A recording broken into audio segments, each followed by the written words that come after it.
Ladies and gentlemen, I'm Evelyn. I'm here to introduce you to a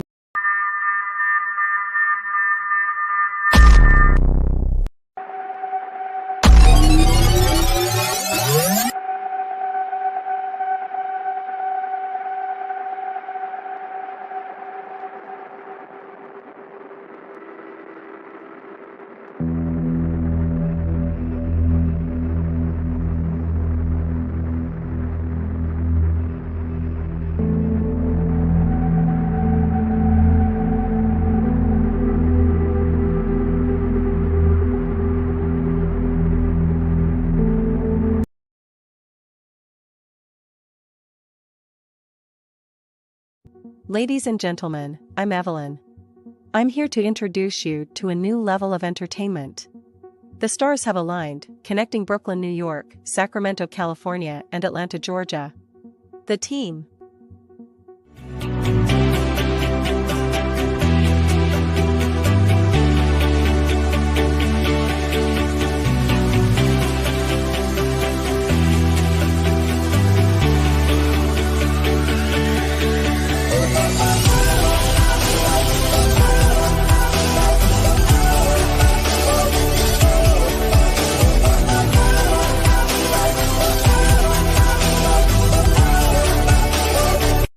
Introducing Flatbush, Brooklyn's finest, the boss, Chef Chupino.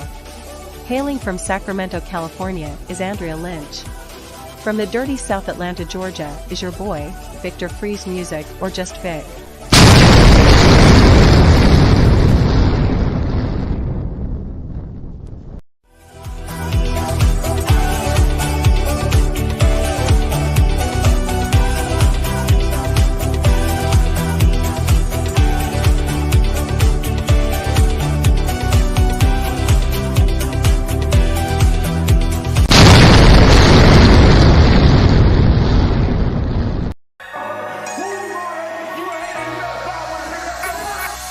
Club phone jump, it's the weekend.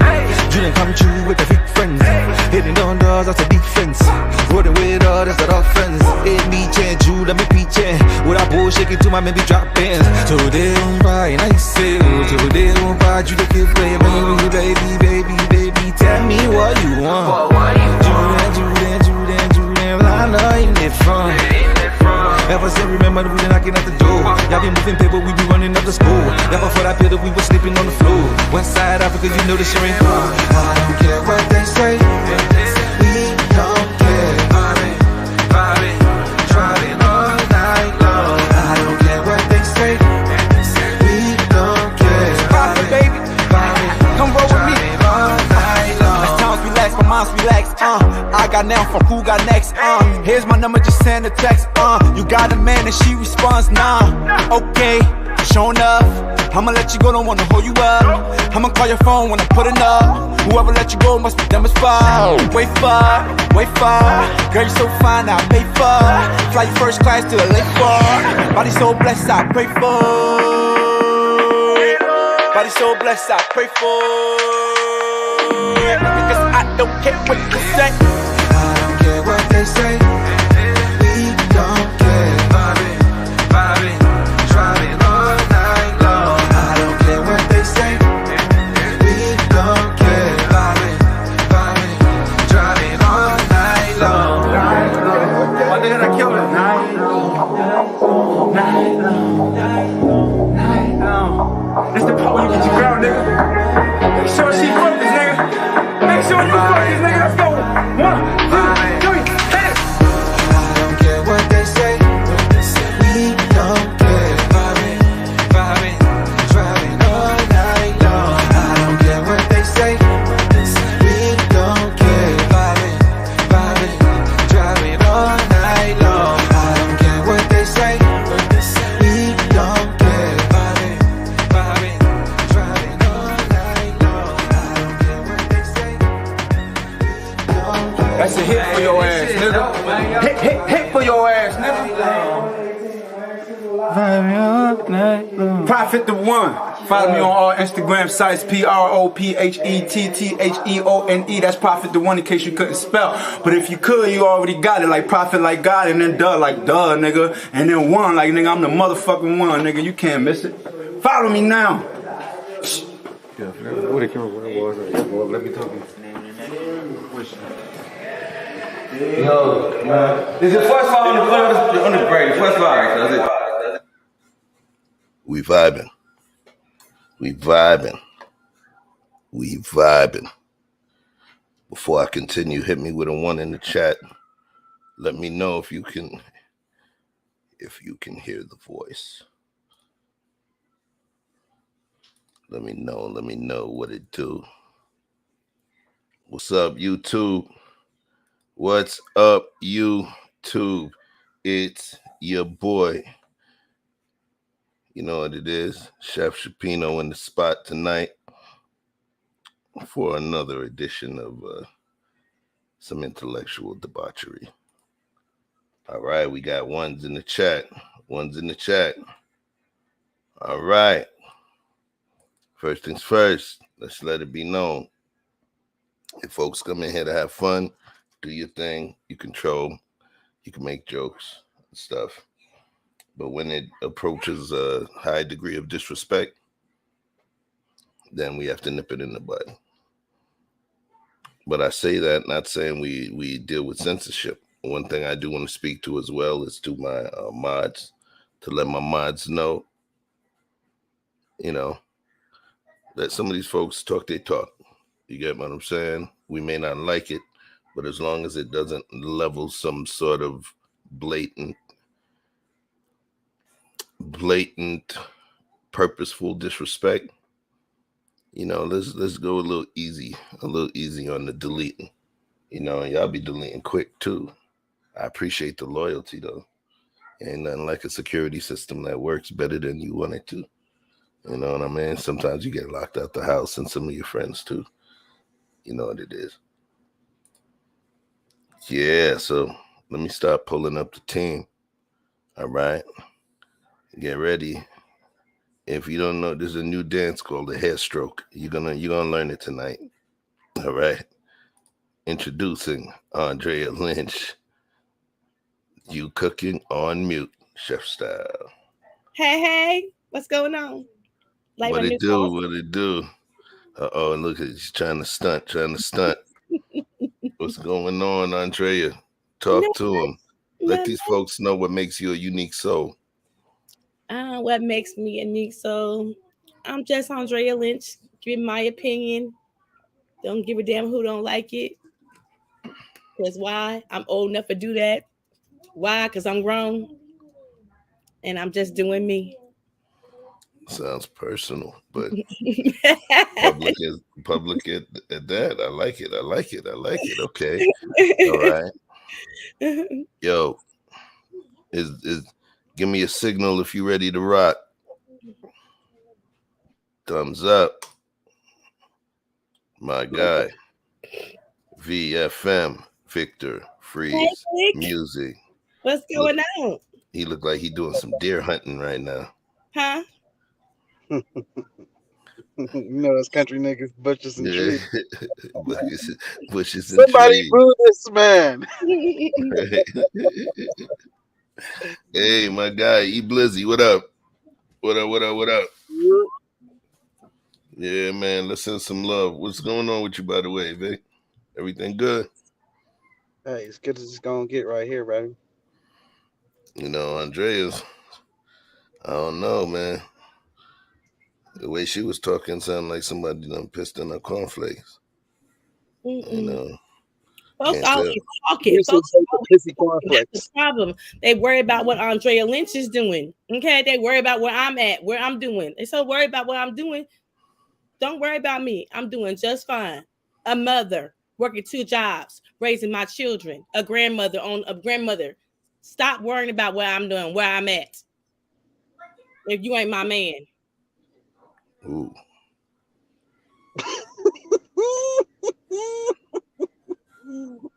Preach. Man, listen. None of your business. If None she of your wanna business. be okay, hey. Your business. Worry about where I'm at, where I'm doing, who I'm kicking it with. Shoot. Hey. Uh-oh. And she froze. It's not froze. She ain't Yeah. froze, you froze. I think you Oh, froze. damn. I froze. Damn, that's my bad. I had to just get that off my chest. Hey, Mm-hmm. man, look. Mm-hmm. Off your chest and on your chest. Okay, Vic. Okay, I let Vic have that one. Vic. Okay. Y'all ain't gonna get me with no EEOC charges and that shit. No. No. You You know, remember, look, as a matter of fact, just to get this started, right? mm-hmm. Just to get this started, we're gonna send love first. We're gonna send love while I get this thing situated for you. Because it was really interesting. Man, first on deck, TCW. Trash Can Waves was good, my guy. Keys, what it do? What it do? That's one of my homies right there. What up, Mika Marcel? Peace. Peace. You gonna see Andrea up in there.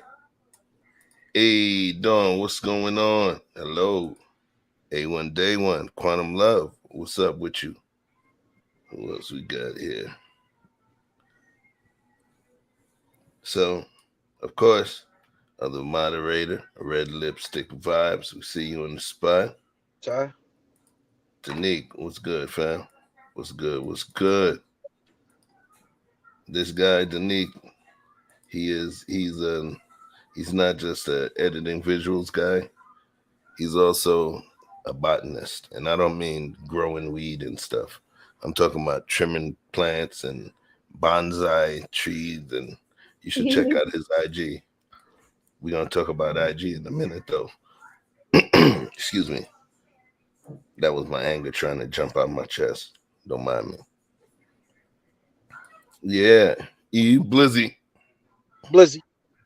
Blizzy, what it do? So let's talk. Mm-hmm. Switch over here. Get comfortable. My IG got hacked. My IG got hacked. Man, listen. Booty pics in your name? Nah, yo. I'm selling now. They got me getting people invested in the crypto, and they went and used my picture, and they used one of my younger pictures. You know what I'm saying? So shit, and now I'm selling crypto online. Okay. I'm not even getting my royalties. Yeah, son. Hey, jacked my whole page. You talking about almost 1,300 posts. And I'm connected with a lot of people through, the DM system. Yeah. Is that easy to get back? Because I know Facebook, I don't know. I see a lot of people like renewing profiles. I got hacked one time, but I ain't never made a new profile. It just went away at some point. So pretty much what it was after the hack is a basic takeover, right? Mm-hmm. So I already went through the due diligence of communicating with Facebook, with Meta, because they own IG. So I had to go through this process where I took a picture of myself so that would be used as proof that I'm the person in those photos. Picture of myself with a special code, email it to them with my username information, blah, blah, blah, and then you wait. It's a waiting game. Yeah.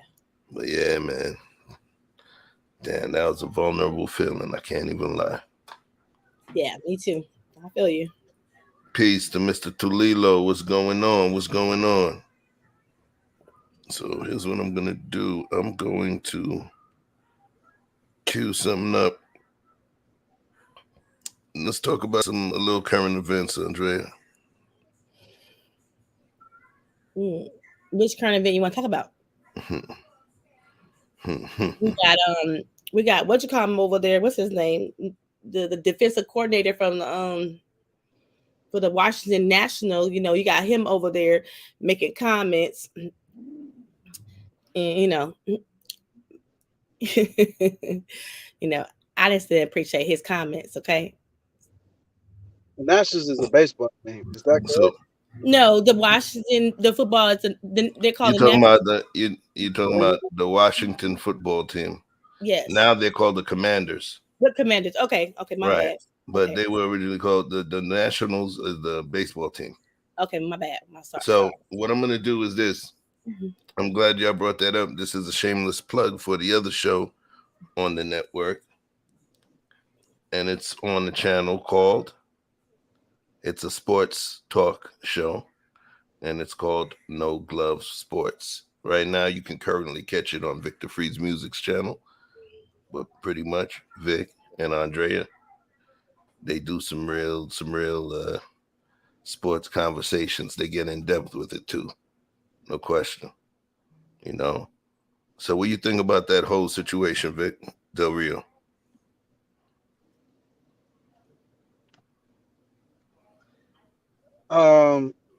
Why don't you give people like a gist of what we're talking about before I go into it, of what actually happened? So I'll Sure. pull it up. I'll pull it up for the folks. In the meantime, Andrea, you can start doing your thing. You know, I personally think he was a little insensitive to me. No. Start. Give the explanation. You make believe the people don't know what you're talking about. Well, Remember, he's we're informing them. okay. Well, he said the capital was the dust. What did he say? He said it was a dust. What was the word, Vic? A That's what? the A dust up.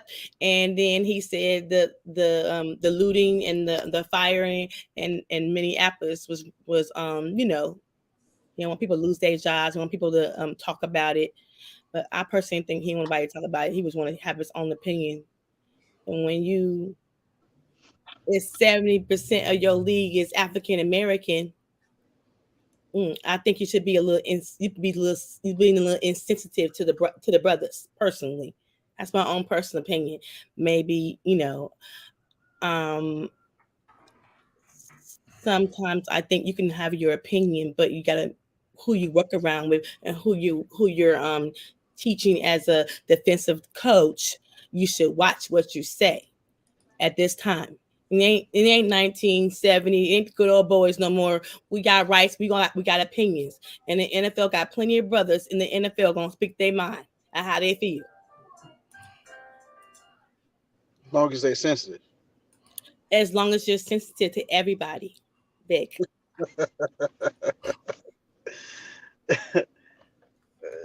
Say that again. You said as long as you're sensitive to everybody. Yes. And I definitely think you should have sensitive training. How about that? In my opinion, this world is becoming too damn sensitive. You need to detach, shake some of that shit off. You know, I mean, lady tried to run me off the road the other day, right? Hmm. She didn't want me to go around her. So when we got to the light, I kind of slowed down and kindly let my window down, see if she had some legit smoke or, you know, some of that that artificial shit. And all she had for me was the finger. She stuck it up extra hard, like, but she dare not roll that window down and say nothing, you know. So a lot of times, what we dealing with is just people in their feelings, and it's okay. We all have bad days, but if you don't really want the smoke, just relax, and everybody just, you know, if you having a better day than the next person, just let that shit roll off of you. I feel like if everybody, we talked about what Stephen A said versus Shannon Sharp, and what Shannon Sharp said was a very interesting point. There's a lot of people who are not celebrities who say similar things, who do similar things, and their their livelihood is not in question. They may, incur some type of penalty because of the things that they've done, but it's not like they're canceled. No one's, forcing them to go through extreme measures to make the general public happy. You can please some of the people some of the time, but you'll never please all of the people. Never. And that's just what it is. If Jesus couldn't get by, you know what I mean? What do you expect anyone else to do? So some of that shit, just let it be what it is. I prefer, what I mean, my devils with horns on them. I want to see them coming.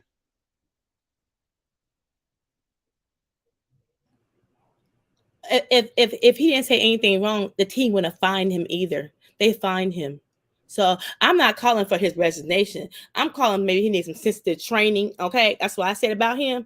And so I ain't called for the man resignation, but I'm not calling him might lose their job either. But I damn sure think he needs sensitive training. And if the NFL is big business, big corporation, and you got your coach is Mexican, you need some sensitive training if your coach is making statements like that. Your defensive coach is making statements like that.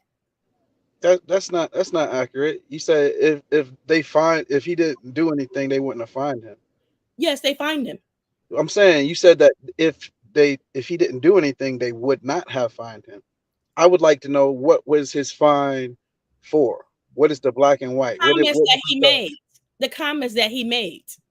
You can't just be fined for comments. If you're in basketball and they fine you for disparaging the referees, they have something specific.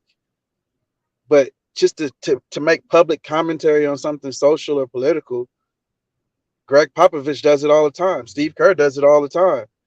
So who's to say that everybody agrees with their opinion? I'm sure there's quite a few white people who would like Greg Popovich and Steve Kerr to shut the fuck up. But they ain't getting no fine for their opinion. You know what I'm saying? So at the end of the day, when you're talking about fine, you're talking about that. What you're talking about is the 70% black league. So what we're saying is we don't want these people who are the majority of our sport to cause a bigger stink than it's already started. So let's nip it in the bud and make an example out of this person so that everyone shuts up. So before we get a class action lawsuit, we're just going to slap you with a big fine and hope that this one family is good enough with their settlement. You understand what I'm saying? It's not based in something that he did wrong. It's based in them not wanting additional smoke. So they just fine him for no reason. Preemptive strike. You don't So just to make sure we're on the same page, what you're stating is that you believe that the fine was it was good faith to show the league that they were serious and that they weren't playing. For the same reason that they would put Deshaun Watson on a list before he's proven guilty in anything, and say, okay, you can't play football because of an accusation, because they know that if they allowed him to continue to play, they would have to deal with the groundswell of the people who didn't want that to be a fact, even though he hadn't been charged or convicted with anything at the time. But Deshaun Watson he was on the commissioner exemplation list, but he was still got paid. So yes. He want to play football. He didn't do all that shit to get paid. He also want to play football. That's his passion. But it was the grand jury decided not to press charges against him. So a man that's been found innocent had to give up a year in the prime of his career, paid or no paid. So did Adrian Peterson did too. Remember, he was on the exempt list for what happened to him. Keith said the fine was a mic check. What you think about that? The fine was a mic check. You know, like I like that. I like that technology. Is this right, thing on? check. Right. Yeah. That makes sense. It makes sense. It could be a mic check. But feedback. it makes sense because right now the players are at OTAs, the big guns players ain't got there yet. So that locker room is gonna be divided if they That- don't get anything. Respect my grind. I'm just saying the players are all the name players are not there. They're at OTAs right now. They got the rookies and the wannabes. Okay, so they got them right now at training camp. The big players who the name players are not there right now. But they said if they got there and this was still going on and they didn't say anything to him, locker room would be divided. So they had to go ahead and find him and let the players know we don't tolerate this. Because Ron Rivera made his own statement, said we don't tolerate this. This is not how we feel. So Go ahead, Chef. I'm about to drop something, and it may offend some folks. We talk about free speech, but we complain about free speech. Mm. We talk about wanting to know what's true. We sit there and try to read the degree or level of racism within people's hearts so that we can filter what they say to us. But we don't want to actually, we rage against it when we hear what's in some of those people's hearts. Free speech, free speech, free speech. The man made a statement. Was it the wisest thing to do? No, it was not. It was not the wisest thing to do. What he was doing, though, even in the level of insensitivity to what took place and the loss of life, and what's typically considered treasonous behavior, he made a statement minimizing it to just a little dust up.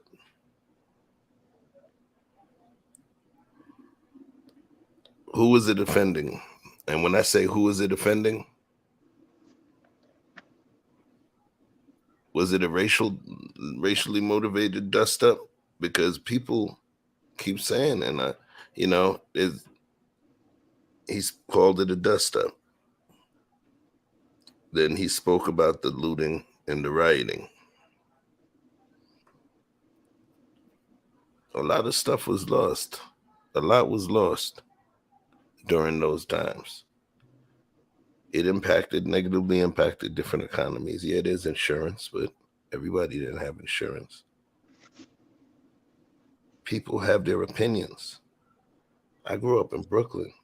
You go to Times Square, you got the Hebrew Israelites standing on the corner, literally, verbally decimating, right? A white college student. Now, I know and love a lot of Hebrew Israelite brothers, and y'all know who you are. That's not what I'm saying. I'm just talking about when it gets hot. So, this person making that statement, nah, it did it bother me? Nah, it just was like, oh, okay, I see where you stand. Okay, I feel you now.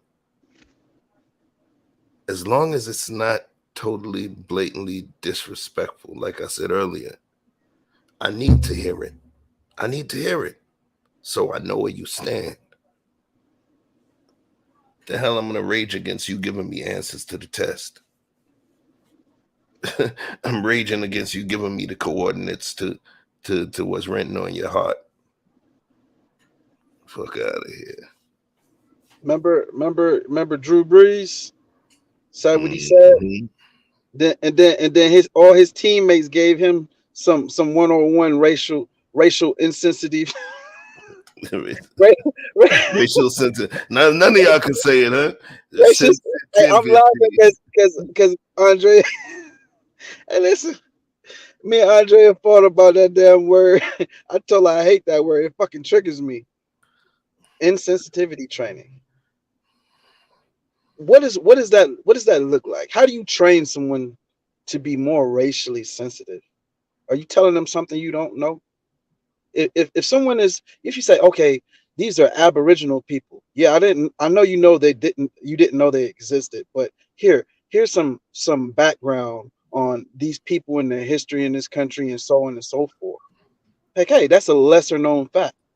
But let me tell you something about black people and white people in America. If you was born before 2000, I say 95. If you was born before 1995, you are well aware of the racial situation in this country, and you've seen it with your own eyes. Ain't nobody had to tell you nothing. Hell, even the 2000 babies got their taste in 2020. You know what I mean? Something to remember. But at the end of the day, we're talking about something that's not hidden. This is a history that everybody is well aware of. Jimbo Fisher ain't no young buck. He know exactly what's up with racial situations in America.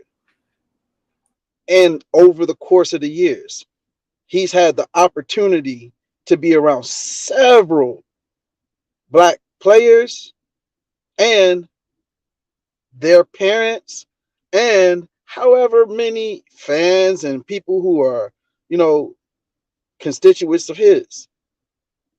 He's heard stories, seen personal evidence. He knows those players' home and personal lives and histories.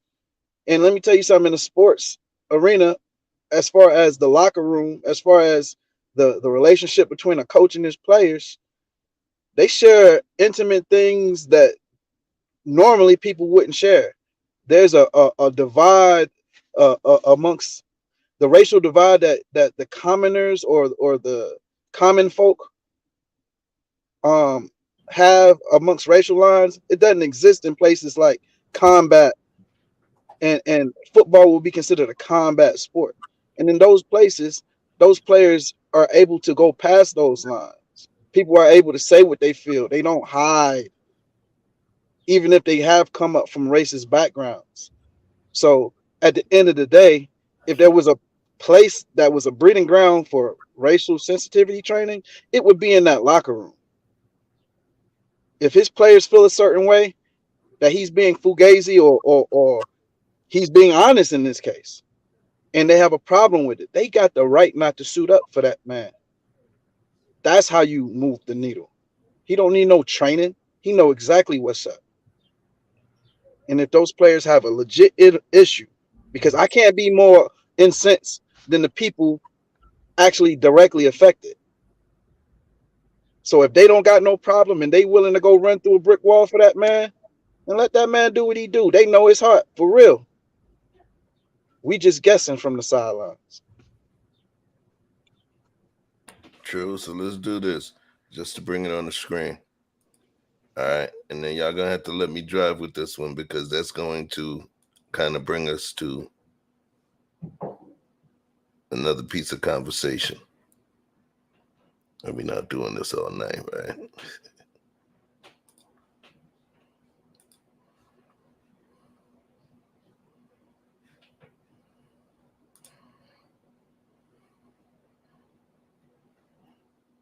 Give you the full screen. All right. So here was what the quote says. I can look at images on the TV. People's livelihoods are being destroyed. Businesses are being burned down. No problem. And then we have a dust up at the Capitol, nothing burned down, and we're going to make that a major deal. So let's talk about it. What was the question that was asked him? Do you know? I heard him responding, but I didn't know what the question was. I thought it was a tweet. No, he was live. So I mean, maybe he tweeted about it, and then maybe the reporter might have asked him about the tweet, but he was talking about it live. So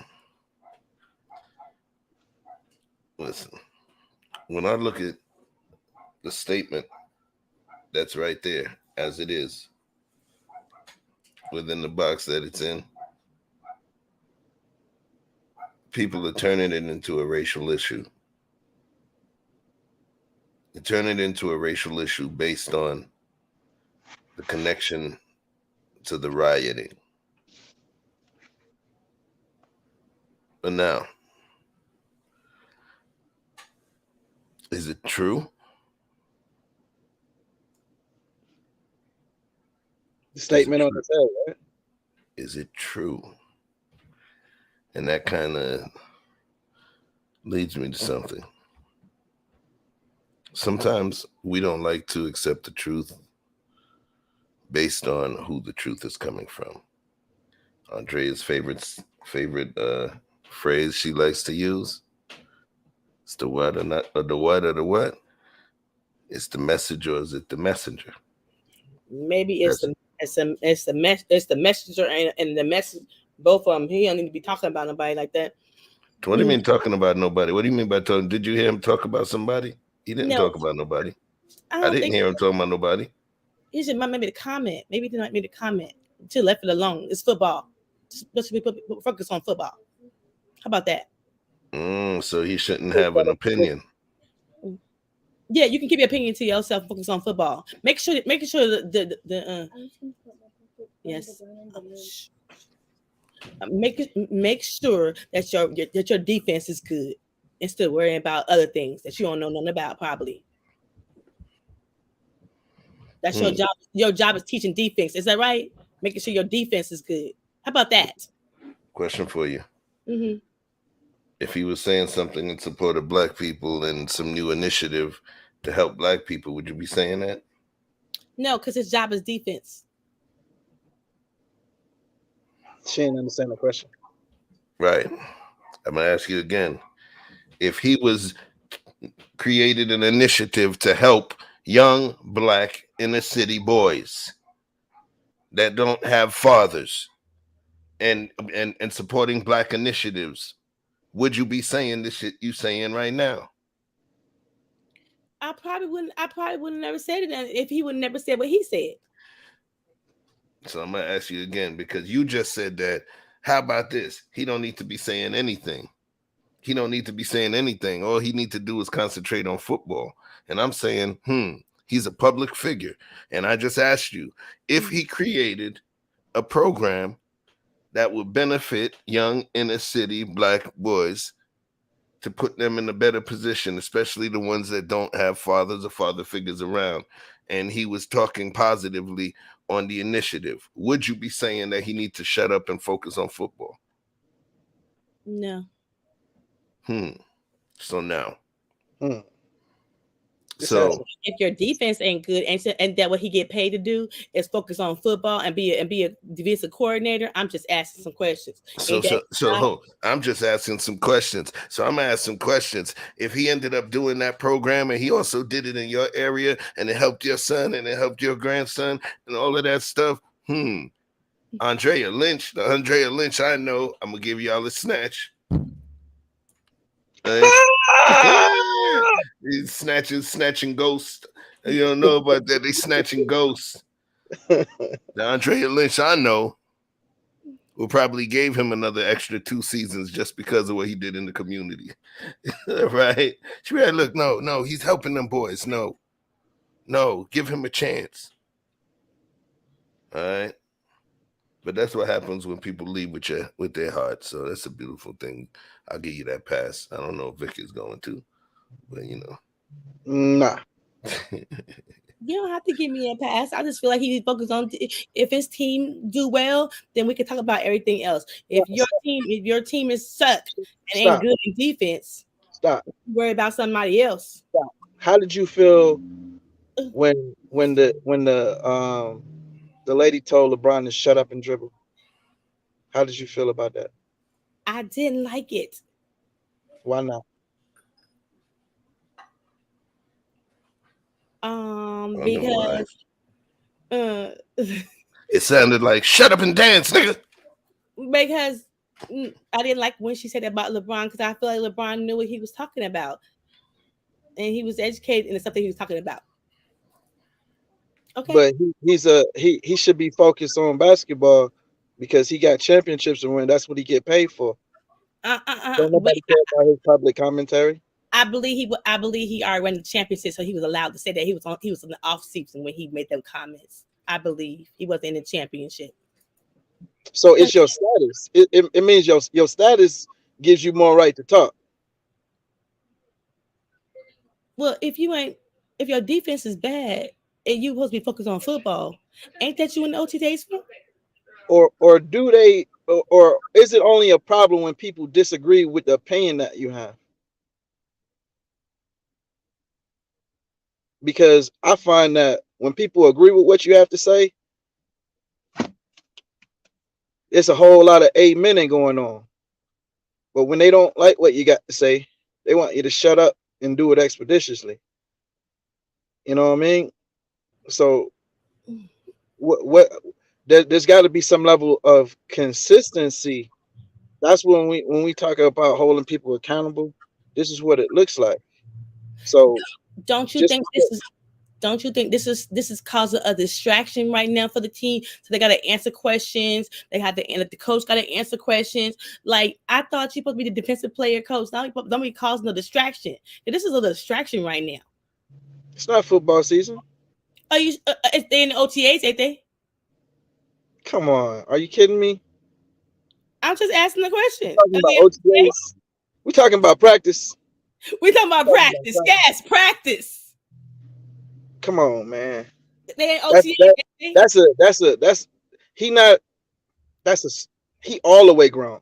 Then you come on here talking about you grown.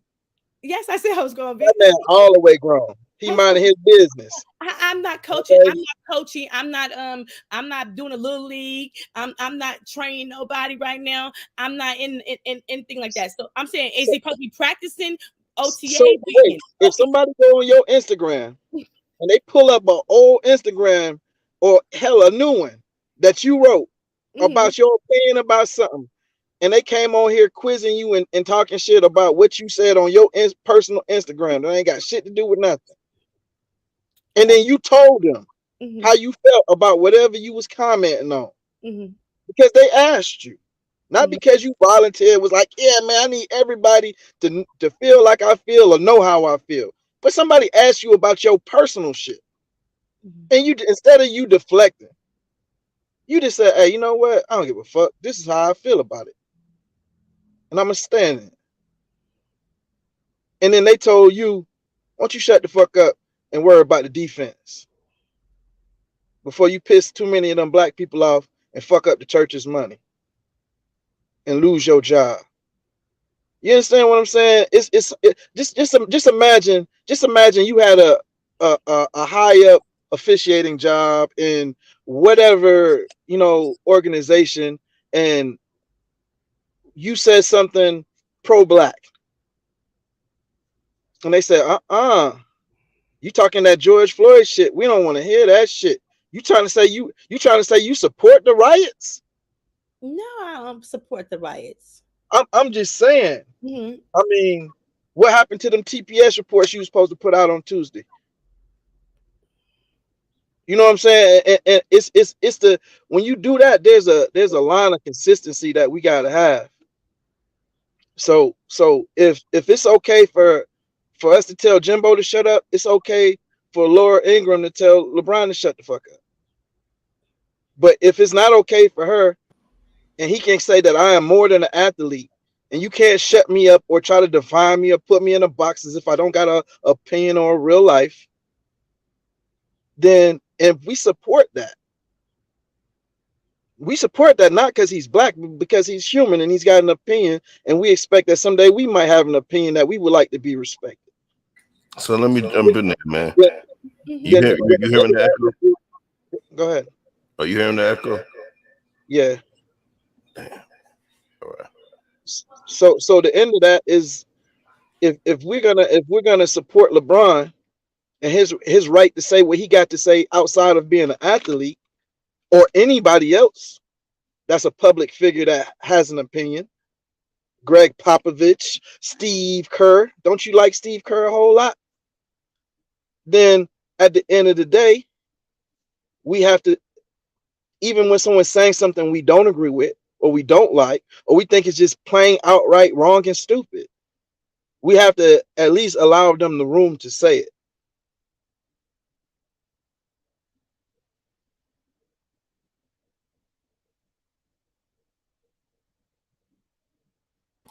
So yo, let me shout out. Peace to Rashawn. Vic dropped out. What the hell? Can you hear me, Andrea? Hello, Andrea? Can anybody hear me?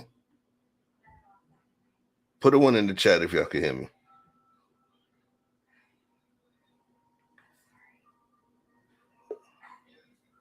All right, I think we lost Andrea and Vic.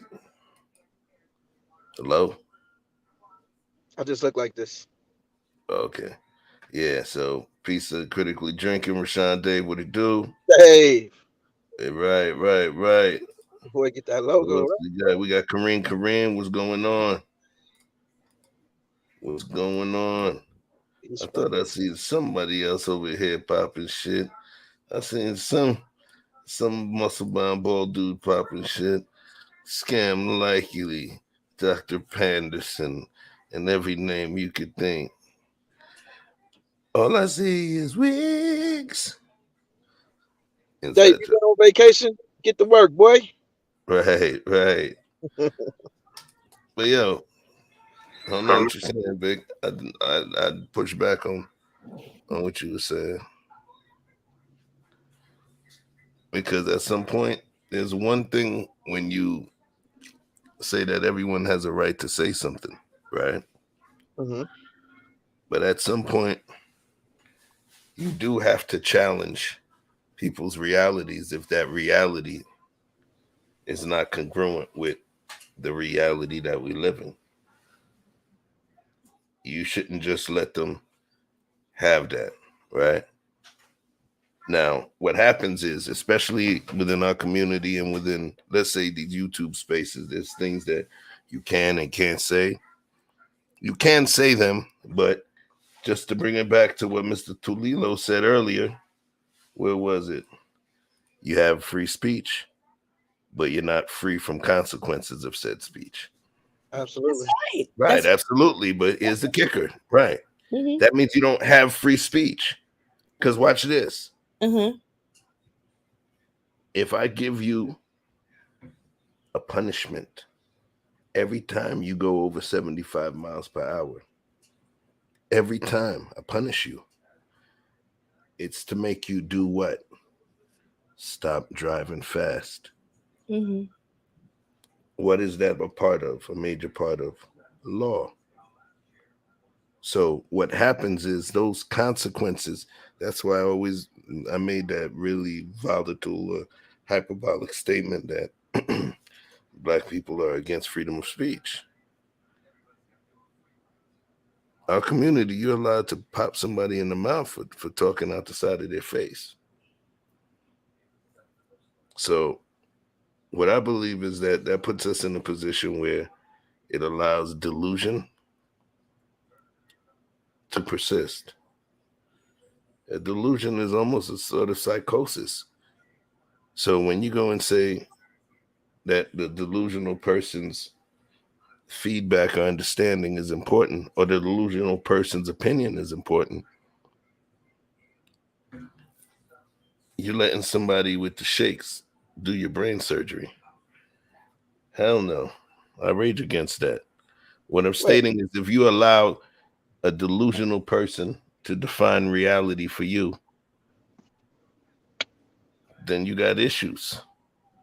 But because we took this way, look, we are an hour in and we took this way off, but there's a reason that because I like what you're saying about the delusion.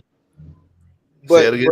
But I say I like what you're saying about the delusion, but how are you at what point do we accept other people's delusions as a reference point for our own? Just because what you say in your free speech, we sit here and talk all day, Sha. There's a lot of people listening to us. We get a lot of views on our videos. If those people adopt our ideals or ideologies, then are they not responsible for those things? Remember, are they not responsible for what specifically? For whatever comes from adopting the rhetoric someone spews, from your pastor to Kevin Samuels to anyone else that you can think of that would give you what would be considered, an ideology or game, or Jordan Peterson. You know what I mean? There's a lot of people that people think are smart or smarter than them, who they would like to adopt some of their principles. Everybody isn't just, some fool running their mouth, but at the same time, if you don't get the same results that they got, is it your fault or theirs? Man, I don't even know. I'm not understanding. You saying that letting a man with a shaky hand do your brain surgery. Mm-hmm. Okay. So what I'm saying is that's what we call invasive. If you allow him to do surgery on your mind, then that's your problem. He It can was walk an around. analogy. It was an analogy. I could have stayed. I could have said. I'm I using could have it. said letting a 2-year-old carry a fine china across the room. It was just an analogy. I'm using the analogy in the same form, because you're saying that there's some form of fear or harm that can come from someone speaking their mind.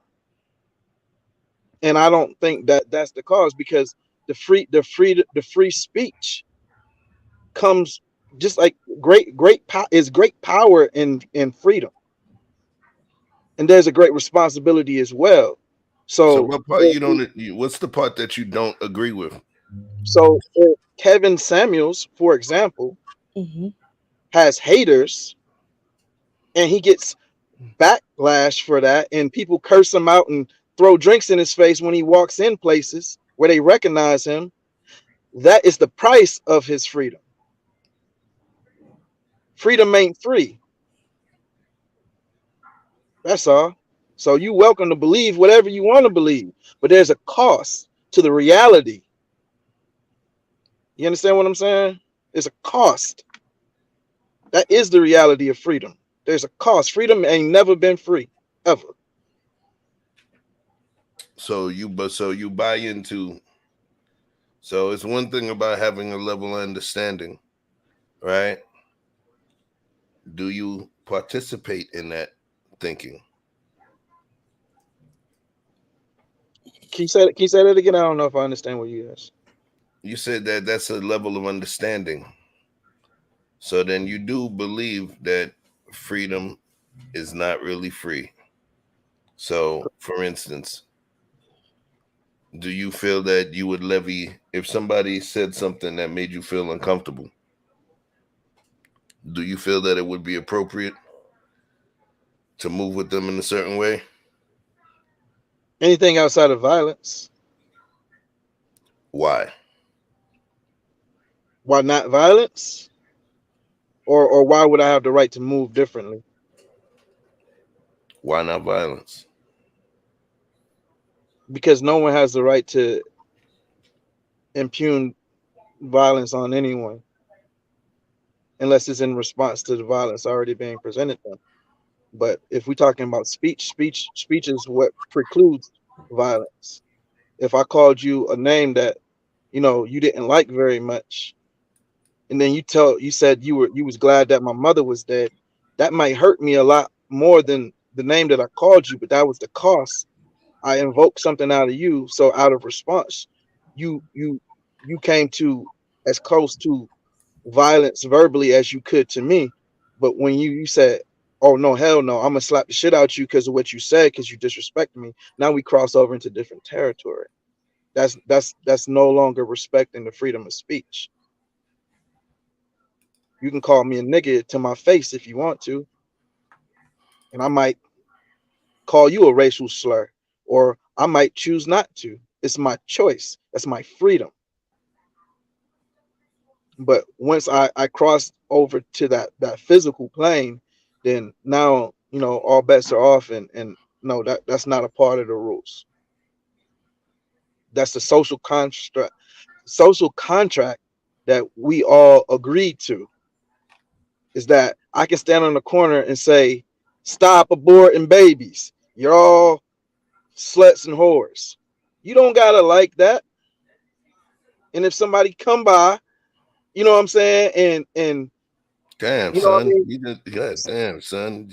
I mean, you just went all the way. I mean, fuck Disney now. God damn, yo. We fucked Disney off an hour ago. So I mean, I'm just saying, you gonna just throw every fucking keyword in this bitch? Hey, all of that. Then you have to land the plane, yo. It's my Then at freedom. this point, they got to. It's my freedom of speech, okay? And the cost. I mean, at least a point got to come with my demonetization. At least I know. Cost is a Disney commercial. That's the cost. The reality is that I can say what I want, but also the reality is that it may cost me. Yes. And me thinking that there is no cost is my delusion. Now, But then how about the people that press the people? So that means that, you know what? I don't even want to keep going in there because this is a whole different conversation. That's your exit ramp. You don't want to take it. I keep trying to line. You don't know where I'm going, yo. You trying to run us into the trees again. You know what I mean? Try to give you an exit ramp. I got this. I got it, yo. Okay. But yeah, so let me talk about delusion. I don't like to accept people's delusion. Sometimes when you try to break people away from their delusion and give them that rude awakening of that paradigm shift, everything crumbles. Everything crumbles. So let's take a look.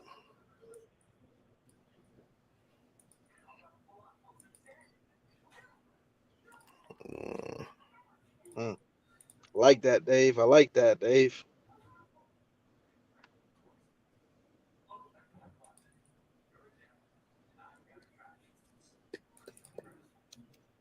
Hi, can you tell me what we've missed here? Because it looks like something great happened and we just showed up now. What's going on here? Yeah.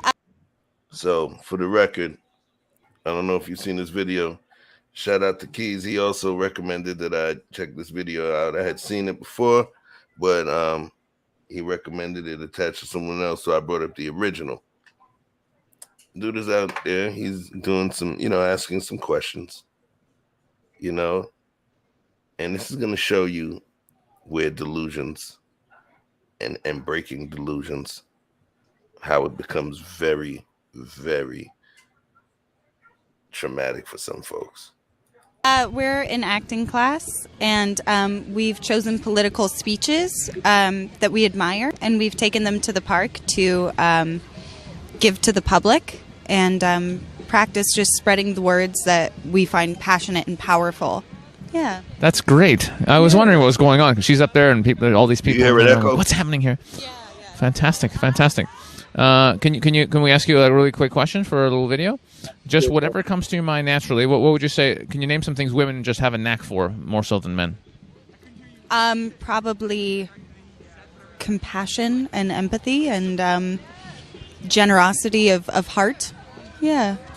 Yeah, that's a lot of people go with that. Yeah. Compassion and generosity of heart. So she believes that we lack compassion. Thanks, Rashawn. Appreciate you. She believes that. Say it again. The question he asked her, I heard her answer, but I didn't hear the question he asked. Yeah, I'll bring it back. I was wondering what was going on because she's up there and all these people, and I'm like, what's happening here? Yeah. Fantastic. Can we ask you a really quick question for a little video? Just whatever comes to your mind naturally. What would you say? Can you name some things women just have a knack for more so than men? Probably compassion and empathy and generosity of heart. Yeah.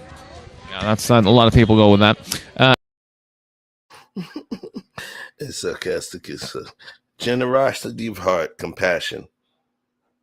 So somewhere within her cerebral cortex, she's computed that men lack compassion. Don't even ask me what the hell that generosity of heart means. That's word salad to me. Let's keep this going. And what comes to your mind if I say what would you say men are better at than women?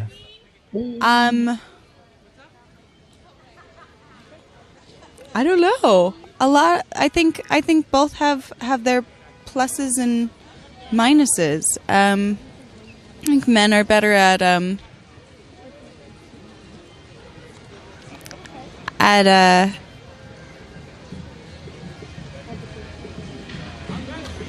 probably guarding themselves. Yeah.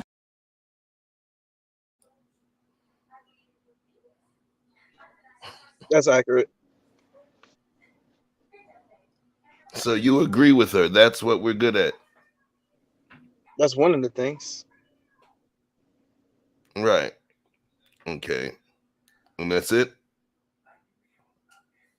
Within the context, do you notice? That's the only thing she can find. Does that puzzle you in any way? He asked her what was a man better at than a woman that she would admit to publicly on camera. So that's another level, like in a woman's head that is, I don't, based on her response, you know, she has a ideal about men and how long it took her to think of something. She's guarded. So at the end of the day, for her to come up with something which she would have to admit or have been thinking at some point about what men are better at than women. And I don't think she thinks it's a whole lot of things. And a lot of women who feel that way. Men just have these opportunities given to them. If you ever gave women an opportunity, that they would be just as good, if not better. Whether that's true or not is something different. But so far, question: do you believe she's delusional? So far, based on what you've seen, needs more information. Andrea, based on what you were able to see, do you think she's delusional yet? I don't think she's delusional. I think she might believe what she's saying. Okay, fair enough.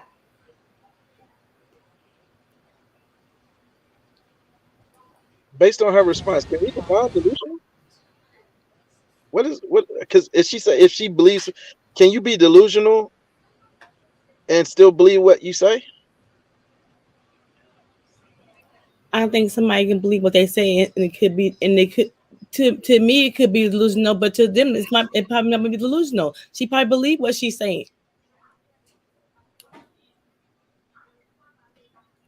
Right, crazy person ain't crazy to themselves. It's the people around them that think they crazy. Okay, and you playing matches tonight, big. Okay, I see. I mean, I'm saying okay, and the show is about delusion. So now you don't believe delusion exists. No, I'm asking, what are we calling delusion? Because people call a lot of shit on the internet, and it's not necessarily based in Webster's definition. So Webster's I'm definition. asking, what is delusion? Before we go deep into what delusion, who's delusional, what are we calling delusion? False belief or judgment about external reality held despite incontrovertible evidence to the contrary, occurring especially in mental conditions. Delusion. Irrefutable evidence that you still deny. Okay. That's the consensus. That there's something that can be proven that you still don't believe. That's what makes delusion. Yes? Hold on.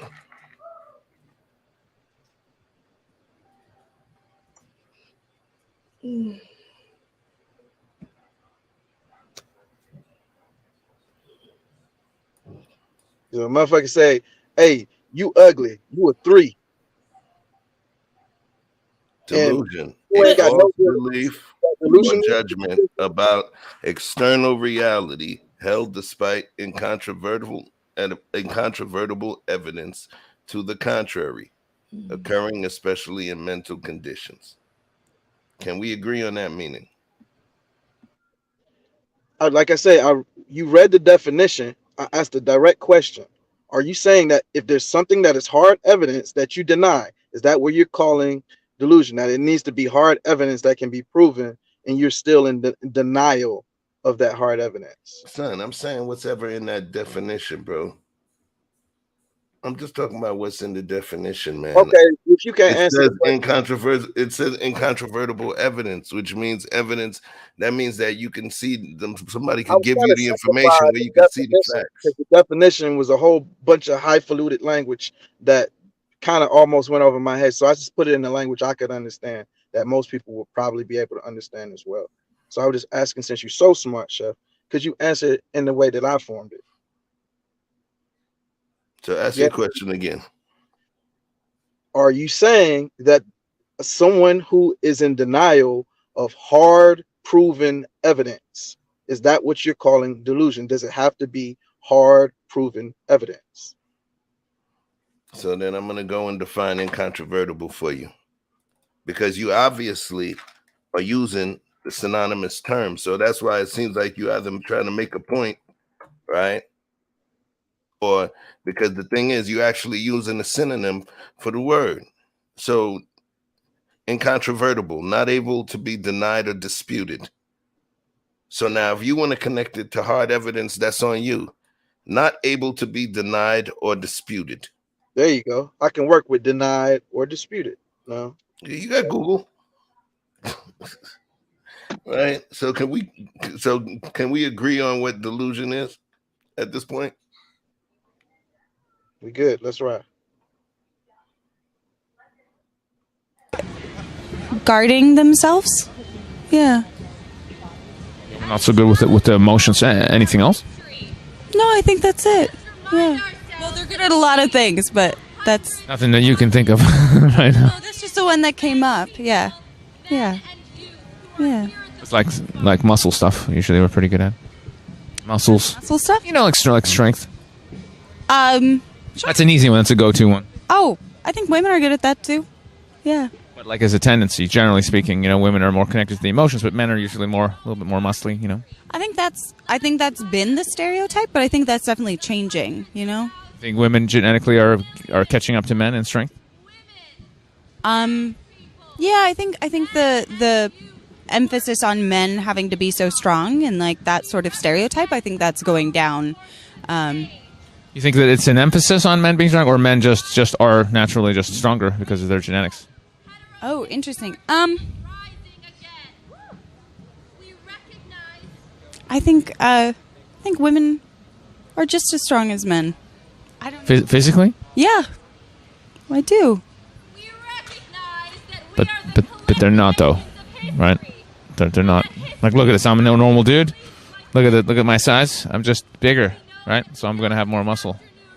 That's a normal. It's just how it is. It's not. Not all men. No, there are of course exceptions, right? Of course, there's men who are like this tall, and you could just slap them and beat them up with one hand. But generally speaking, of course, there's men who are intuitive and very emotional and in their hearts and very good at connecting with their emotions too.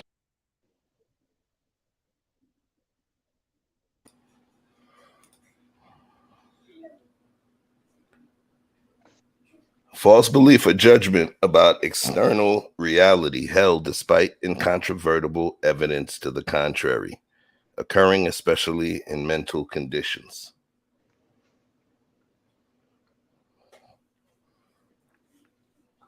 Do we notice any level of delusion yet? Yeah, So she far. loses on the physical plane. Say it again. She loses on the physical plane. She have to concede that point. So let's give her let's give that she's being totally, authentic and forthcoming with how she feels or what she thinks. She doesn't believe that men are stronger than women. So you believe that's a level of delusion? Yeah, to a degree, yeah.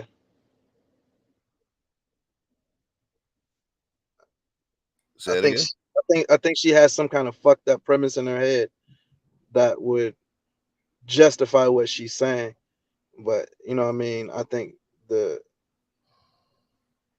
if you said can you know what I mean, you'd have to give her the the constraints of the question, because she's probably looking for that version of what he was saying about there's the outliers to some extent. And I think that's where he he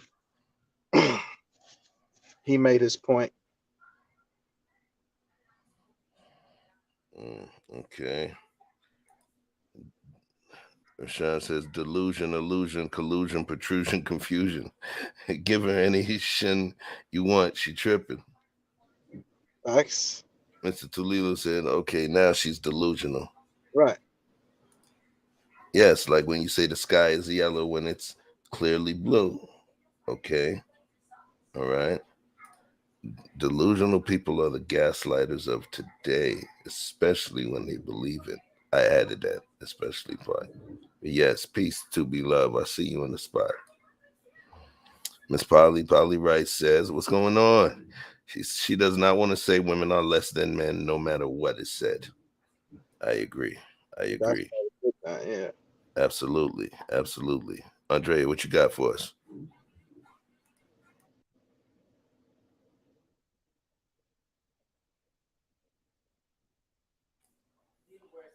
Andrea, where you at? Okay. So I didn't want to just call her no feminist, but the way she got that shit tied up around her neck and it don't look all that cold out, you know what I mean, based on how everybody else is dressed. I'm thinking that, she got her own. Look at her hair, the disheveled look, the confused look, how long it took her just to think of something that possibly men could be better at. If I'm gonna judge somebody as far as delusion and say they're delusional, which is kind of like a statement in totality of that person, more so than they're delusional about that point. Yeah. That edges on calling someone crazy. And she looks like she fits the bill.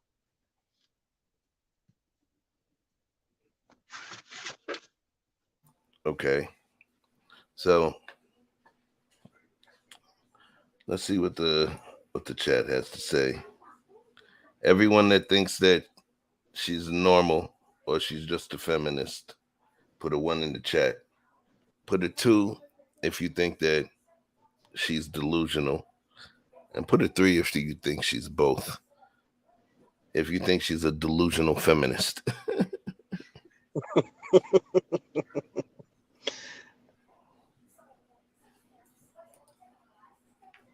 Can you be a feminist and not and acknowledge the fact that men are physically stronger? Is that like a prerequisite? Right, that's a great question. Let me see what we got. I guess if she wholeheartedly believes it, I sense a hint of narcissism. Key said 3. Sean said 2. All right. Sean said 3. Denise said 5. 23. Goat status. Let me see. If Andrea's up. Andrea, what up? What up? Okay, Andrea's having technical difficulties. We're gonna bring her down. So let's keep it going.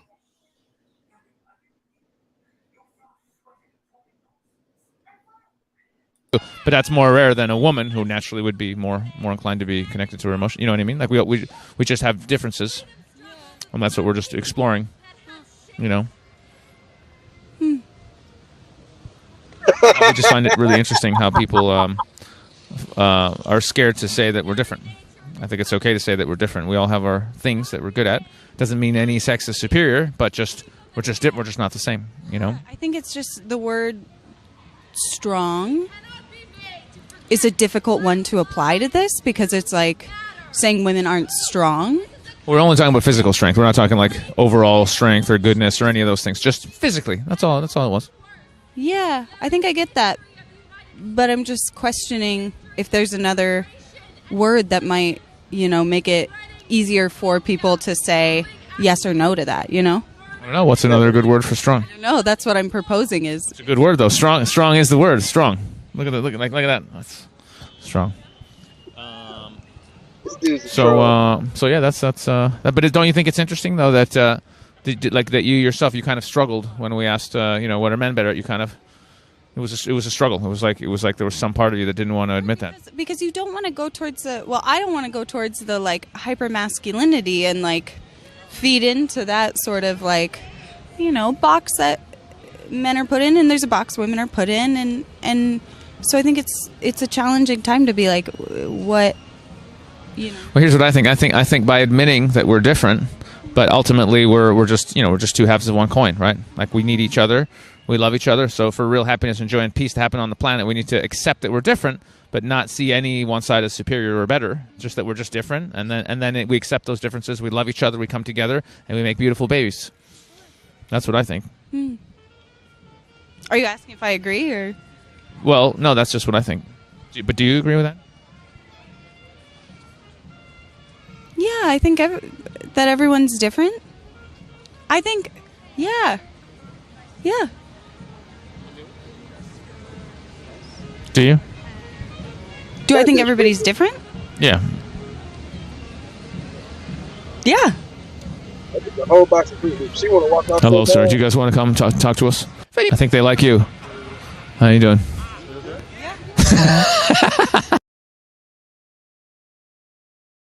What do you think so far, Andrea? You think she's delusional or no? You on mute. I think that's what she believes. That's her perspective. That bitch Fruity Pebbles. You missed a whole bunch of shit. Okay, well, I had emergency on the phone. I know. So then I'm gonna pull back that. I'm not even gonna ask you that question. Okay. She actually believed that women, stated earlier, she believed that women were just as strong as men. She said what? Physically. She said women just as strong as men? Physically. No, that's not true. Mm-hmm. Can you believe that without being delusional? Can you believe that without being? Yes.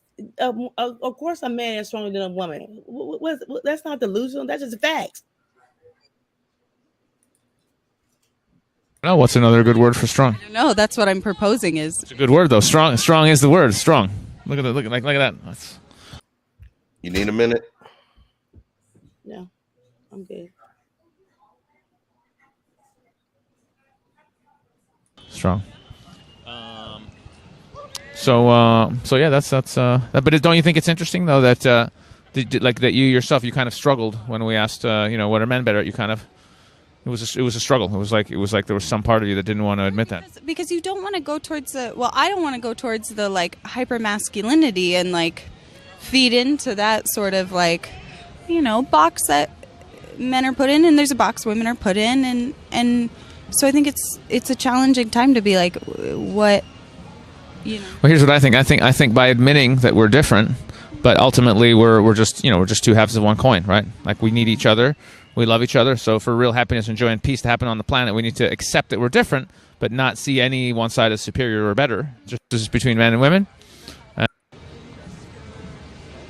Do you? Do I think everybody's different? Yeah.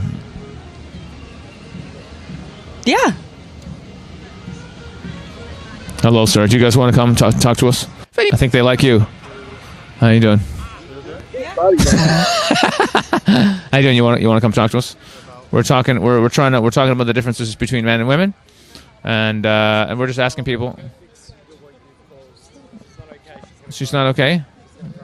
Well, I don't know. How am I gonna fix it? She's not crying. I didn't ask anything. I was just asking what's the difference between men and women. Is she crying? All right, let's go talk to her. How's it going? What are y'all doing? We're talking to people on the streets. About what? About the difference between men and women, what men are great at, what women are great at, everything. You want to talk to us? But who are you for? What is this for? For my YouTube channel. Made that white lady cry. I'll beat your ass. Exactly. Oh, I haven't asked anything upsetting at all. So what have you asked? What are some of the questions you've asked? I'm gonna go through them with you. You want to do it? No. Let's go through the questions. Let's go through the questions. All right. So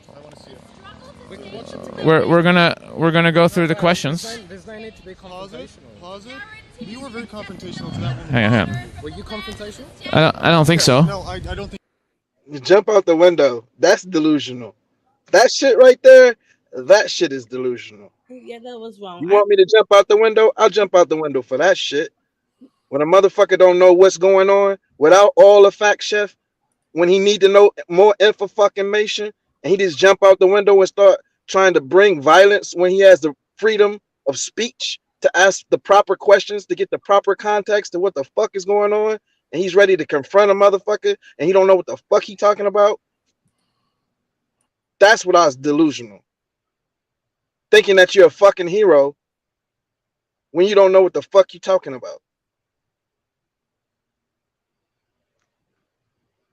I don't think pardon my candor.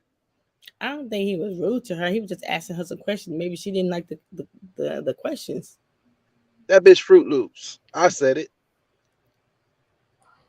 I could tell by her body language. That's what I was saying about how she was dressed with the shit all around her neck, the way she was holding her neck for the whole goddamn interview. The whole interview, she doing this shit like she like something. I can't breathe. I'm having internal anxiety. Please stop asking me questions. Why does he keep asking me? He was testing her framework. He was testing her mental framework. Everybody and she was having a weird reaction to it. Everybody can't take that pressure. You know what I mean? And let me tell you, as a person who is triggered by women's tears, because I hate it, and I tell them like, hey, don't ever use that shit against me. You know what I mean? Like try to weaponize that shit because I'm you know what I mean? I feel a certain way about little girls, big girls. It don't matter. I don't like to see women cry. But you know what I mean? At the same time, you got to get context before you jump out the window for somebody you don't know. Okay. I agree with that. So let's keep this thing moving. What I want to do first is throw a little clip in here for you. Being in there with my spouse. I am his spouse. This is my boyfriend. I am his girlfriend. This is my spouse. We're here because we want to get married. Miss Shay, no disrespect. I want you to hear this the right way. They're not the same thing. It is to me. And that can be to you. Right. It's just not reality. I mean, it's not your reality, but it's my reality. No. In some spaces, that reality alone may have you seeing red, having expectations that are premature, having boundaries that are not appropriate. It's not going to help you get to the reality of what I think you want, is to actually be married and be husband and wife. Hey Chef, can you read what the hell that said? Say it again. I'm trying to watch what was going on, but I was also trying to read it. You know what I mean? My brain don't work that way. You gotta pick one. All right, so hold on. Being in there with my spouse. I am his spouse. This is my boyfriend. I am his girlfriend. This is my spouse. Shay is an example. Shay is an example of when all the cute wifey hubby nicknames go wrong. Given titles and privileges before they're earned. She's calling this man her spouse, husband, and he's done everything but act as such. What kind of marriage do you have and your husband hadn't formally introduced you to his mother, with whom he has a great relationship? That alone should tell her the level he has her on. Reality alone may have you seeing red, having expectations that are premature, having boundaries that are not appropriate. It's not going to help you get to the reality of what I think you want, is to actually be married and be husband and wife. All right. So what you think? Well, if he haven't introduced him to his mother, and she's not his wife, she She a little delusional right there. I agree with what the therapist said. Maybe reason it could be a reason why he introduced her to the mama. Maybe he really don't want to marry her right now. We're not talking about the reason. I'm just saying, do you think that she's delusional in thinking that and considering that she's his wife? Yes. Only if he don't agree. Niggas be doing weird shit in the bedroom and then forget what they said. You know what I mean? Women too. That wasn't me. Yeah, it was. You said that shit, all of that shit. And now when she call it on you, when you ain't speak for yourself, Vic.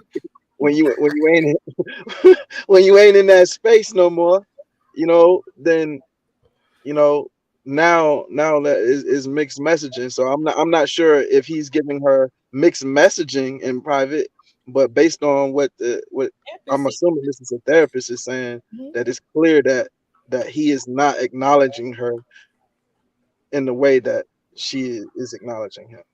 And she probably doing all the wifely duties, but yet still she don't have no title.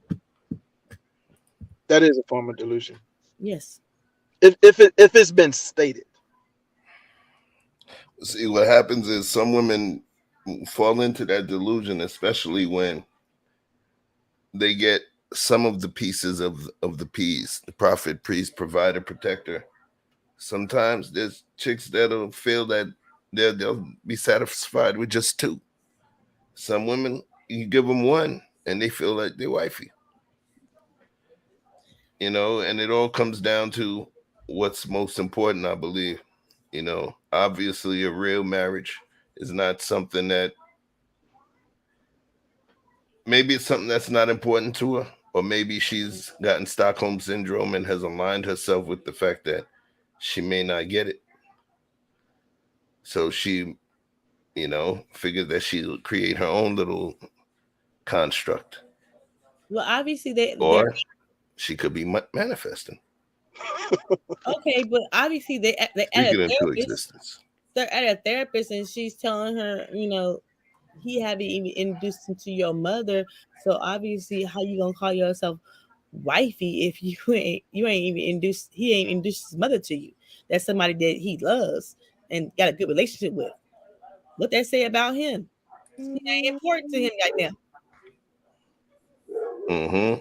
But remember, we talking about delusion.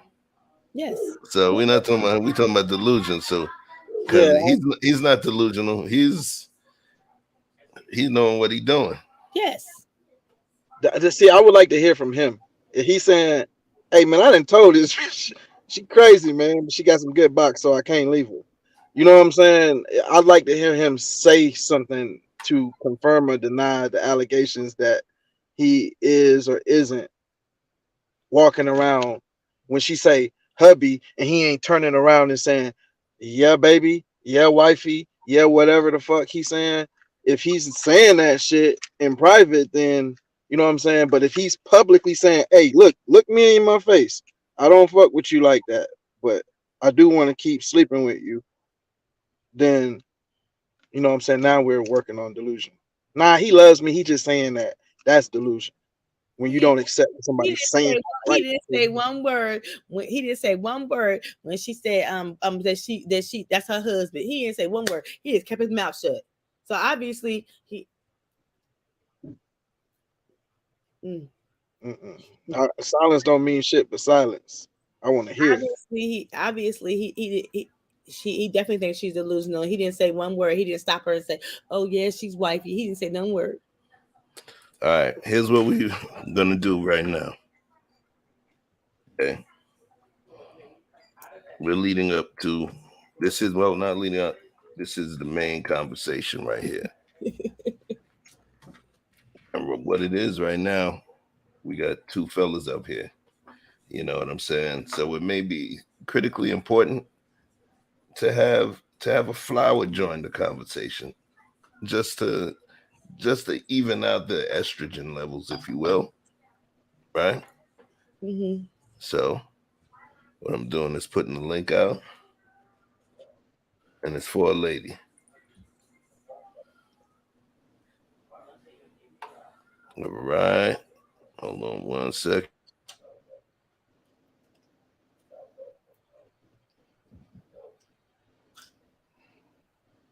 Boston wet in the bed right now. They delusional. Really? 72 to 55. Third quarter. Championship. Wet in the bed. Piss in the bed. Championship tonight. With their eyes open. How you piss the bed when you wake? Championship pedigree. Oh, that's what you're talking. Okay, I got you. You talking? That's what you want to do. Yes, you're delusional. That's what you want to do. And so we can't watch the game. We got to watch the highlights. That's what you want to do. Watching your highlights right now. I'm just saying. A good feeling about this one right here. I'm just saying, championship pedigree. What do you say about that? Man, ain't nobody talking about that shit. Mm-hmm. Yeah, he said. Don't be a hater, okay? Hate. That's your delusion. All right, how about that? You delusional. Okay, that's what you say. All right, so we end up doing it. It's not going to be two ladies up or one of y'all come up when it's time, but we're about to play something. This is from a particular show. I know y'all heard of Kendra G. Peace to Kendra G. She's a big-time YouTube content creator. Chocolate baby. Yeah. Yeah. Mm-hmm. So we're going to play a little something, and we're going to talk about it. I didn't state that this is... I want all of us to have this conversation to determine if there is delusion or there's no delusion. All right? So let's go.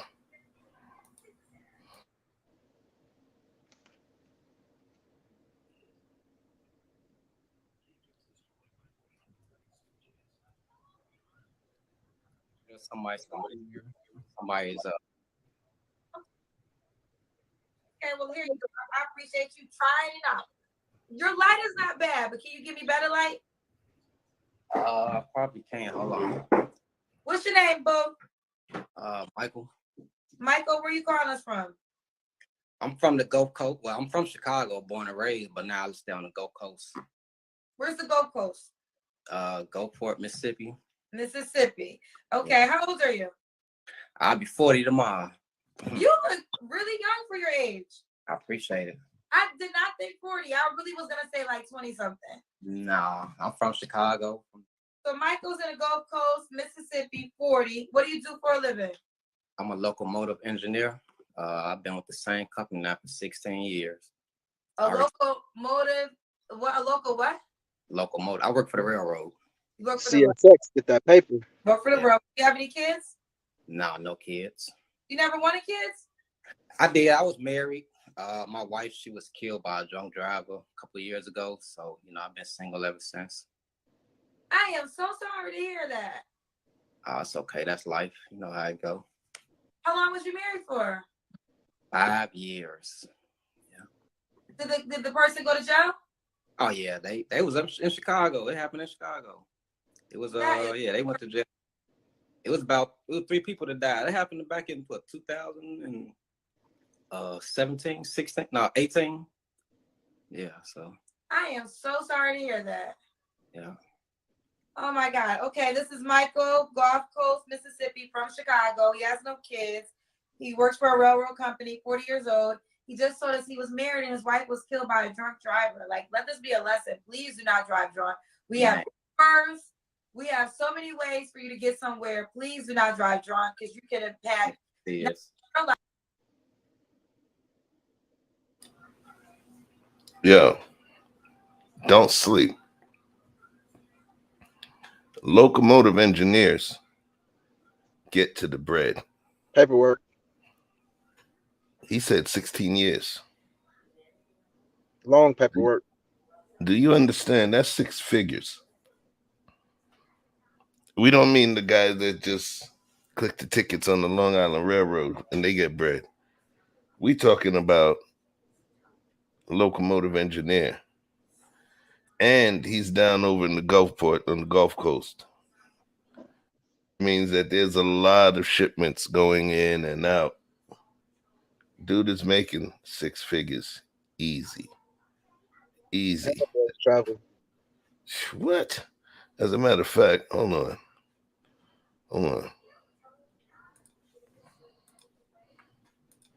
They tried to get me to do that when I was young. I was like, they tried to recruit me. Okay. Locomotive engineer salary. Can't see it. I'm gonna start from here.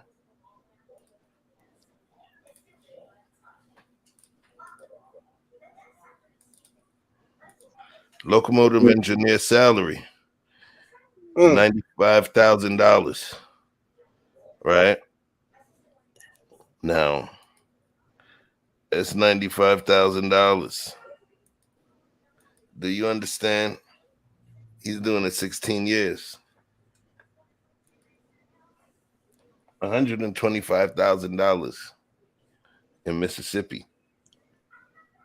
That's long bread. Long. That's like $600,000-$700,000 in New York. Easily. I'm just saying, so I want to make some context. So far, we see he's a young widow. He's about to be 40, he said. You know, and he's no children. You know, so let's get into it. Let's get into it. Let's keep going.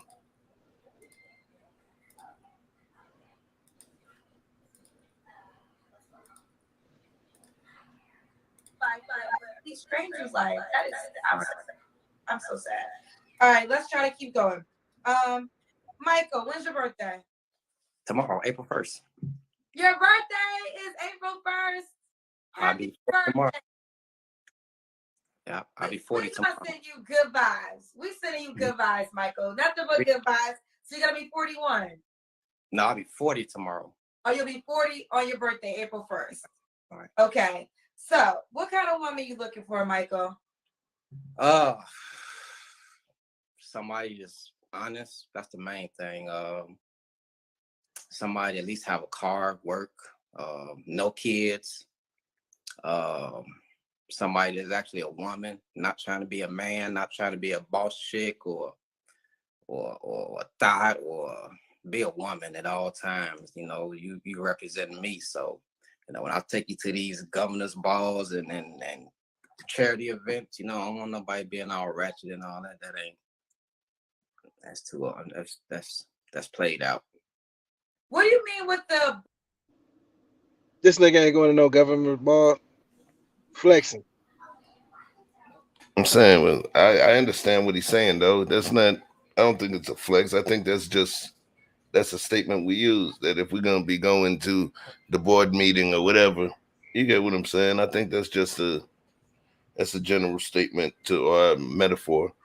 You know, we're so far before we continue. Do you think there's anything wrong with what he stated so far? No. No. How about you, Vic? I mean, you said it's a figure of speech, but other than that, nah. But no, I mean, so let's say if it wasn't a figure of speech. I'm just saying, do you think there was anything wrong with what he said? Nah, it's not wrong. Okay, so let's That's keep what he it going. wants. Say it again. That's what he wants. He's Exactly. He's saying what he wants. Okay. Okay. Right. Denise said that's Andre, a kind of working man. She said, how you know the kind I like, Denise? I think he's trying to tell you he's a working man. Hey, he said fair request. All right, let's keep it going.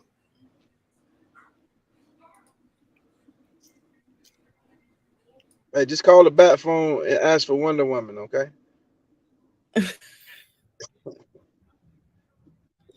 Okay. Boss chick though, what does that mean to you? You know how these chicks say it. I don't need no man. You know how these chicks is. I don't need no man.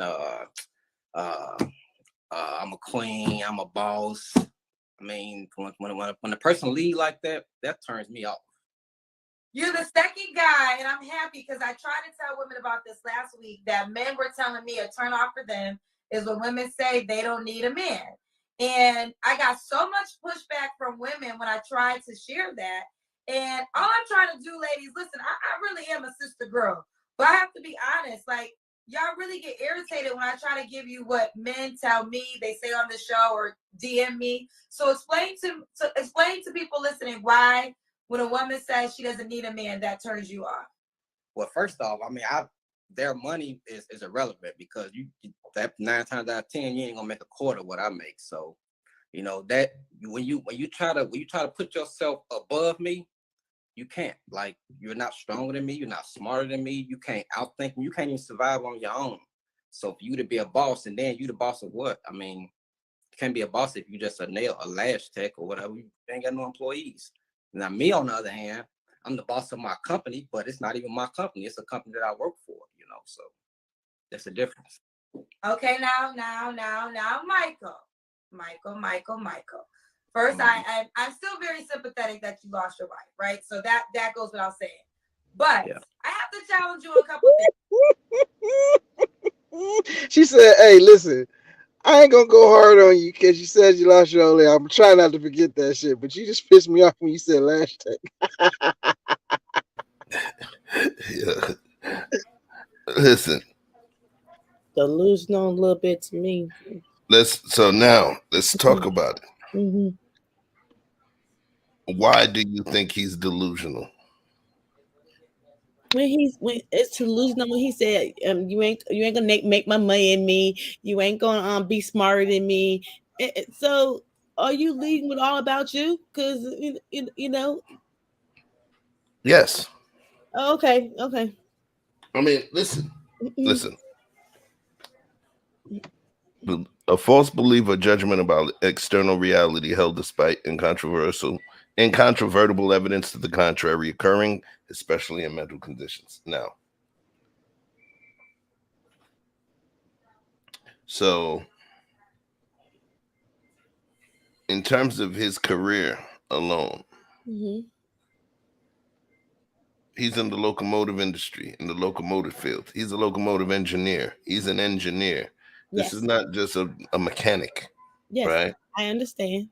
Right. So he's making well over 6 figures. Yes, I understand that too. Okay. For the record, he's been in that business. He's 39. And he's been doing that for 16 years.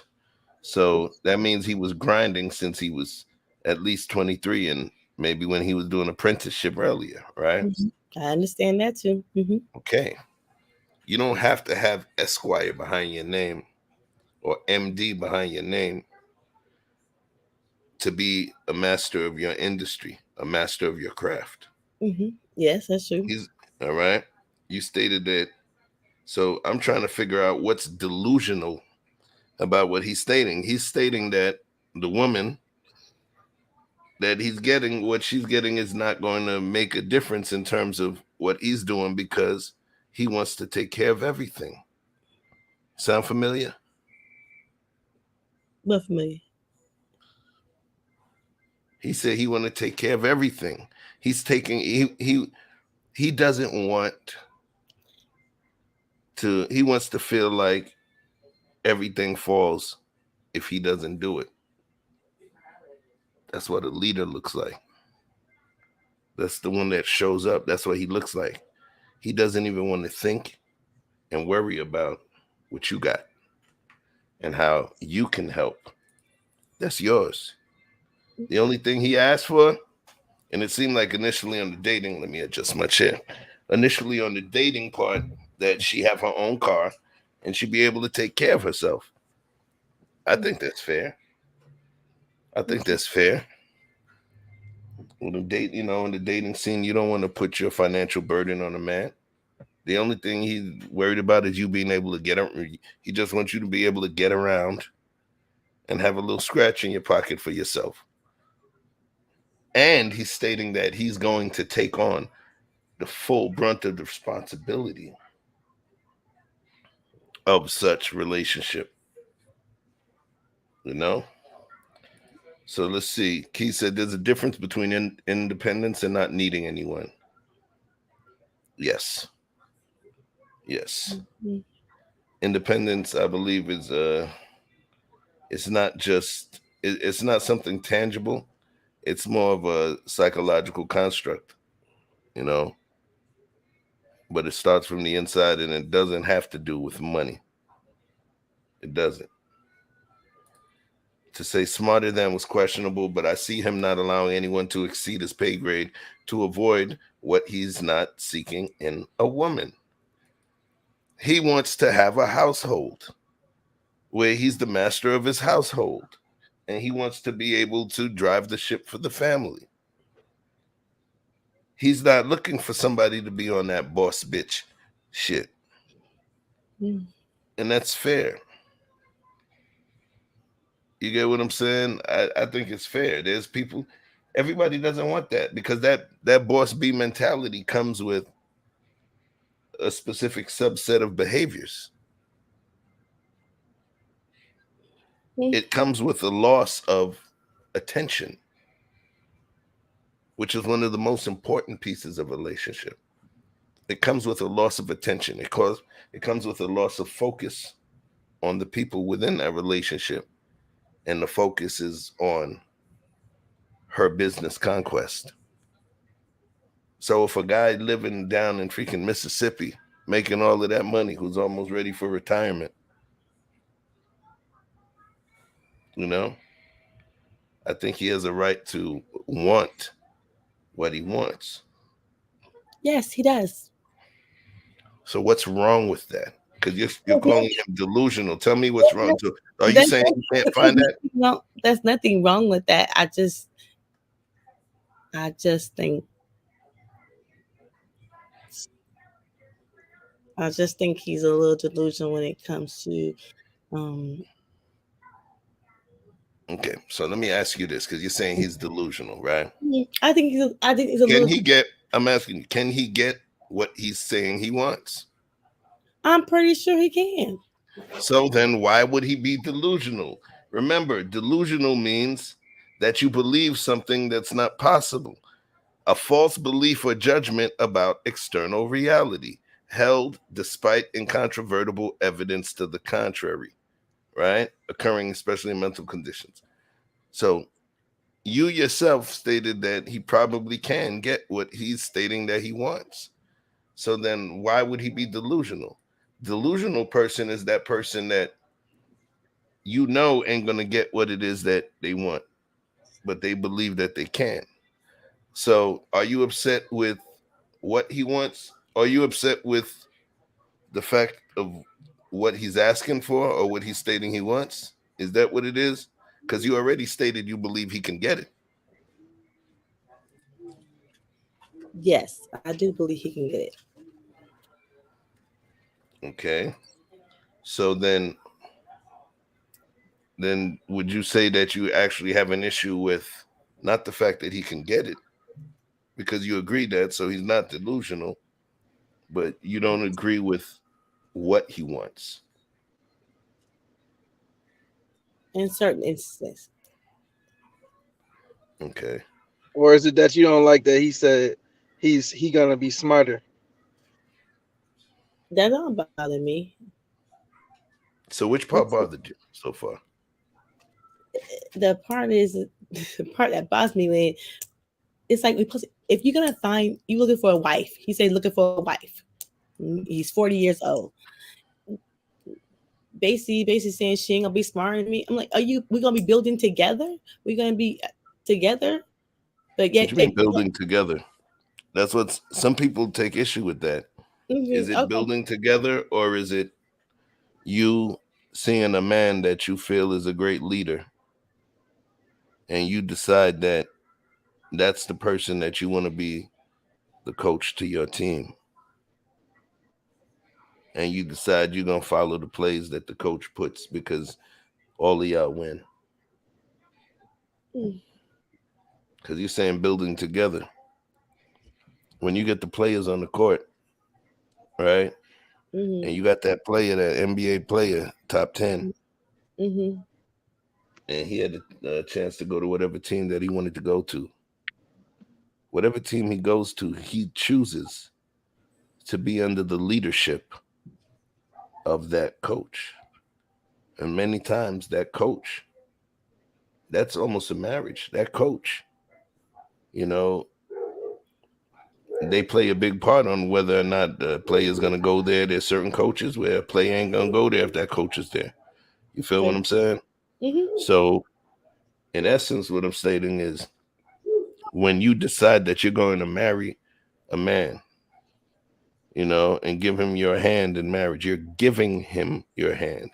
He takes your hand in marriage.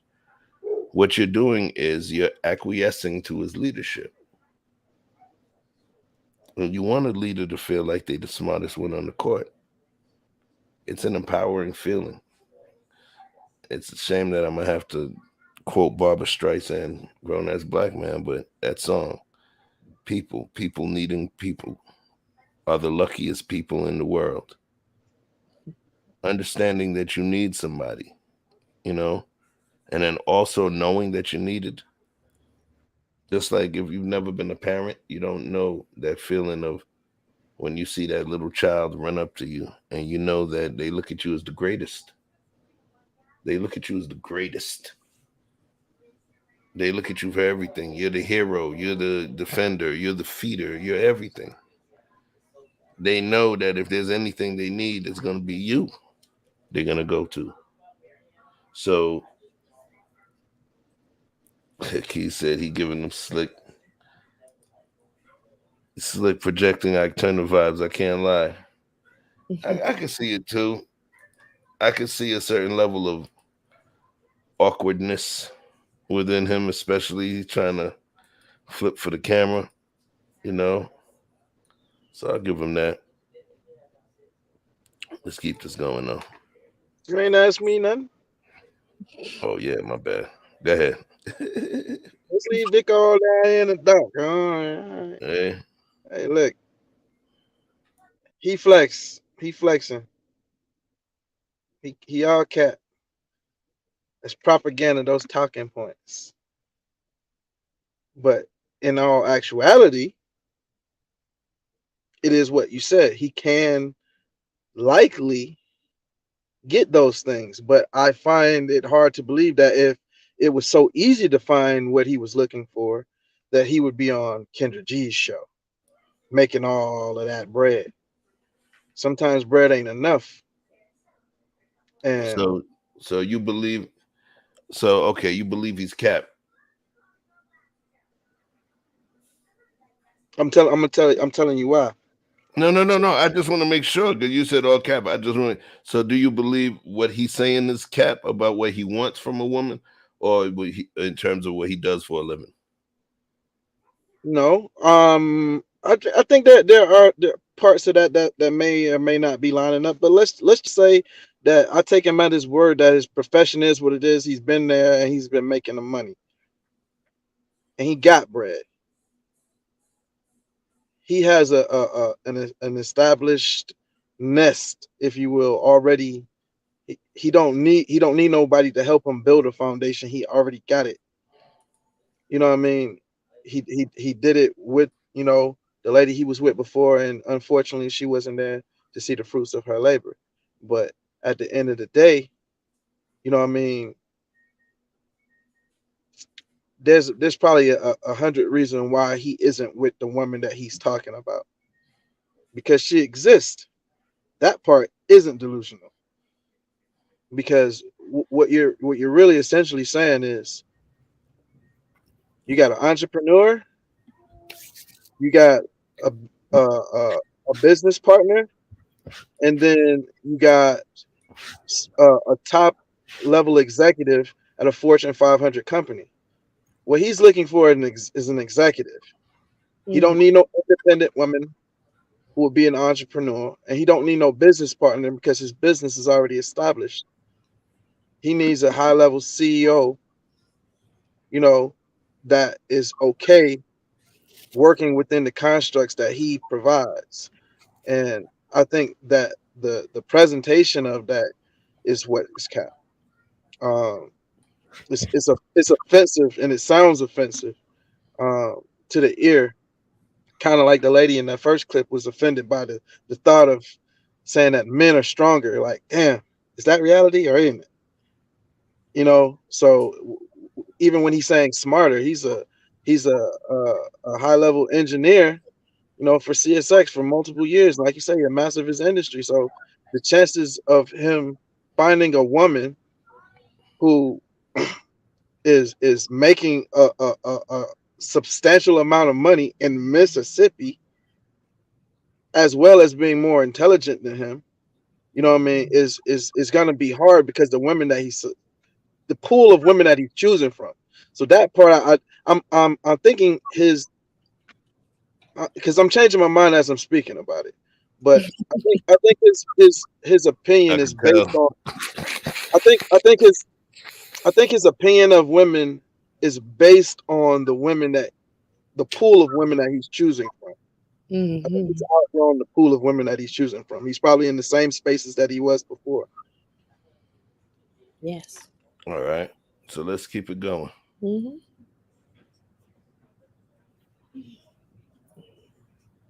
Are you saying that no woman is smarter than you? No, I ain't saying that. I'm just saying in general, like, you know, just in general, just the male and female, you know, composition. You know, it's not nothing. Nobody's smarter than nobody. I'm talking about as far Look at as her face. That's all I'm talking about. We're gonna have to. I don't want to.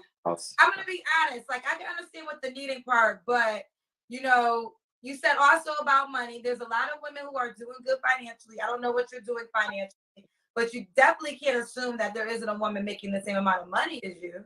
No, I mean, what I've been running to since I've been single, it's like, you know, I'm like, damn, you know, this the dating pool. They must get peed into something because it's been crazy. Like, I can't find. Said they must have peed in the dating pool. Somebody either they ain't got no time, or they got too many kids, or they don't know how to communicate. I don't like texting, so when you sit up here try to hold a texting conversation with me, that's automatically just get you deleted and blocked. So since I've been down here, it's been, I don't know. Okay, so let's go. So what are your deal breakers? So you don't want a woman that's too. Just somebody just be a woman. Like I said, I mean, I don't like I hate wigs, makeup, lashes. That's too much. I like natural stuff. I mean, be a woman. You know what I'm saying? I dealt with a woman with a child, but the baby was the little girl was young. You know, she was number like maybe a year old. You know, if I can be able to actually help her rate, you know what I'm saying, that's cool. But if I have my preference, no kids. No kids. We got over 5,000 people on All right. So far, any issues? Any issues with what he was saying? His level of articulation?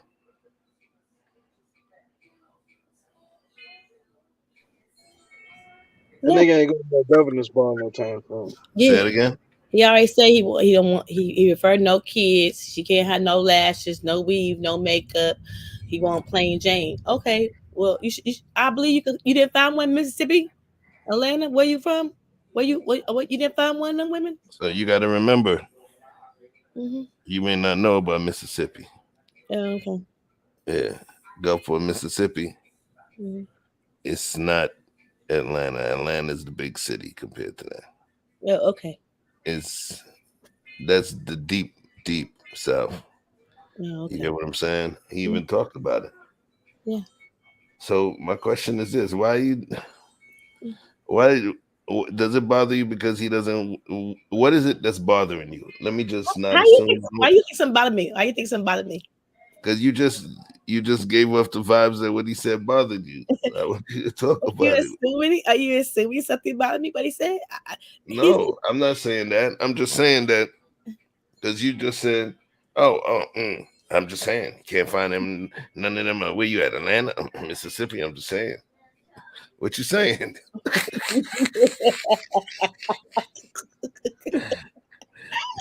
No, say what you said. Say what you Right, said. yo, say what you said, yo.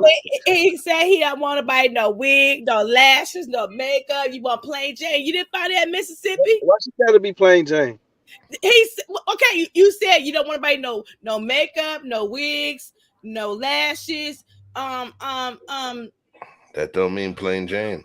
Okay. You know, there's girls that are beautiful that don't wear makeup, that don't wear lashes, that don't wear. Shitting on your lashes. What you say? Okay, I heard what he said. I'm like, okay, what why he can't find plain Jane then? He can find one. What's your problem? Obviously he got. He's saying he can't down there. That's what he's saying. Where he's at.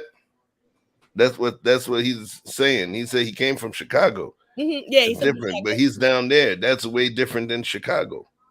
And so he's stating that he can't find that down there. Mm-hmm. Well, it depends on who his friends are, what circle he's in, because obviously, Keith said, "Chef being delusional." Thank you. Then they said, "Give me the plain Jane, keep your bust down." All right, they retain value. So let me know when you're ready, Andre. I'm gonna keep that clip going. Go ahead, Andre. Look at Kendra. Look at Kendra G. Yeah, what about Kendra? Would you just look at the picture right there? Would you consider her plain Jane? She got a little makeup on. Don't look like it. She got makeup on. Yeah. Do you watch Kendra G? So I watched a couple of her episodes. Yo, she got hella makeup on. Come on, man. God damn, what side you on, Chef? God damn, I'm trying to make a point, and this nigga goddamn cut my goddamn tie my shoes together. What the fuck? Oh, you busy unwrapping, holding my rabbit hole, throwing dirt in my goddamn. Whatever. I guess you hold it out. You hold it out. So go ahead. Ask Andrea. Drive. Go ahead. Yeah, she got makeup on. She got makeup on. She's beautiful. I believe she probably got lashes on too. She got no damn lashes on. We say she got lashes on too. She got lashes on. Yes. Oh, for the record, fellas don't want that shit. Okay. Y'all do what y'all want. Cause that's what you're gonna do anyway. He could then. I'm just saying we could finish watching it. He said he worked for a railroad, so you work for the railroad. You ain't stopping. Atlanta, Houston, none. You ain't stopping about them states to find what you're looking for. Nah, and that's the thing about it, right? Mm-hmm. When you're in this dating pool, right? Yeah. Think about it, right? You go to the grocery store, you go to the gas station, you go to the wherever that you find a woman at, the gym, and you running into all kinds, but you find someone attractive, but okay, she's crazy. Okay, she got 3 kids. Okay, she's got situations. So if you a highly qualified man, you only got so much life to live, and by the time you meet someone and you text them to death, like he's talking about, and finally get down to the meat of the situation and say, you know what? Nah, not you. Too many red flags. Too many no lists. Well, he just said now you got to start over. Okay, so but he's 40. I think that's how he gets. That's how you get here. So whether you're a well qualified man or not, you need some kind of filter to save you some time to say, hey, here are the baseline things that I must have before we even move forward. So that's how you get to online dating. And I Okay, think well, that's more he's necessary. 40. He's 40. He Mhm. wants children. He does Right. want children. And okay, so women You said are he doesn't want children? he does want children. He does want children. And women in their 40s probably already got their kids and probably ain't having no more kids. So he gonna have to move his dating pool to the younger women. And Mhm. they probably he can find somebody like 21 to 35 and Okay, so let's do this because I see you going into area. Remember, they didn't see this already. oh Remember, okay. right? All right. Okay. So, Oh, she seen that. I ain't seen that shit either. all right, let's go.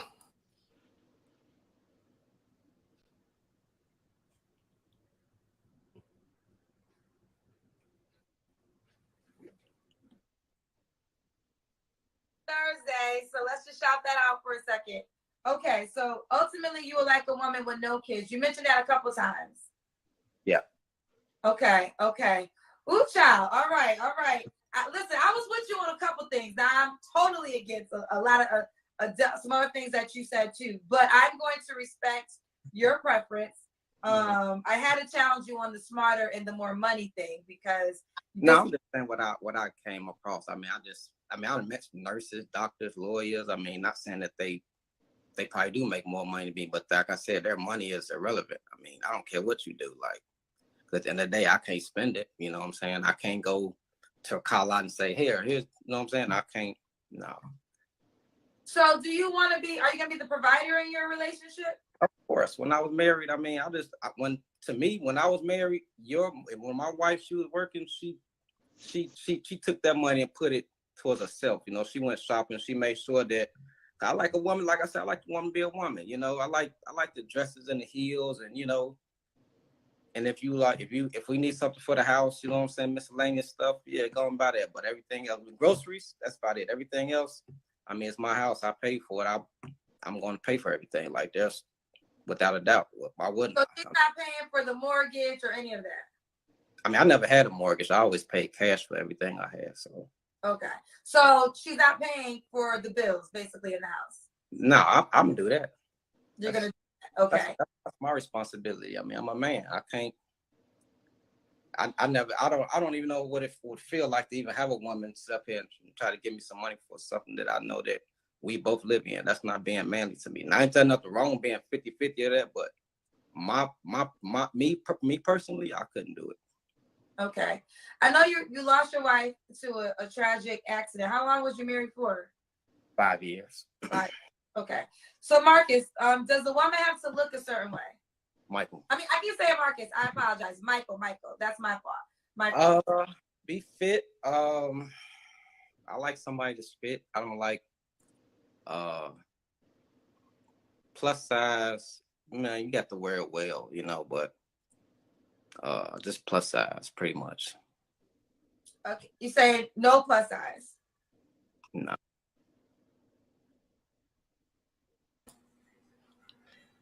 No BBWs. Your boy been binge watching KS. That's what's going on. So let's talk about it.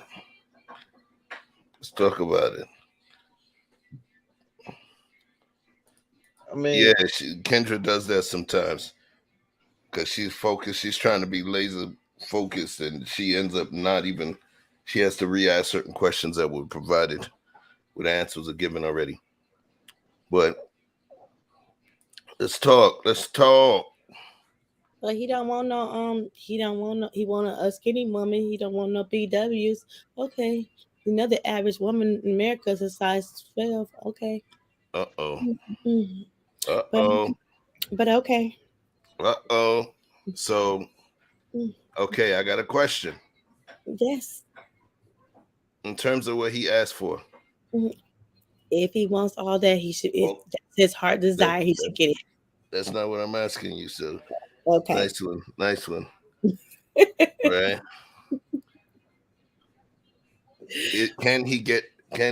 Is it possible that he can get that kind of woman that he's asking for? Yes or no? Yes. Okay. Mm-hmm. Remember, we're going piece by piece with this. Mm-hmm. So far, all of the qualities that he asked for, he can actually get. Yes. Okay. Mm, I'm asking. I'm gonna ask you after. I'm asking Andreas.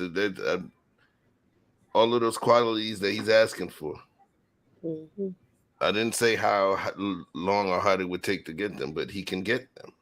So remember, we have to find where the delusion is, right? And so far, each of these things that he stated that he wants, you've already conceded that he actually can get them. Yes. So, right. Okay. So that means that nothing he said so far is delusional because it's actually possible. Remember? Yes. Right. Okay. So we're probably going to step into the delusion territory soon. Vic, talk to me. So do you believe that the qualities that he's stating that he wants, do you believe it's possible? I didn't say probable. Do you believe it's possible for him to get that type of woman? that's the point. You literally took the words out of my mouth, and that's why I asked you to define delusion. Because if you're saying possible, technically speaking, anything's possible. God who strengthens me. But at the end of the day, when we talk about what's probable, the further you get away from probability, the more delusional you become. That's why I said there's degrees of delusion. It doesn't necessarily have to be black and white to say that it's not possible. So you believe in it because it's not possible, then you're delusional. That's an extreme version of delusion. If you believe in something that is very unlikely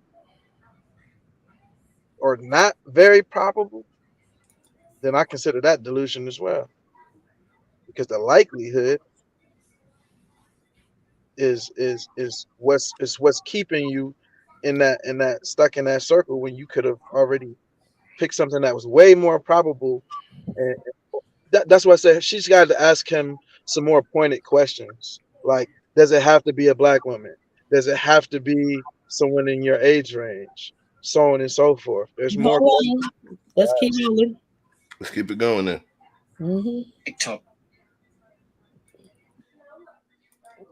Okay. And you said you don't care about her money, right? Nah, as long as you have a car, man. As long as you have a car, I don't care if you work at Chick-fil-A. As long as you got a car, you take care of yourself. Like, that's about it. I don't care about the money part. Do you want kids? Of course I do. Okay, he does want kids. Yeah. Are you willing? Is no kids a strong deal breaker for you? Say it again. A woman with kids, is that a strong deal breaker for you? Like I said, the child has to be small. I mean, like, if we're going to do it for the long haul, the child got to be like 2 years old. I want to be able to help raise them too. I don't want to come into something that is already built. You feel what I'm saying? Okay. I want to be able to actually build. You know what I'm saying about? That's me. Okay, shouts to Regine, who I cook. All right. I thought that was rather admirable. There was something that he said. We're going to help raise the child. Is that what admirable? What you think was admirable? No. Okay. It's deeper than that. Okay. He wants to have an impact on the child. That's a difference. He wants to have an impact on the child. Okay? He don't want to have to come into the game and, you ain't my daddy, nigga.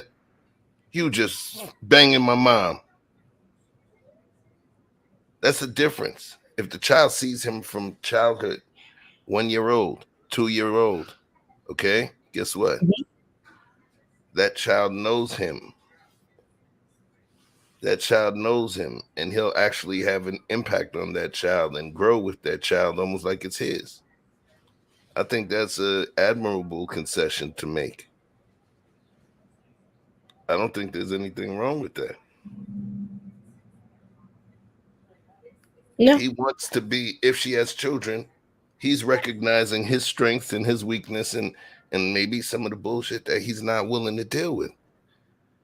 He's not doing a great job of articulating himself. You get what I'm saying? However, I'm feeling the essence of what he's saying. He said, I prefer that the child be 1, 2 years old so I could play a part in raising.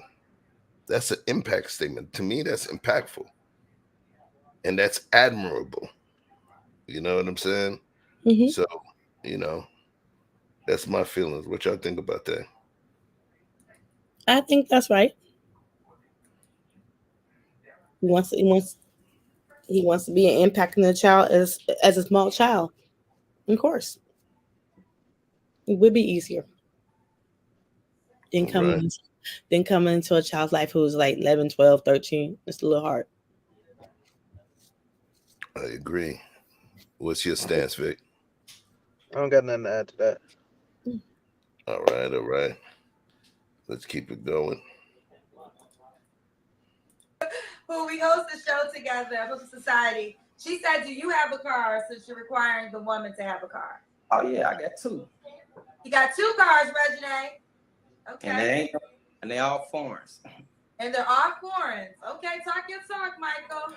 Does the woman have to be in Mississippi? No, New Orleans, Mobile,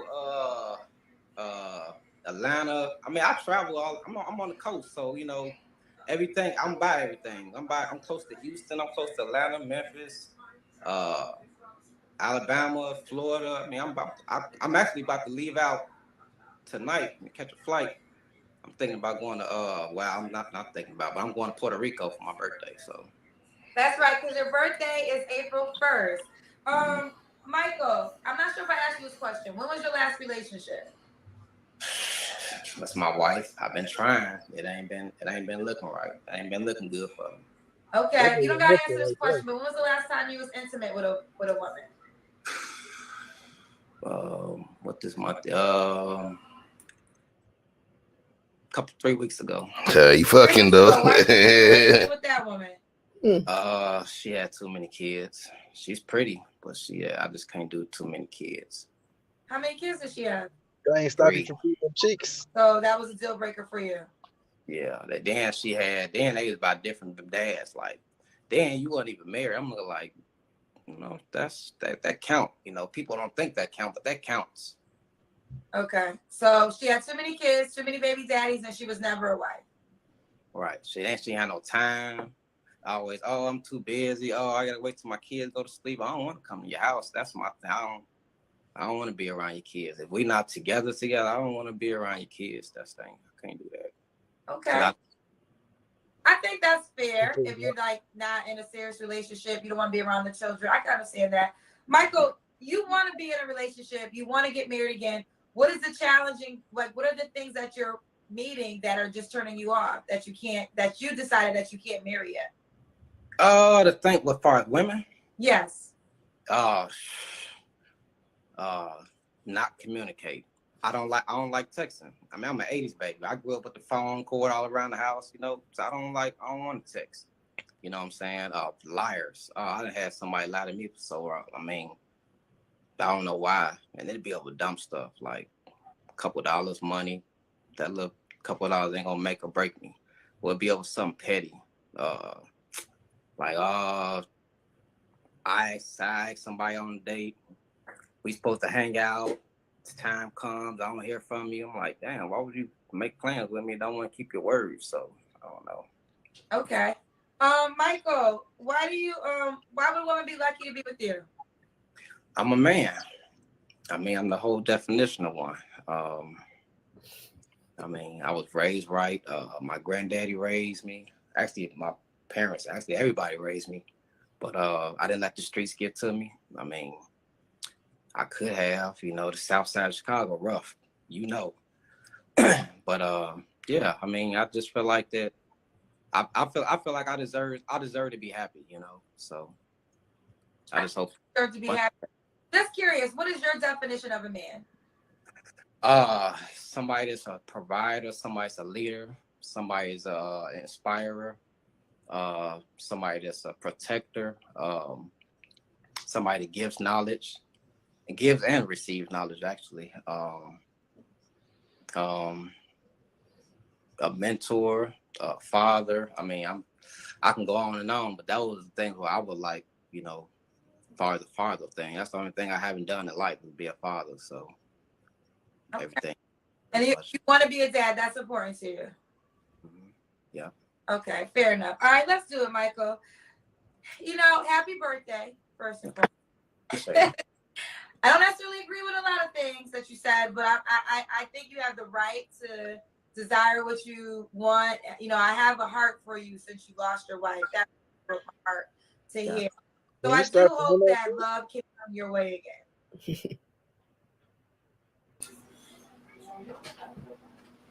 Bring it.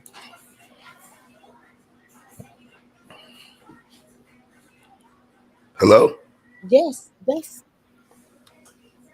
I thought you asked me to pause it, Vic. I asked if she could stop saying that shit. What? That he lost his wife. Them be sensitive stuff, you know what I'm saying? Take time to get over that shit. And you can take one and motherfuckers say, oh yeah, okay, I appreciate it. Thank you. You know what I'm saying? But damn, man, keep hitting that motherfucker like it's something that need to keep being said. You know what's funny? Here's the weirdest part about it. Because when I watched it, I peeped that too. But here's the kicker. It seemed like she was being insensitive. But she was actually too sensitive to the optics. Right. Because remember, she's not just talking to him and talking for herself. She's speaking for her almost 60,000 subscribers and a few thousand people that's in the chat watching live. So that's almost her disclaimer to them. Hey, look, before y'all bitches start calling me insensitive now, okay? You feel what I'm saying? So it's like she was speaking to I believe she was speaking to them through that statement. You know, but I definitely believe in terms of the wounds. I do pay attention to, you know, body language and facial pantomimes and everything. And I do believe that he was hurt behind it. You understand? Yeah. Even when he was like, you know, shit happens. Nah, nigga, I could see his face. You seen the blink. You seen the way he looked up. And it's almost like, man, I ain't trying to get choked up. You know? Well, maybe then he's not ready for a relationship then. But no. That come on, man. I'm just listen. Now, see now because you not feeling, dude. Now you that's don't be not. that. I We just think you asked the yo, question. we look at you better than that, yo. Come on, man. Look, the fact that he might get a little emotional when he's talking about how his wife died, that he's not ready for a relationship. Yes, I'm just saying maybe he haven't got over. So I'm asking you. The fact that he's holding back emotions, which he did well, that he's holding back emotion because he's talking about how his wife was killed. Yes. And you're stating that because of that, he's not ready for a relationship. No, so you telling me that? So no, I'm stacking that shit, yo. So you mean to tell me you? Yo. Yes. How long you been divorced, yo? 15 years now. All right. 15 years now. Yes. Do you get emotional about shit that happened in your marriage? Yes, I do. Yes. Okay. Do you feel that you're ready for a relationship? Yes. So then, okay then. So then why wouldn't he? His wife suffered a horrible death. And not only did she suffer a horrible death, 2 other people died as well in there. And that was his wife. And he was in his 20s. He was the kind of man that would get married in his 20s. Not the Pookie and Ray Ray ones that we keep hearing and talking about. Not those. Right? Not those. Not those. He got married young, in his 20s. Had, started a nice career. Unfortunately, he lost his partner. Yo, I'm timing To Be Love out. I'm timing her out because she on that bullshit. I'm timing her out. But anyway, right. So he lost his partner. And just because he might be a little emotional about it, 10 years later, they was married 5 years. I don't think there's an. And you said maybe he's not ready for a relationship. Maybe he is. Why wouldn't he be? You know what I'm saying? Why wouldn't he be? That's a real question. I'm just saying he might not be ready for a relationship. I mean, he could be. I'm not sure. I don't know everything she's gonna ask him. So we gotta finish watching so I can get better information. How about that? I'm just asking questions. All right. All right. Yeah. Let's do it. Give them your Instagram name. I just made this page. I think it's Mike, MIKE versus Michael. Okay. So it's Mike dot verse dot Michael. So MIKE.BS.Michael. What is your Facebook page too? Michael Leonard. Spell your last name. LENARD. LENARD. Michael Leonard. Yeah. Let me see if I can find it real quick. Is there more than one Michael Leonard on Facebook? Yeah, I heard it's a bunch of us on there. What's your page? It's gonna say I'm from Chicago, so it's gonna say you're from Chicago. Yeah. Let's see. LENARD. Okay, LAND. No. LENARD. Your page, so I could try to tag that because you're definitely gonna be a highlight since it's your birthday. So I want to make sure I tag your Facebook. So if you can't DM me here, your Facebook page. Okay, that's cool. All right, again, this is what's the age range? We didn't go over that. What's the age range you want to take? Ooh, I like young women. That's a little strong. 20 to 30. 20, Michael. I look young, so I want somebody. I don't want nobody over 30. Most of them, they too scarred. I done tried that too many times. I done tried 30, 35. We trying to help you, Michael. They too scarred emotionally. I ain't got time for that. I got things to do. Hydraulic scar. I can retire in a couple of years. I don't need nobody that's all beat up with cigarette burns and gunshot wounds. I know. No. Michael! You gotta stay out there. He started at in the hood. Okay. Let me tell you something. 95% of them that I ran across burns and a shut up. So he got in the hood. I'm just asking the question now. 35. That was actually mentally sane. Like he told your ass he's in the down low part of Mississippi. My past. Everybody shot and cigarette burns. Nothing to do with your past. I'm not even what you're used to. I don't even know why you even bringing somebody in that whole conversation, but always something. And the crazy part about it, I thought me moving to the south would be a big plethora of women. Not down there, buddy. Most of them got kids. Nah, this women. Okay, so you just not the ones he looking for. Yes. Listen, if you got a 100K a year job, you know what I mean?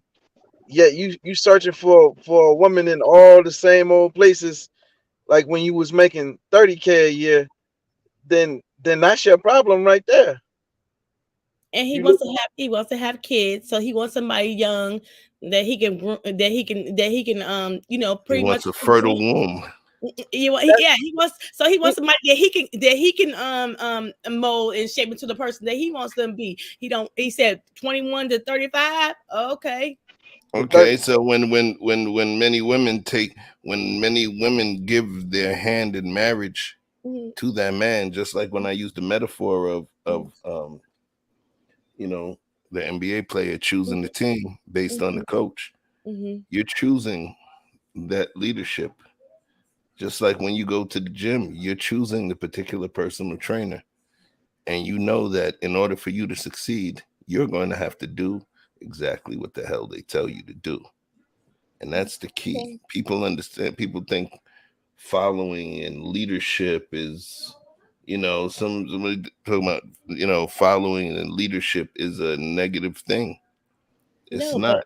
If you know somebody's a great leader, you want to serve under that particular general because you trust that the place he's going to take you, even though you don't understand the playbook, even though you just follow the orders and the directives, you recognize that you're choosing that leader. And he wants, so I don't think it's predatory. I think that he's speaking from the perspective of a dude that's met certain types of women, and he knows what he doesn't want. He was married in his 20s. Okay, so watch this. Okay. He's 39. Right? Yes. So when his wife passed away, which was 10 years ago, right? He was 29, right? They were married for 5 years, which means he was 24. That's not right. That's not the right math, Chef. He said 2 Why years. is it not? Tell me what's the wrong part. Well, how old was his wife? How old was the wife? He said his wife died 5 years ago. No, they were married for 5 years. She died a couple of years ago, is what he said, because he couldn't get the year, which made me think that it was capped. Because if someone like that important to you die, you don't forget the date. I believe she was young. I believe she was young. She was younger than him. Okay. So we got Miss Polly. She wanted to pop through and drop something in on the topic. What up, Miss Polly? Hi, how are you guys today? Hi, how you doing? Chilling. What's good? I'm good. I'm good. I've been driving around listening to you guys for a couple hours, so a lot of different topic stuff has been going on, but I couldn't really say too much because I was driving. But yeah,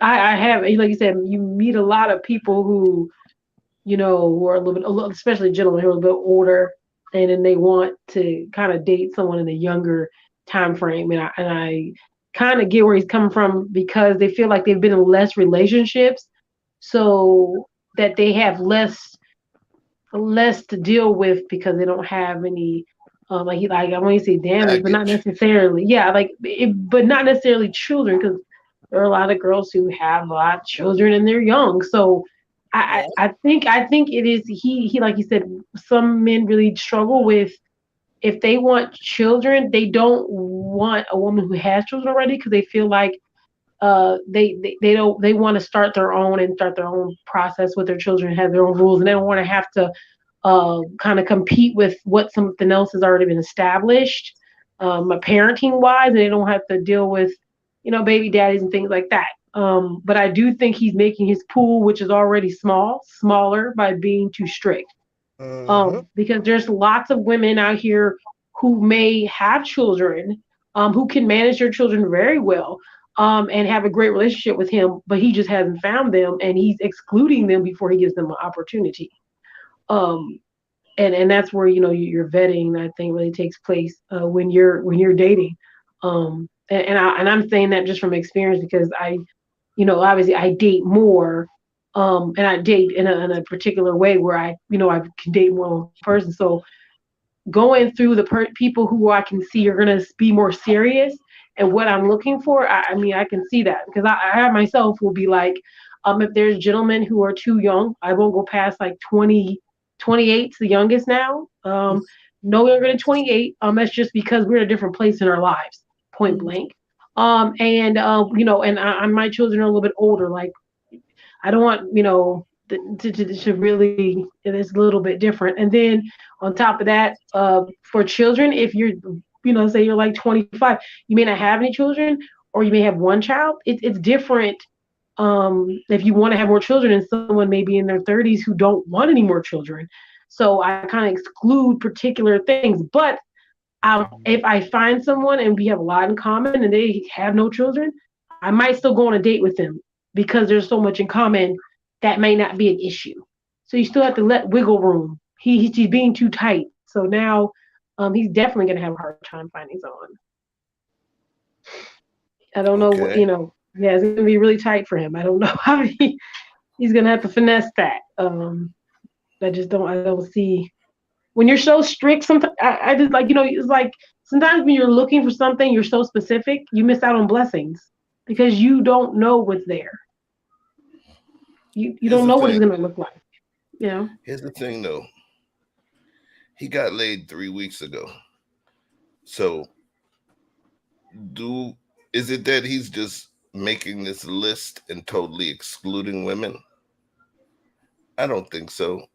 I think he's still getting his taste of those women, and he's telling us in terms of his travels after he's tasted the fruit of the berries of different bushes, right? He's just letting us know, yeah, I ain't fucking with these berries. I ain't fucking with those berries. Well, he These are already said he cool. got too many kids. Shit He had fast too food. many kids. It'll fill you up for the day, but you don't want to make a habit out of that shit. Right, Yes. but nobody said that. What I'm saying is that he dealt with a girl that had 3 kids. What if that's the reason that he feels that he don't want to do the shit again? That's what I'm saying. If I don't taste that nasty sour berry, then I won't know not to go back to that bush. That's the point that I'm making. Maybe he's giving you his own anecdotal evidence in terms of what he's seen in Podunk, Mississippi. You ever been to Picayune, Mississippi? This nigga said There's places in Mississippi where there's just one street sign. There's towns where there ain't one street light. There's towns where there ain't no street light.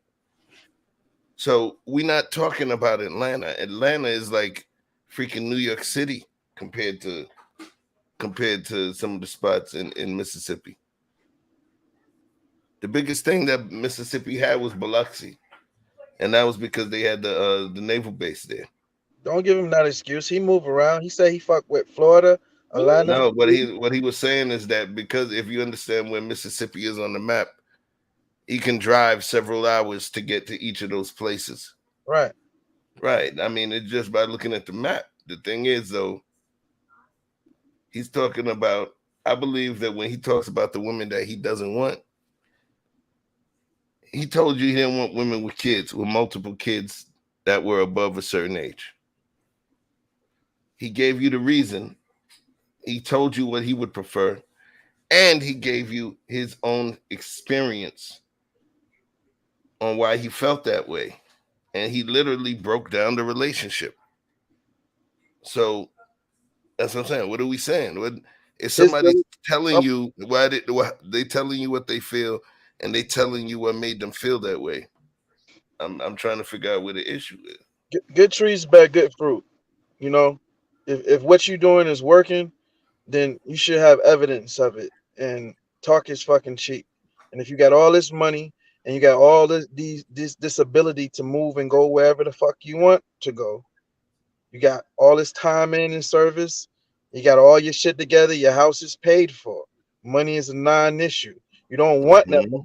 There's a lot of fucking available women that would love a deal like that. So what I'm saying is that with all of the more shit you add to the criteria, the less likely you're gonna find her at the fucking grocery store or randomly. You're definitely not gonna find her in the club. So what I'm saying is that you gotta if you're gonna have a streamlined standard that way, then you need to have a filtering service. So whether it's a dating, what's the shit with the people who do the hookups? You know what I'm saying? It's a lady. You might eHarmony, Black Planet, matchmaker. So I'm saying whether you pay a matchmaker or you paid an online dating service, like a paid online dating service, or whatever your method was to allow yourself to filter through these women, because your criteria is too extreme that you think you're gonna get the majority of that shit in one package in a young version with no kids, like nobody else don't want it. That's the equivalent to saying you want a high value fucking man and you want him to have all of this shit and you think that he ain't gonna want no other women but you. Like the fuck, they got options. So if you want this little young, tight, beautiful thing that just want to listen and do what you wanted to do, and she got all her shit, her mind, her faculties together. She ain't got no children. She's ready and available and professional that you can take it to the fucking governor's ball if you ever go. Then guess what, bro? There's some other highly qualified niggas making way more than you that wanted to snatch her up and probably already did. So if you wanted to find someone, some of these leftover women that would qualify, then you're gonna have to go through some other extemporary means to acquire what you're looking for, and it ain't gonna be in no fucking Picayune or no other place in Mississippi. You're gonna have to go. It wouldn't even matter what state. I could give a damn if you was in New York City or LA. You're not gonna bump into that girl in the street. You're not that lucky, bro. You have to find a way to filter through. I think he could find. I think he could find the woman. I don't know. I don't know about that. In terms of the women, no, now, if you listen closely, what you said, you stated that the requirements that he made, those were not hard requirements, though. No, they're not. So but when you said that, the fact, and when you said even in the New York or LA, I don't know about that. The thing is, he didn't give anything. He didn't give requirements that were crazy. He lumped a lot of requirements together, but stating that he couldn't find those in two of the biggest metropolises in the country, I disagree with that. Well, go hang out at some college. Go hang out at some college campuses and look for some upper class women. You know what I'm saying? And see if they qualify for what you're looking for. If you want somebody who's polished and ain't gonna embarrass you and ain't ratchet, because you can get that little young pretty thing, but she got her issues too.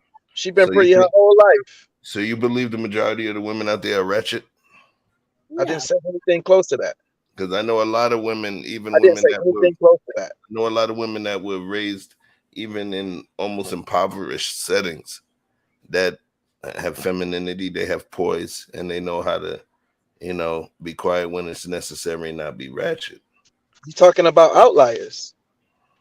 Oh, so you're saying that the majority of the women in the hood is ratchet?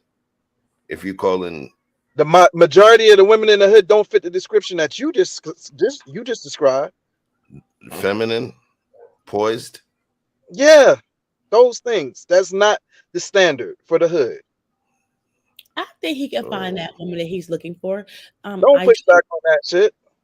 No, I do think he can find a woman, but I believe he's going to find her in a college or something like that. He wants her to be between 21 and 35. So she and he want her to have some kids with her. So some people got kids, and so he if she want to be the child be small. So his pool is going to be tight, but he can find her. He can find her. Yeah, I do think he can find someone. I don't think his requirements are actually crazy. I just think that he doesn't I think his real problem is that he doesn't realize what he's describing that he doesn't want. He may be himself. If that makes sense. Like you gotta.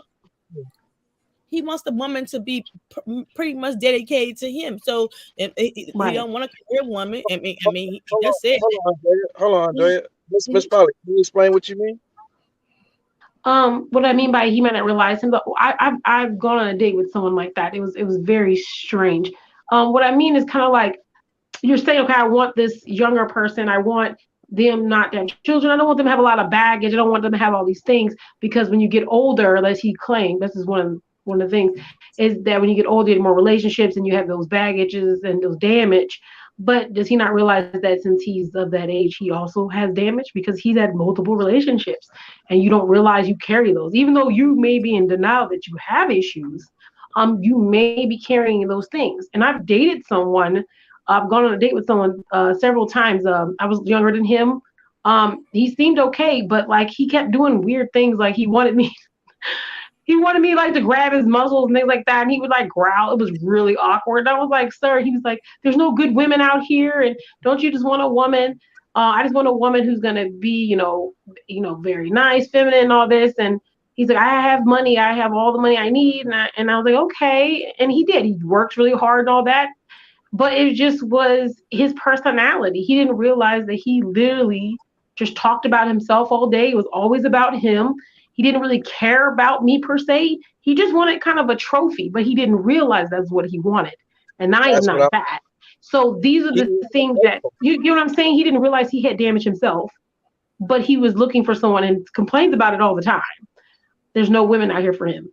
But in fact, it's him with the issue that's causing women to run away. But the idea is this. The idea is this. He can find this woman, and he can find one that could give a shit about her own personal um recogni- recognition, as far as him valuing her or her opinion or her intelligence or anything like that, and just is quite willing to downplay herself just for the benefit of a comfortable life, Mm-hmm. and that will give him children and listen to what he say and whatever the fuck else, and her family be happy that she found him. But Yeah, he might but find he's that. not Yes. gonna bump into that woman at random unless it was just destiny, because that woman is a highly sought after woman, and she's got options for sure. So at the end of the day, you know what I'm saying, he would have a better chance, like I say, going on a college campus or somewhere where professionals go. But the women he's describing are most likely not professional women, and that's not Or I the actually don't places think that he he's would do looking good with an intelligent woman. I'll be honest. I think he wants a woman to be all about him. That's what I hear. Right. You saying a woman can't be intelligent and be all about her man at the same time? No, I'm not saying that, but I'm just No. the way he describing. He wants her. He just say he gonna retire at 40. He wants the woman to be all about him. Okay, it's all about him. He And then he don't yeah. want. He said 21 to 35. I'm looking at the pool that he wants. He wants 21 Hmm. to 35. Yeah. He doesn't want a companion to grow with him. He wants them to focus on him, and he wants Yes. to relax with them. And that's okay. I'm not saying it doesn't exist, but what he's looking for is not someone to really grow with. It's to bear some children for him so he can leave a legacy and really pay attention to him and cater to him. That's what he's looking for. And he wants a woman that age, like most people don't know at 22 they trying to figure out who they are. So Hmm. he wants somebody that he can mold and shape it to the Mold, person yes, yes. that mold He them. doesn't want her to Is know. that wrong? No, I didn't say it was Is wrong, that but that's what he's looking for. That's what he's right? looking No, for. I'm just no. I get that. I'm not saying that you're stating that. What I'm just asking, I'm asking the question is that does Hmm. he seems that he thirsts for leadership. He spoke to him being a leader of people at his job, and he was proud of that. He spoke to being in a relationship with a woman that if she has a child, he would he would prefer the child was younger because the child would be more positively impacted by his leadership. Hmm. Okay. There's a lot of dudes out there. They call them Pookies and Ray Rays. You know, one thing that I don't get from him at all Hmm. is Pookie or Ray Ray. All right. And there's hold on, and there's something very important about this. It's very important. He speaks to aspects of leadership. Hmm. He's not worried if she's making all of this money. He's not worried about that. He wants to make sure that he's in position to do all of that. He's a leader. He's somebody that's taking on responsibility. And he And wants a follower. He and, might be a control freak. Yeah, but, that's what but, that's but you what I know heard it's him funny. say. Now it's funny. I didn't think you was gonna say that, Vic, and I'm gonna say why. Because the next point that I was gonna make was what's interesting is there's women that speak on the Ray Rays and the Pookies and the having to go 50-50. But then when you get the guys that is ready to, you know what I mean, take the whole brunt of the financial weight and they thirst for it, it's almost as though they're called controlling. But when the person is wealthy, uber wealthy, millionaire status, they're not called controlling. It's called her acquiescing to his options. But when you have somebody who is, you would say, upper middle class income, higher tier, definitely 6 figures, you know, top 12% of men, top 10% of men, top 6% of black men. He's an above average earner. He's an above average earner, especially living where he's living. Maybe he's been watching a lot of Kevin. But he is a high earner. Right. I He's a think he high just needs earner. a traditional woman. That's all. He needs a traditional woman. Not And necessarily it's a that's bad thing to do that. Yeah. right. And that's the thing is, like, when we hear what he's stating, it's just that I think that because all of them were listed, it looks a lot bigger than what it is. But women's lists be longer than his, way longer than his. Y'all lists be way longer. So call it rabbit hole in terms of the levels of delusion. I don't think he's It says more when we judge the reality, because remember, what's the delusion? You know what I mean? Within delusion, it's this whole situation about the person ignoring incontrovertible facts or evidence, right? Mm-hmm. I don't think he's delusional. I mean, the age group that he wants, yeah, he's gonna have to broaden his horizons. Like, he gonna have to do maybe Houston, Atlanta. I'm just saying, if he couldn't find it in Mississippi, he's gonna have to go outside of that to find it. So let's forget, because it seems like everybody's getting charged up. Everybody's getting charged up by the 21 to 35 thing, right? Well, he just said. So hold on a second. Okay. Everybody getting charged up by the 21 to 35 thing, right? The only thing that I would say that somebody should really get charged up about is 25 below, or even have a feeling about it. But so let's push up 26 to 35. What's wrong with him wanting a 35-year-old woman? Is there something wrong with that? No, it's not. 34. How about a 30-year-old woman? No, it's nothing wrong with that, because remember, he wanted to have kids. So he said that he wanted to have kids. Yeah, so. I think that's the issue, is that you're like, he's looking for people with, not saying they don't exist, but women in a particular area don't have children who are of a certain age and be willing to be traditional in a world where women are going through a revolution where they're not being traditional, especially the younger women. So being traditional in younger area is kind of weird. They may not have children, but them wanting to be in a traditional role, a lot of them, that's not very common right now. So he has to go a little bit older. He's going to probably find people with more children. So the ratio is kind of off for him. I think so I'll say this, right? Mm-hmm. He actually gave it up, and he said, he keeps saying, "Look where the hell I am, and I know about where he's at." It ain't, man. That's, I heard of the Mississippi Delta, right? It's a different story out there. And he's like, that's why I'm hollering at you. He ain't finding what he's trying to look for. So he's going into an online portal. And he's having a conversation. He's not, I was about to say exposing himself, but he's exposing the world to him. Okay, but at the same time, is he want to have children. So he is 40. So in the age group that he's looking for, he wants a woman who's childbearing ages. Okay, so he said 21, 35. So I'm confused about what y'all arguing about, because he said he wants childbearing ages 21 to 35.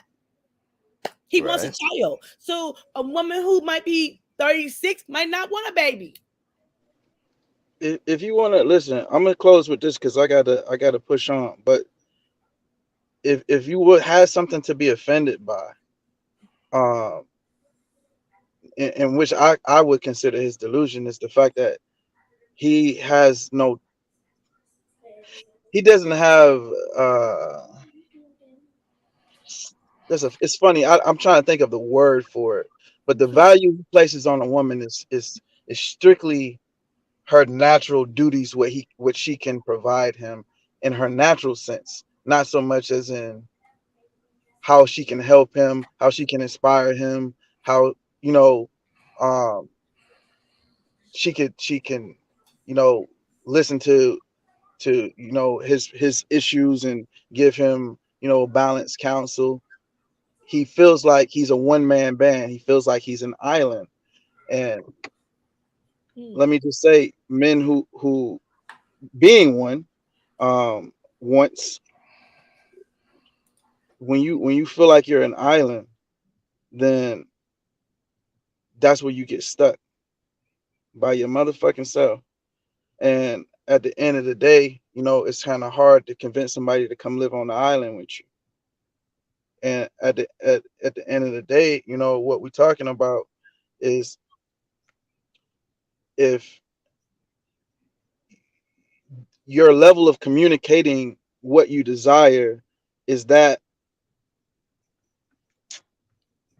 for lack of a better words, caveman style, it's going to be very hard to get a woman who fits your criteria, that isn't a Dumbo, that still wants to go along with your program, with your inability to communicate what you're actually trying to get done. So you're going to have to lead with your money, and then you're going to leave yourself open to be taken advantage of.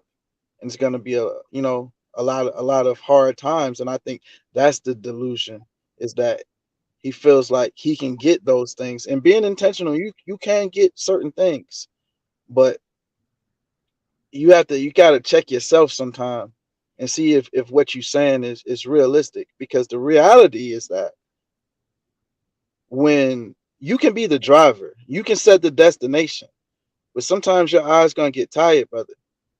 You know, and you're gonna need someone else to take over, even if it's momentarily. And you're gonna need to be able to trust their driving. You still navigating, but you're not always gonna be the one at the wheel. You get sick, then what? That's what the companion is for. And if you're handicapping her by not allowing her to be proficient in anything, to do anything, to contribute anything, all she got to do is what the fuck you tell her, then she's not going to be ready to help you should you need it. And your castle may crumble because of it, no matter how strong you built it. So I think that's the delusion. And it's going to be hard in 2022 to convince any woman in that age range that he's talking about, because these are liberated women. They not from that traditional setting. So unless their parents are very, very old school, and it's more of arranged through a network, and they don't have a problem with the gap in age and all of these things. There's so many obstacles to overcome, because the woman he's describing, she probably has a strong family background to have made her the woman that he would be seeking. So that's why I say he's got to go through a whole nother means. And if he think he's gonna bump into her in all of these random places that he's still frequenting, where he can find a woman that let him come over with her kids, with 3 kids and multiple baby mamas, and he still want to clap cheek, he ain't sure. He talking, but when he's sure and he done hurting and he done healing, I think he'll choose a better route, because he seems like, after hearing him through, that he's a solid brother, but he ain't 100% sure what he want right now. But he just heard some things, and he said, yeah, that line up. You know what I mean? And with that said, man, you know, peace and respect to the panel and the chat and everybody who came through. And respect to the Golden State Warriors. Peace, Chef Curry. That Chef Hold it Curry. down. You know what I'm saying? And congratulations to those boys, and congratulations to you, Chef, for touching 1K multiple times. You know what I mean? You're gonna push right past that.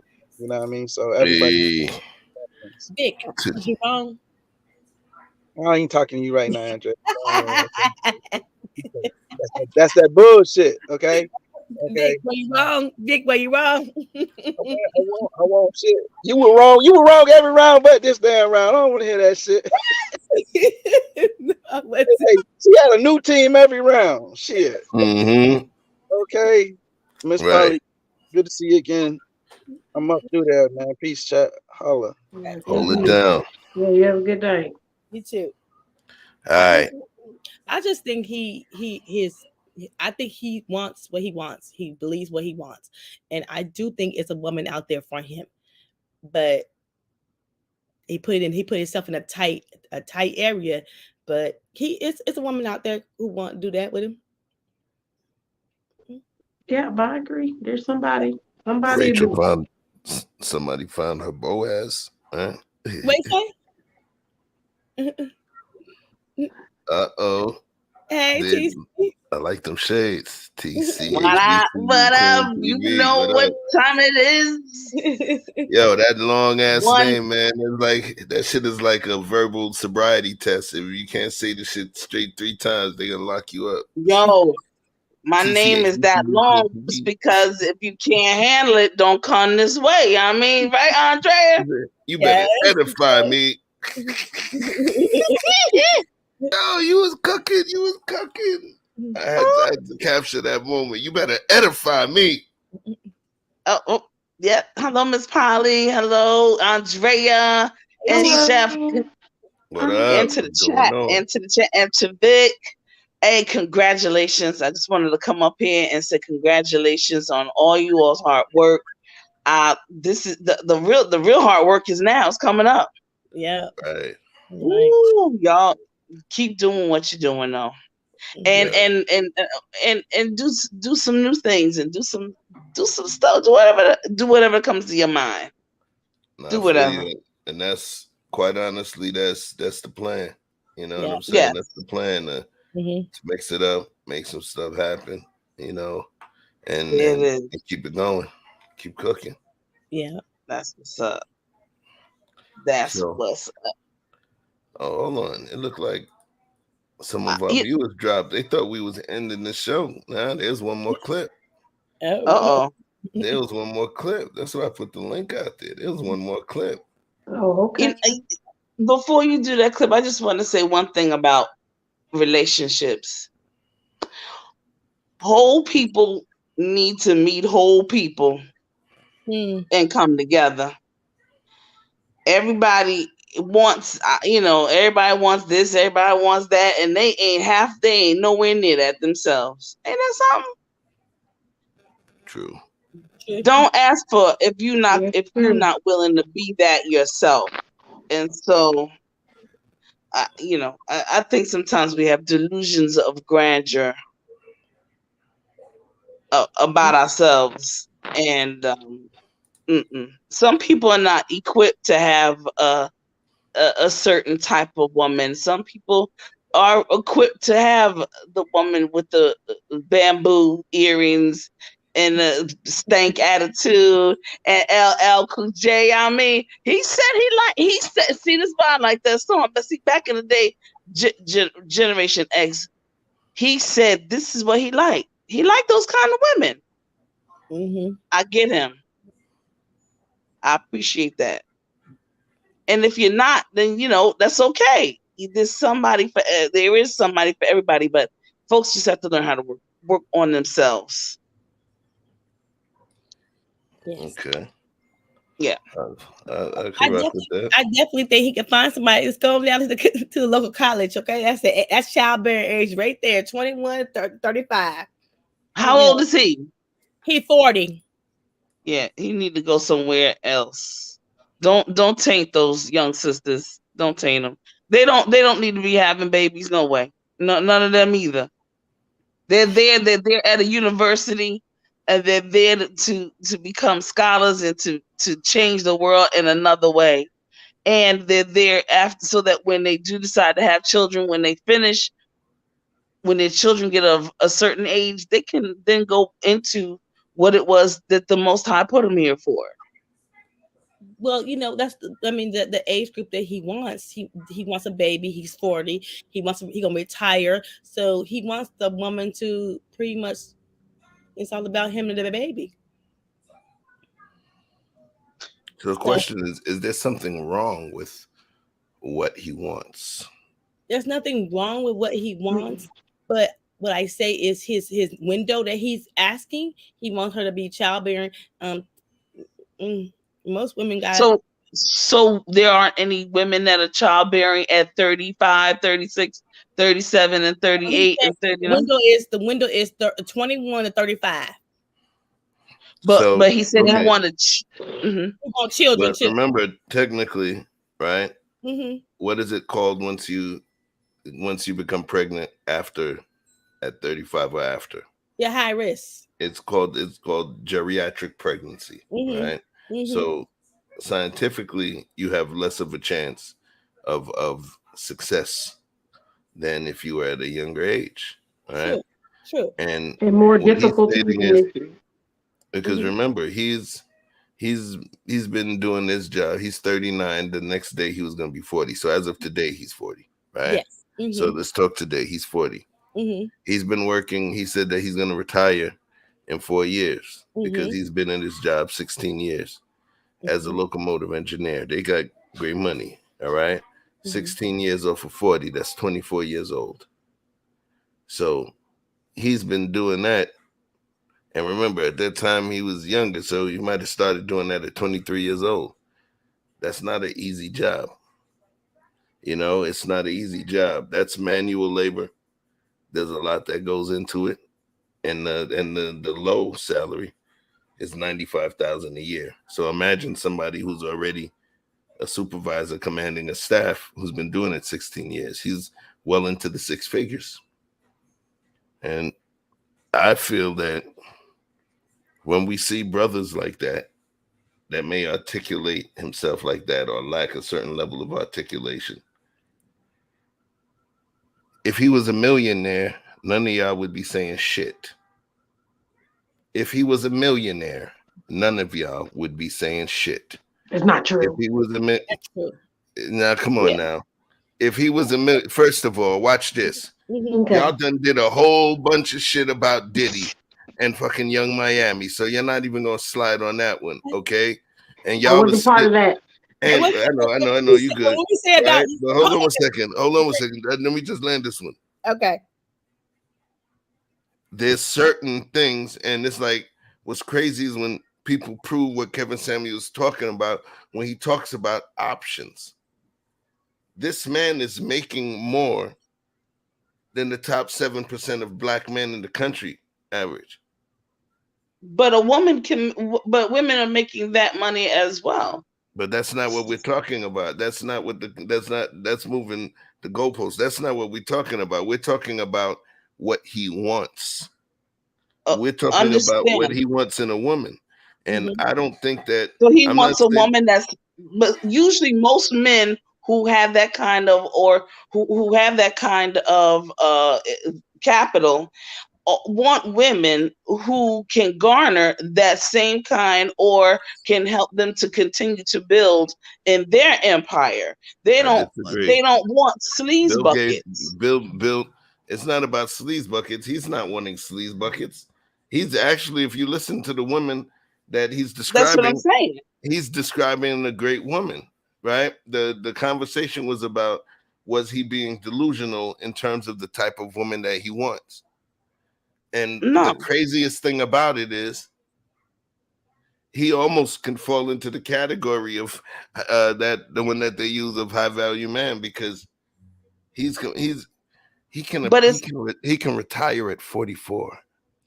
But the high value man doesn't mean finances, and that's where everybody's getting it twisted. Finances is great. It is necessary. We know that we need that to live in our society. However, high value, there are also some other things that are in place. It's integrity. It is honesty. It is dignity. It is loyalty. It is work ethic. And so obviously, we got to stick to them. Now we got to stick to something, because first off, This is where the semantics of that whole conversation derails, and I don't want to go too far off into that territory. The whole thing, when you heard Kevin Samuels talk about high value man, he did not create that statement. What that statement was had nothing to do with the value of a man's heart or none of that. It was created by a white man, a dating coach, right? And what he used it for, all it was not to be used against women. It was a construct that he was teaching men in order. It's like, yo, if you want to be this, because there was multiple levels. There's normal, there's average, there was one called select, and then there was one that was high value. And what he was stating is that in order for you to fall into that category, he wasn't talking about high value man like when we talk about a man of high value and high regard and high respect and honor. That's not what that was.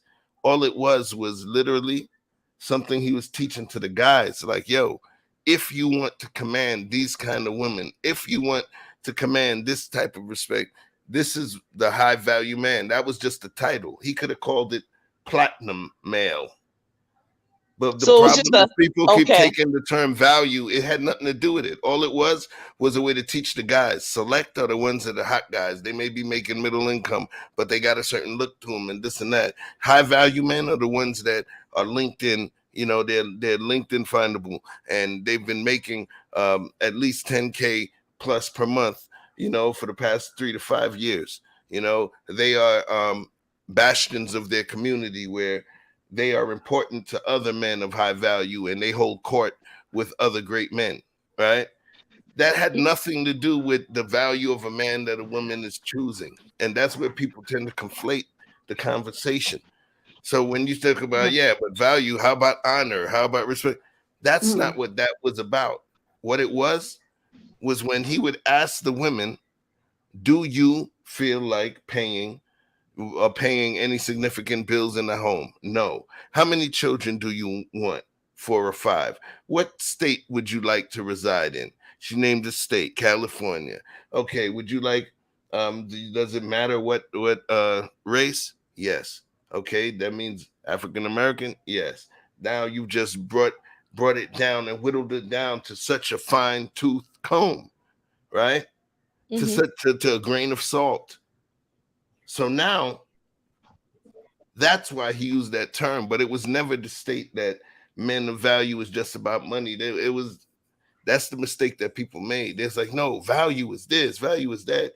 He was using a term, it was a dating term, because the women that were wanting these things that they were wanting came from the men that fell into that category.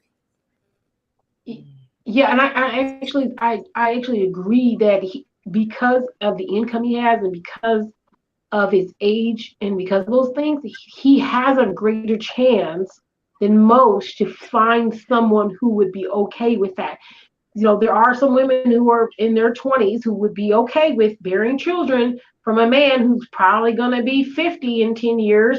And then, you know, possibly, you know, I don't know, he might not be healthy or not, and they'll still have a meal ticket and they'll be fine. Just act right for 10 years. There are some women who are like that and are okay with that. And I don't think anything's wrong.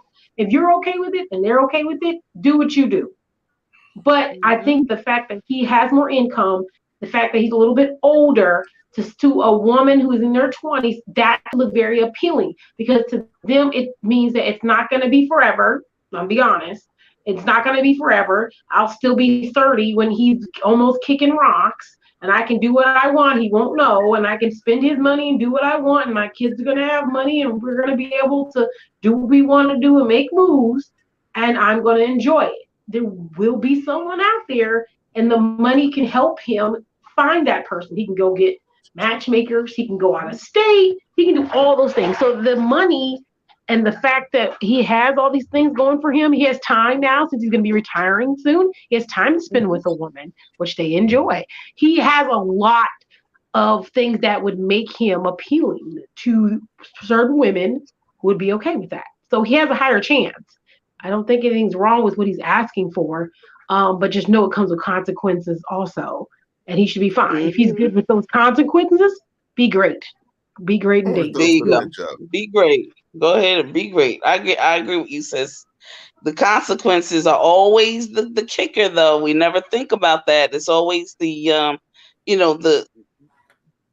what is we see in front of us, and not what's some of the other things that could come down the line. And historically, we already know that some of those things that you just mentioned, Ms. Polly, are absolutely true. Shelf life and everything else. So, but I do think he can find that kind of woman. He just gonna have to broaden his spectrum of where he at. I do think. The only thing I say that's kind of made me feel away is some of the response, right? Yes. The response about, because if you think about what he was talking about, he told you where he came from, South Side. Y'all know about O Block. That's where all the killings are going on. He left, and he made a life for himself, and he obviously worked hard for many years, to the point that he could retire at 44. He's proud. He's proud. He's proud. He's proud of his work.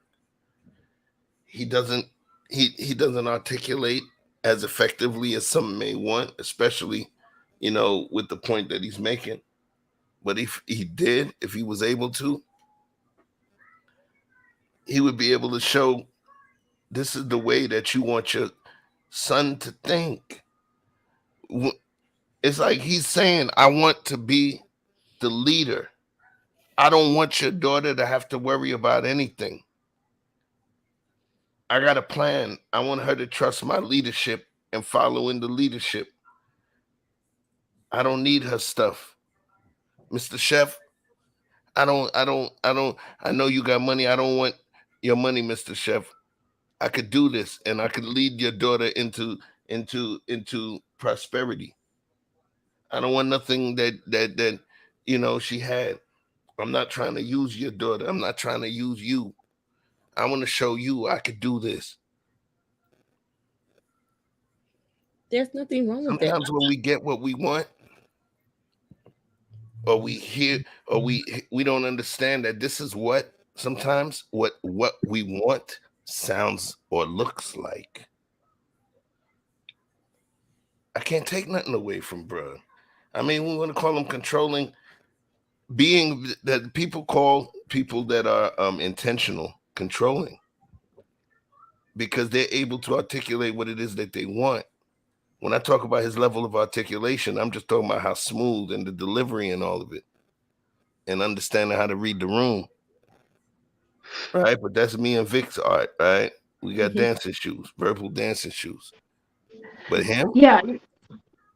He's a good dude. He reads good dude to me. Controlling is just an essence. It's a way, but your pastor's controlling. I think you're right. Like salvation, right? Yeah, I mean, like I had said, because earlier today I was talking about it, which is kind of funny. I was kind of ranting on whatever the live, but I was kind of saying like a lot of people don't realize how important words are. We use them daily, and they don't realize how powerful your presentation can be to someone. You could change someone's whole day by just saying two things. And I think some people don't realize how important it is to be able to communicate with others. And if he was able to say things and maybe not offend people, I'm not saying he did it on purpose, but some of the things like, oh, they got all this baggage, he could just say, hey, you know what? I really would like someone who maybe, as this range. He didn't have to say those additional things, which can be a very big turnoff for some women. So I think that was the articulation thing, the reading the room. Yeah, yep. Yeah, he really had. Yeah, I think if he maybe got some help about how to present it, he would actually have a lot more people trying to pursue him instead of trying to tear him down. Because now he's made it seem as if he's against older women. He really kind of made it look that way. But if you really listen to what he's saying, like you were saying, you have to read it in between the lines with some people. Like you said, he's been in his job for a very long time. It's not a place where communication verbally actually, I think, is needed that much. So at that point, if he's not interacting with a whole bunch of other people all the time, even if he's commanding people to that degree, especially females, then he's maybe not as sensitive. He's used to just being like, do that, So if you can read in between that and really find out, what he really meant, and which, a lot of people can see that, but some can't. And so he has to be careful. You're in a place where maybe you need to soften it up. And if he did that, he probably would have more suitors, or more ladies coming his way, and maybe not scare them off with the language he uses. I think he can get. I do think he can get what he wants, and he might just have to find them some. I think he's just gonna broaden his scope. He's gonna have to go out of the areas into other areas. Question. So, go ahead. And not Mississippi. I think the woman that he's looking for, she might not be in Mississippi. So, I'm just saying. Boom. Boom. Boom. Yes. That's the key. If he goes certain places, somebody who is able to retire, that means he's 44, right? Yes. Let's say life expectancy is 80. 44, he could take on a whole new career. There you go. And retire from that bitch. You get what I'm saying? Yeah, definitely. From that shit. He would have to. Now, heavy manual labor jobs and the jobs like locomotive engineer, where there's a higher chance of death and dismemberment. And the unions you in, it's easier for you to retire around 20. You got the rule of 72 and all of that. It's a little different with those. But he could take on a whole freaking office job. Or create his own business. And create his own business. But what I'm just saying is I'm using the office job as the extreme, where he could literally work on. He's young enough to be able to retire again from another place. Exactly. So okay, we got somebody who's a first timer up on the spot. It's my man Keys. What it do? He's jumped into the lion's den. Thank you for helping bring some equilibrium to the estrogen levels in this room right here. I don't want to feel attacked. You know what I mean? Yeah, no problem, man. I'll be attacking you. What's going on, bro?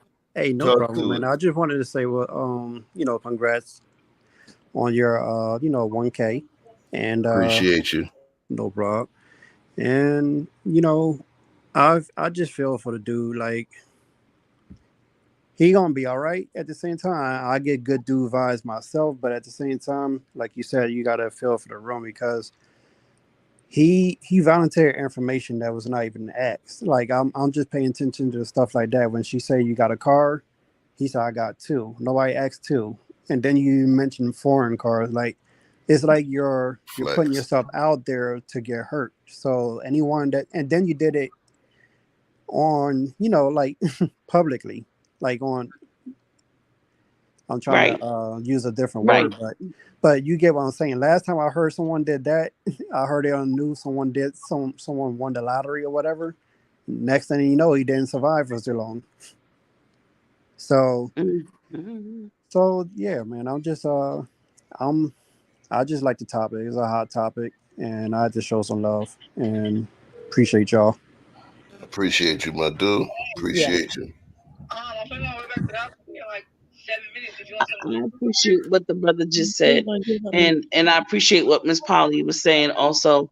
I think Andrea came around to it that you can have with some of his credentials, he can have whomever, and I think we can have whomever he wants based on his finances. However, social cues and social etiquette and social certain things, you have to know those things. Case in point, you have to read the room. You have to know who you are and where you are and what to say, because when you have certain things and when you have wealth and when you have capital, you don't speak upon it in a certain way, and just certain things you just don't do. And You just don't. So,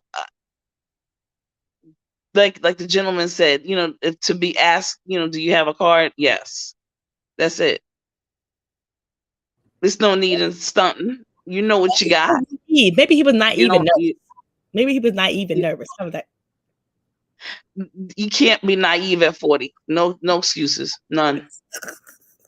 Not and be a locomotion engineer That's and not all naive. that. No, negative. That's not naive though. That's called. What if I told you that's the early stages of midlife crisis?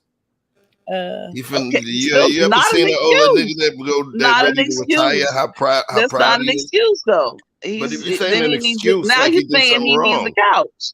Now he needs a couch. Come on now, an excuse. And once you state an excuse, that means that he's doing something wrong and he's trying to excuse bad behavior. But it is when you're in front of a group of people and you don't. Listen, when you're in a certain company, there's certain things you do and say that you do and say, and there's other things you don't. Code switching, you got to know how to code switch for the environment that you're in. But he doesn't. And that's this is okay. So wait, Tia, I'm gonna just say something. I think he did it on purpose. I don't think it was an accident. I think he wants somebody who wants money because that's what he thinks will get him the woman he wants. I don't think it was an accident at all. Wow. Okay. Okay. I think it's purposeful. Yeah, it's purposeful. He's saying, I have this and this and this, so I'm trying to attract a woman who is interested in this because he knows that because of how old he is and because of the fact that he wants children, all those things, that he has to give something to get something. And it's going to be what he can give. And what he thinks that they want is money. And he's okay with the exchange of money for the benefits that he wants. So acceleration. Okay. Acceleration. Okay. So let's do this. Yeah, I'm glad you said acceleration, Keys, because we're about to accelerate this real quick. All right. A little earlier, lead-up conversations went a little long, but this is going to be the final clip that we're going to discuss. And let's take a look. I'm not going to go through all of this clip. I've already queued it up to a certain part, so hold on one moment.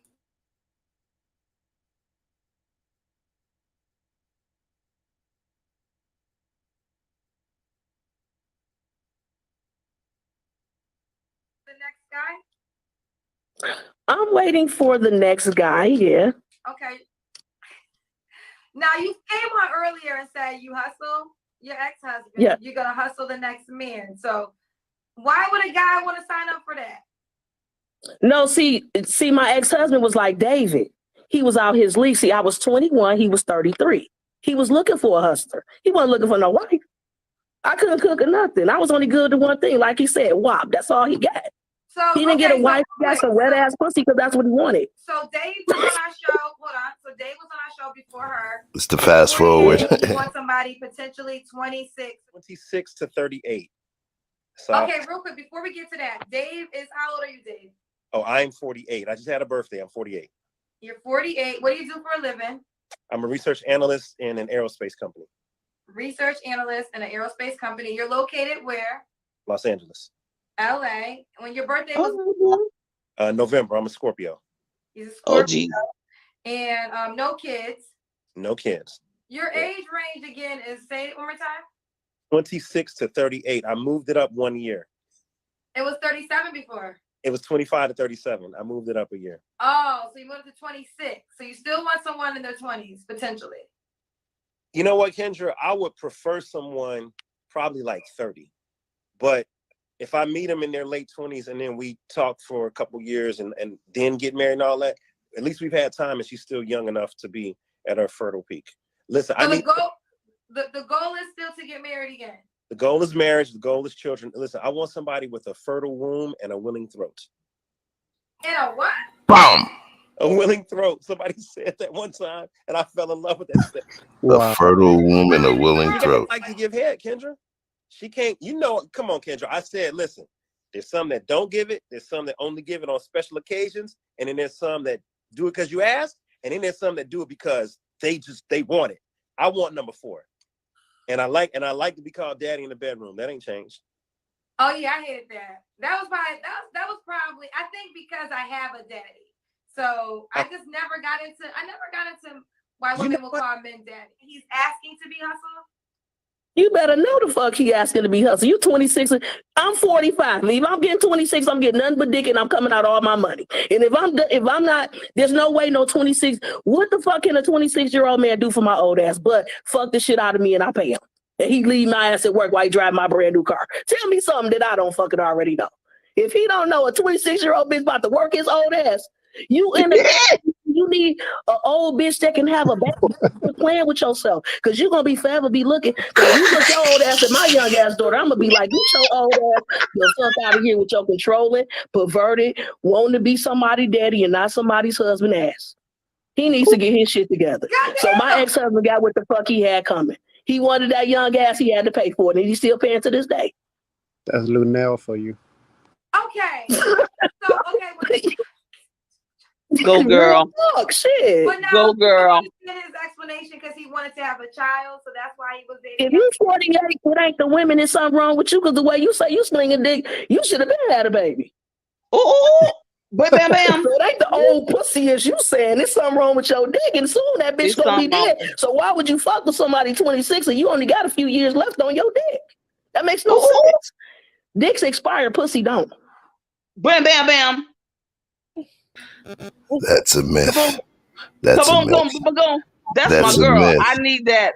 I want to meet her. That's a look. She's on my bucket list. So funny thing is this chick right here, this lady. So because I was supposed to play the whole clip, but in interest of time, she was cooking. But in terms of the rabbit hole, because I was just asking y'all questions. I gave y'all some feelings about certain things, but that's what leads us to her. She is a live wire. She's a live wire. But I gotta push back. We can create sperm, when we're 102 years old. The amount of eggs that ovaries or ovum can create is finite. So sometimes there's erectile dysfunction. So, right, because the road may be choppy for them soldiers to travel, but they still got an opportunity to make it to their directive. They still get an opportunity to shoot. Right. Rules of engagement. Let's keep this going. Hey, TC, you already met her too. That's Lunel. That's not. I mean, I know that's not Lunel. Oh, okay. Yeah. These dynamics exist right here. She's gonna be my best friend. Yes. Yeah, these dynamics really do exist. Like it's like people. I think what it is that nobody wants to be labeled as something that's quote unquote bad, but these kind of relationships exist, and people are okay with them. And I think that the more people just say, "I'm okay that." I just want a woman who's gonna give me a kid and I let her use my money in my car. I mean, I see those kind of dynamics all the time and people just don't want to label them. That's what you're doing. It would basically you're in a situation where you're doing a conditional love. There's no love in that relationship. It's just conditional. As long as you can supply me with what I want and what I need, you can continue to get the kind of love I need. That's it. And that's what he wants. Much like a drug dealer. Mm-hmm. It's like a contract. Right. It is. So you can't complain. It's a pusher. You're a pusher man. And where's my pusher? And give me the things that I'm looking for. And then, you'll get this. Right. And I think that's the funny part, because then like you said, at the end of the day, if let's say he was older and then like she has his kid or whatever, and then he ends up being, not able to perform, and then she still has a boyfriend on the side and he didn't divorce her. Well, she still gets the money, she gets child support, she enjoys all the vacations, and you no longer are in the picture. So you still have a situation that could end up not in your favor, but they know the chance and it's still worth it to them. So it's just conditional relationships. And I think that's what makes people get surprised at hearing it. But you see this crap all the time. I mean, let's just be realistic about it. That's right. And you know, Miss Polly, I like what you just said. I know a couple there at this particular point. The gentleman is 80 years old. The sister is 70. She's 77. They went to college together. They were friends together. He went into the Navy. She waited for him to come out of the Navy, and then he went into various his own businesses, and he was in insurance, etc. When I see them, I see friends. When I see them, I see love. When I see them, I see like my mom and my dad, and I see, and I think I said it, Andrea, before, when my mother and my father were in their younger years, everything was great, blah, blah, blah. And then all of a sudden, my dad became ill, and he, quote unquote, couldn't necessarily perform because he had to take these things called Coumadin. And men that know anything about the drug Coumadin, they will know that affects a lot of different things. Did my mother leave him? Absolutely not. Because they're what? Number one, first and foremost, friends. And is my mother, and has she always been very, active and gorgeous, all of that. That's my mother, okay? My mother's 82 right now, and she's dating a dude that's 65 years old, okay? She kept herself together. She only had one, me. She doesn't drink. She doesn't smoke. She keeps herself together. But did she leave my father because he had a situation? No, because he was always there and took care of and made sure she was, in the event of his absence, prepared. And if she wanted to deal with someone else after his transitioning to the ancestors, it would be because she wanted to, not because she had to. So when my bell became deregulated, he handled that, and he invested. He was here, there, and all of that. So I get what some of these dudes are talking about, but Miss Polly is hitting it. Call it what it is. Look, I want a woman with a wet wow. I want a woman that just can give me a baby, and then that's it. And then you get this and this and that, and I'll make sure you get this and that and the other and the third. Okay, and that's it, right? Don't expect nothing else. Don't do that. Don't change up. Don't change up on the game. Don't get feelings. Don't you dare get feelings, because you didn't want feelings from the beginning. So we have to be very clear on what we're really looking for, because if what you're looking for is love, say it. And be ready to wait for it.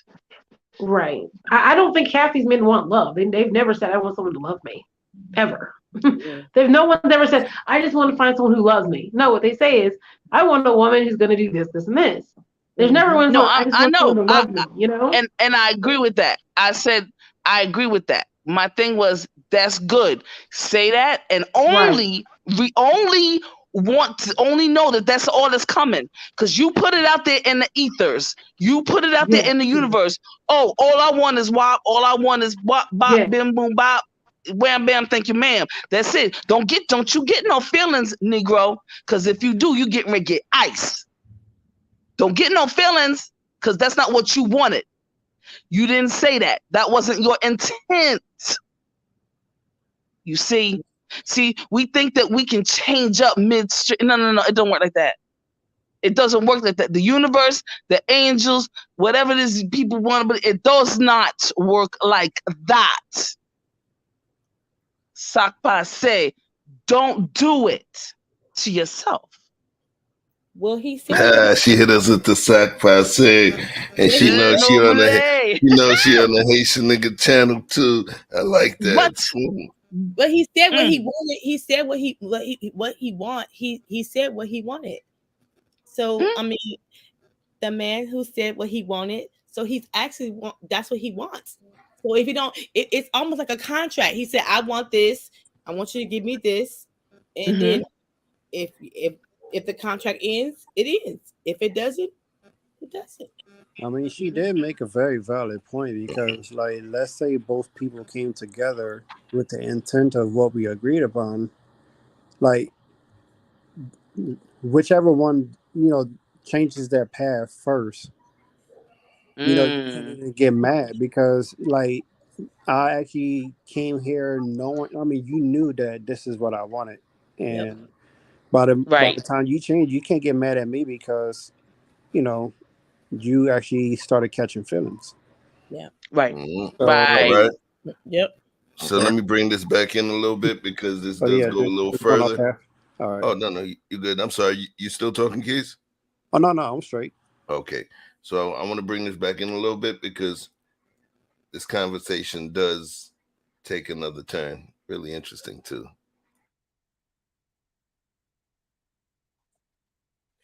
So we gonna let him have that. Go get that $26. She gonna kill your dumb ass. Your ass gonna be left looking stupid. He looking for Anna Nicole gonna be in a motherfucking wheelchair, letting her just play with his dead dick and getting paid later. That's how that go. Dumbass. He's stupid to me. Like every time he come over here, I just look at him. Like, nigga, you about to get worked. Go and get that 26 if you want him. He need a good 38 and above. He too old for anything less.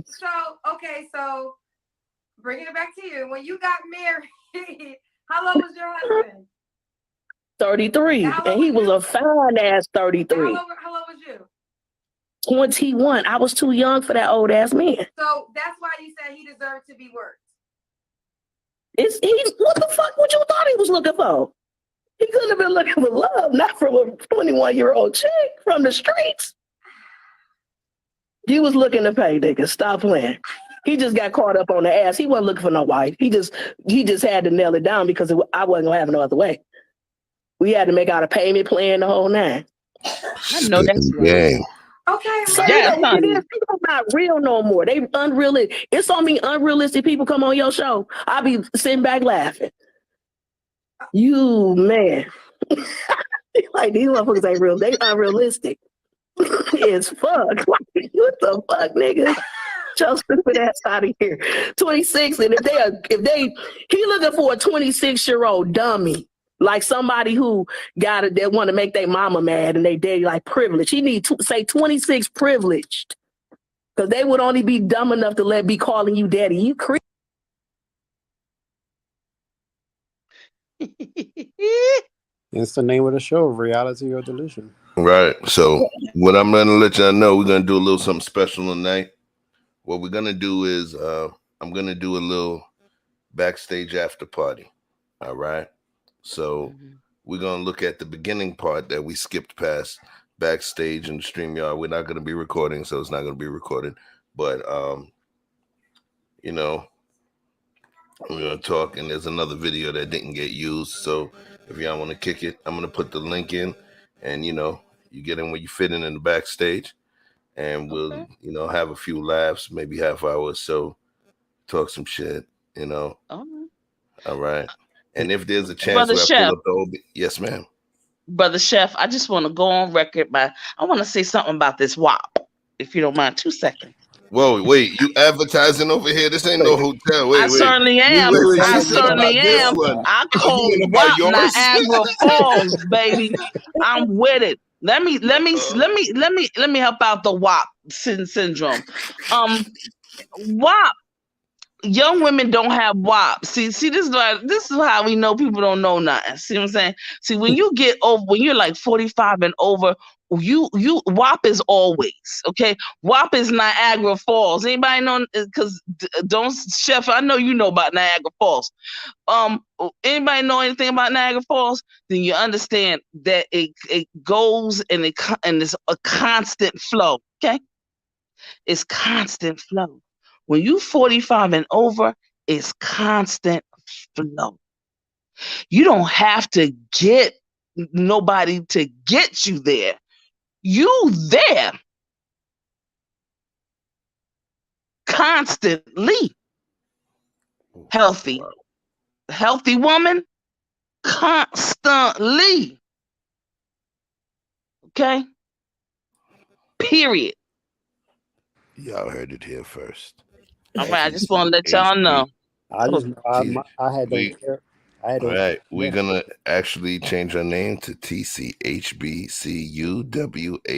Queen TV. You heard it here first. Already. All right. Woo. Man, I can't argue with that. Let's keep this thing going. Thank you for sharing, though. Okay. You're so wrong. I love it. Lord. Freaky perv. Okay, so, child, this feels like a He mass ain't creepy murder to you? that just happened right here. Marilyn, No, he ain't creepy to you though, for real. do you have any appearance requirements? I don't care. Like women, we really don't care what a man look like. I don't. We not really shallow to that degree. When you get older and you still on tall, this 6'6" and all this old bullshit, unrealistic shit. I don't do nothing unrealistic. I just need your dick to still be working. Let's put that out there. And if you need some assistance, do some holistic shit because your dick got to work still. As long as your dick's still working, I don't want you like 58. I don't want you way up there. Anywhere from 39 to 50 is my cutoff.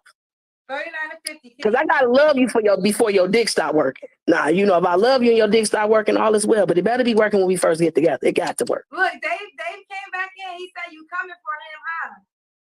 Nigga, you need to stop bullshitting. You too old. You should. I'm gonna tell you, age range. Dave came 39. back. No, you 49? 40 something? 48. You need to go get your sperm count check, number one.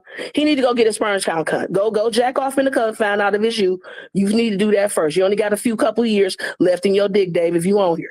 I ain't trying to go for you. I ain't trying to come for you. I'm just being real motherfucking % honest. If you want a young chick like that, you're gonna have to pay her all this old put together. We gonna go have that. You sound stupid as hell. Not from nobody 26, but your old ass. You're not being realistic. So Marilyn, But if you was realistic, you'd be ready to pay. Okay, so Marilyn, I have to allow him to respond. So are you okay if I bring him back? I'm ready. Say whatever. He can come on, put him over there, put him in the corner. All right, Dave, I'm going to bring you back on. You do have the right. Bring him back. Bring him back. This gonna be the best show you ever had. Bring that nigga back on. You gonna get 1 million views off this shit. Okay. You a fine ass man, I promise you are. But your age rank is unrealistic. Hold up, stop. Stop you right there. Unrealistic for you, not for me. What you got to understand is we create our own reality. I can have my own expectations. I can have my own preferences. That don't mean they got to line up yours or anybody else's. Because I'm the one living my life, and I'm the one that's going to be who I need to be for the woman I'm going to be with. So if I believe God is going to bring me somebody young, fertile, with a willing throat, that's what I'm going to get. Period. You believe that? Well, I hope the God you serve send you the bullshit you thinking about. Because by the time you get it, your dick gonna be dead. Because you already 48. You probably still halfway down the pill.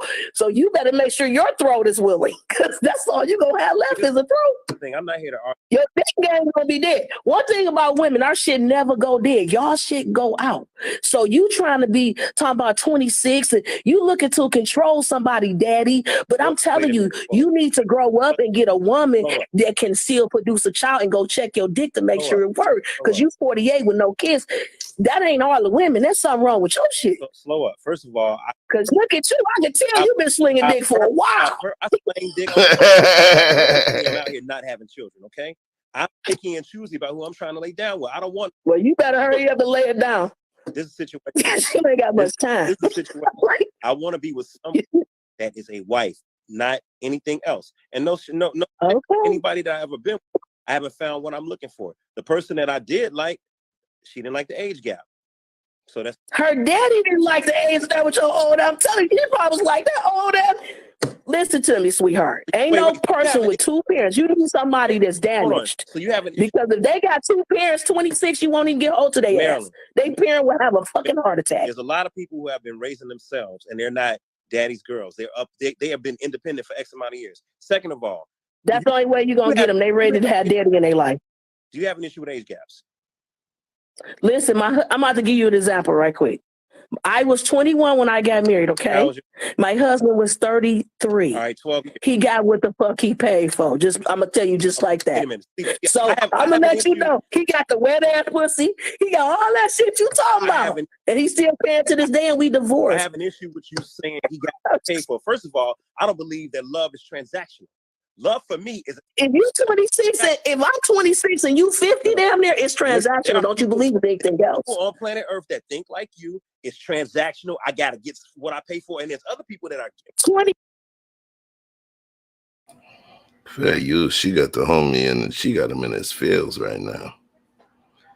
She got him in his feels right now. But Yeah, is he's she real right? sensitive. Yeah, He's real but sensitive. is she right? I mean, listen, you know what's funny? Mm-hmm. That's why I wish that we would have started from the beginning, but we're gonna do that backstage. Yes. She comes from her thought process and her mindset. She's extremely honest. Normally we can watch somebody and we'll be like, well, this is the reason why they feel the way they are. She's very honest in terms of who she is. She doesn't even lie about herself. She breaks down some really serious stuff. So that's what makes her, where even Kendra allowed her to be almost an authority in terms of what old boy was saying. So now my question is this, before we continue. Is he delusional?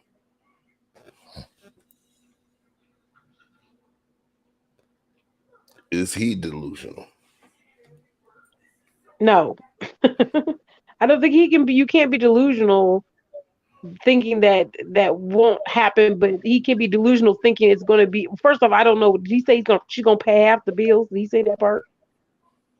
If he did say that part, he might be a little delusional on that. But I mean, he could probably find someone. Like I'm trying to. There's going to be someone out there who's going to be willing to do this, but to think that they're going to do it because they want to call you daddy, because they want to pay half the bills, and between 26 and 30, that mindset and that mind frame and that age range is not on that level for the most majority. So it's gonna be very difficult. He's making it really, really slim pickings. And on top of all that, there could be other obstacles going on. Like you said, like he looks like he's a very attractive man, but he obviously keeps having issues. It's something else. Some people, you put on your show for your your live stream, someone can see you, but there has to be something that is obviously not attracting these women too. There has to be. I don't think he's delusional. He could find that kind of woman that he's looking for, that he wants to have a baby. But the 48, that's where the that Lady White, when she said he might have to pay for it. You know what's funny though? Mm-hmm. What is the age that they state that men normally get into their full peak financial stride? 40. No. 50 plus. It's not 40. It's 50 plus. If you're an executive and you're 40 years old, if you just do your work and move up, you're going to be more lucrative. Your job is going to be more lucrative at 50. Mm-hmm. You know, when you talk about financial stride, perfect example, me, right? Can you guys hear me? Because it looks like it's freezing. Can y'all hear me? Yes. All right, cool. Yeah, we can hear you. So in terms of my financial stride, my situation will be different because my financial stride was up and down. Why? Because I became a record executive at 19. So it didn't start with a baseline and a gradual move up. I was working music projects. So it was always up and it was down. But you just talk about somebody else that might be a director in a particular company and say he gets promoted twice in 10 years. He's moved from director to AVP, assistant vice president, and then up to vice president. Normally, vice presidents in companies, and we're talking about C-suite high-level executives, VPs, because there's some companies where they'll just make a lot of VPs at a certain position, but they may all make 80, 90 grand a year. But you're talking about some executive, those, the ones that make the bread, the real VPs, they're in their 50s. It's natural. It's natural. Men hit their financial stride much later. With hitting that financial stride comes a certain level of, or a certain degree of wisdom. Right. And a certain degree of comfort. Y'all remember the half plus 5 rule? Some use the half plus 7. There's a rule that they put out there where they state that the best age for you to have a woman, if you want to be that dude, is a wife, right?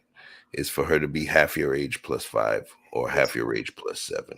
So if you're 40, she would be 25, because split it in half, that's 20, add 5, that's 25. If you want to do half plus 7, she's 27. And what it is that they feel that you gain because it's stated that women mature psychologically faster than men, or so you retain a connection with the woman on a mature level, but you also are able to benefit from the trappings of her fruitful, fertile womb. I don't usually say fertile, it's fertile, but that's more dramatic. Her womb. So I don't see it as an issue. I don't believe that it's control.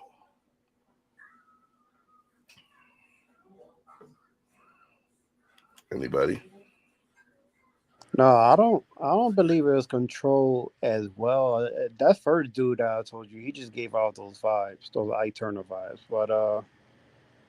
But really, to be honest with you, I really don't think the age thing was an issue as well. I was just trying to be realistic as well too, because these days these days it's not what you grew up on. It's not what you are used to. Like, it's not that, like, who was it that said traditional woman? Was it T or was it Polly? No, I think it's Andrea. I don't know. One of you ladies said traditional woman. Can you hear me? Yeah, I hear you. Yeah, I had said Okay. traditional women. Yeah, go ahead.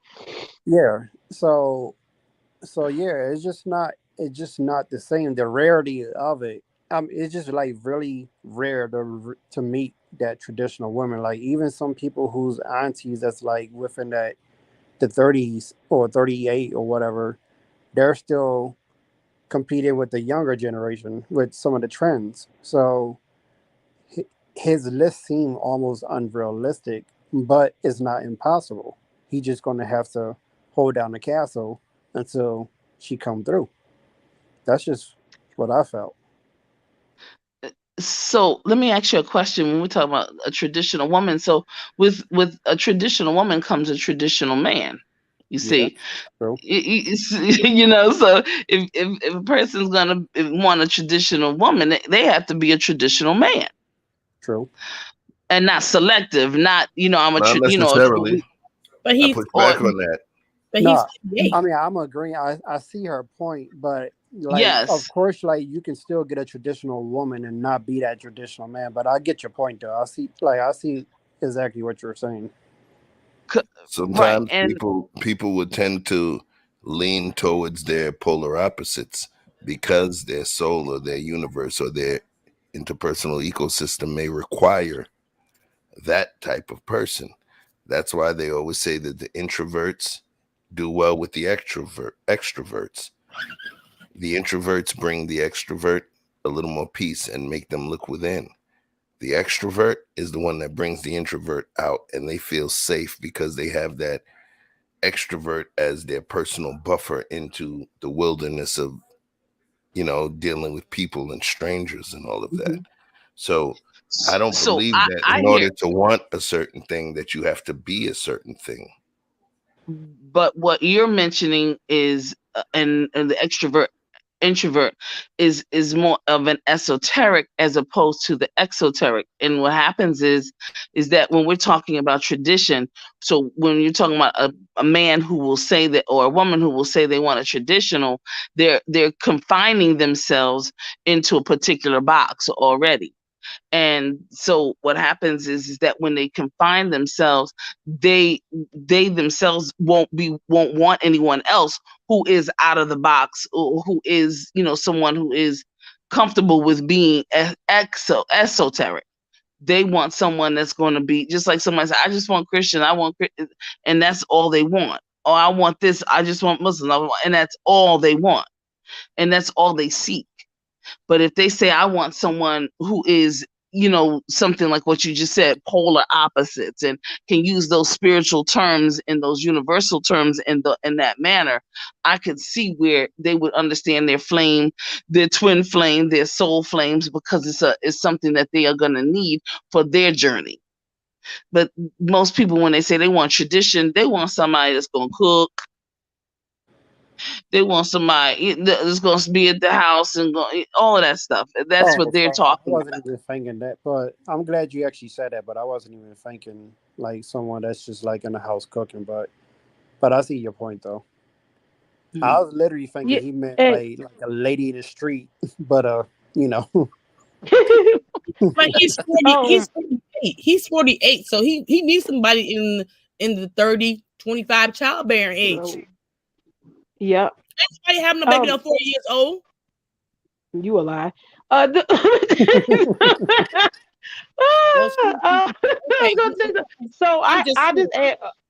were talking. I know I put you on mute, but I just wanted so interesting to have my partner.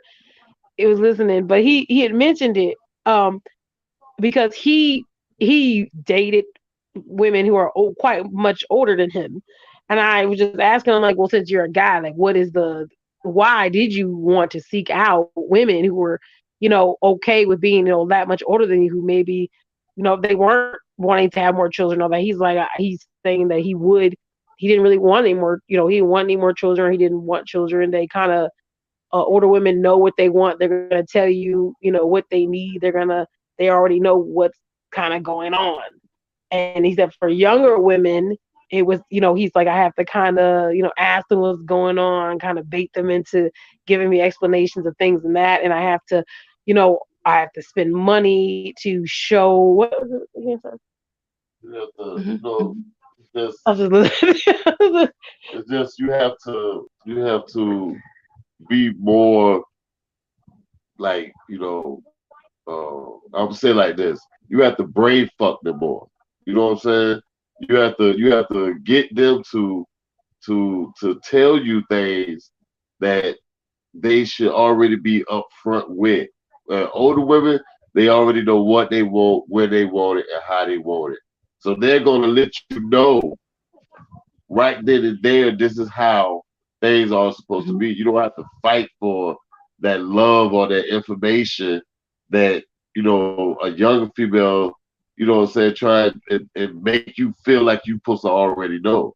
You know what I'm saying? Like an older woman, she's gonna show you. She's gonna let you know, hey, this is what I like. This is what I need. You know what I'm saying? So come right here. That's what always. That's right. That's factual. Yeah, definitely. Let me say this to you brothers, because this is the thing that I envy for the most about y'all. When you hit a certain age as a woman, and it's called menopause, right? And you can have sex all the time. Don't have to worry about, I'm bloating this week because I'm getting ready to have this next week, and then I'm gonna have this week, and then after. When you can, let me tell you something. I love some menopause. Because let me tell you something. Having sex all the time, 30 days, 31 days in September, April, June, and November. And you can have sex all the time without a period and not have to worry about getting pregnant. This episode was sponsored by Cialis. Yes. Speak to your doctor. Yes, honey. Let me tell you something. That's the reason why an older woman is definitely different, because we can have. I love it. Having sex all the time. That's why brothers be like, why y'all arguing? Women, why are you arguing? Why are you bickering? What is the problem? Let's leave let's leave out of work and get ready to go and have some fun and do our do and do the do. That's right. Because when I be looking at my queen, I said, listen, what's up? What's the freak up right now? And I mean right now. Not today, not in 2 days, today, right now. You see what I'm saying? So I understand it now. The power that men have always had to have sex all the time is a wonderful thing. And when you can have sex all the time, don't have to worry about maxi pads and all that and whatnot, and you can't wear white, you can't go on a vacation, you can't swim, you can't dive, you can't air dive, you can't all the bomber clot that bull crap, okay? Because when you could do anything you want, you get it all in. You hear me? Right. I hear you. That's what I'm talking about. So all of that, yeah, we want it, and because it's on. It's on. Niagara Falls, push play. I'm here. Wow. Hey, On man, that note, let's keep this clip going. That was a lot. These things, baby, you looking for a transaction. Baby girl, I'm looking for. If you said 36, you might have a chance, but 26, you have an issue with you're looking for a transaction all my day. age range. Just say it. You have an issue with my age range because you don't fit my age range. I've been through this before. Baby, I don't like your old ass. Listen to me, you too old for me. Mama, I said nothing about you. I went about my life, and people like Dave. I'm trying to help you out. You looking for love and a baby? I'm telling you, 26, that's a baby to your old pedophile ass. You in pedophilia status. You need to go up the ladder to a woman that's 38, 39, and you're going to find love just like that because you're a nice looking man. Listen, why is this? I'm telling you, and they're going to push a baby out for you, all that. But 26, Maryland, why is it that you're going to have a baby and be divorced in 2 years? Why is it that when women get close to 40, they got to call some man that likes a younger woman a pedophile? Why I got to be R. Kelly? It's not just a younger woman. That's a baby to your old. Mama, you should have a daughter 26 you have aged out. You're not having no more children. Then move on. Why are you? Listen, if I get a 26-year-old man, I'm 45. If I get a 26-year-old man, I'm looking to fuck, pay his bills, and shit like that because I'm realistic. Because I understand we only gonna be able to have fun for so long. 26, you gonna be like, okay, 26, she don't hit 36. When she get 36, you're 58. You might, what if you think she gonna change your diaper at 38? Girl, I'm not trying to hear nothing because age gap realistic. Okay, you trying to be a husband. You like, if I'm this, I would get somebody this young. I want him for his dick. Sweetheart, I'm not trying to be a husband. I'm telling you, I've been a wife. I was bred a wife. But why are you commenting on my life then? Because I'm trying to help you, sweetheart. But go ahead, you do you, sweetie. Let me see how that work out. You keep doing his updates and see how fast you get a 26-year-old. Just pray for me. He's gonna be like, damn, she left me again, Kendra. Let me say this. I don't know what it is. Let me jump in real quick. I don't know what it is, but women do like to come for you, Dave. Like. Let's chop that piece up. But what did she say? Women do like to do what these days? Come for him. We said they like to come for him. Oh, they like so I guess they like to press him on his choices. Gotcha. Well, I could actually go back on what I was going to say before you started that piece, and it's kind of taking it back to the other dude, the Leonard dude.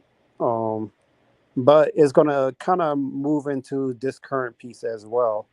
And what I feel is that, like, as long as you just keep on, like, if you're not searching for that person, eventually that person may come to you anyway. So, but you can adapt to,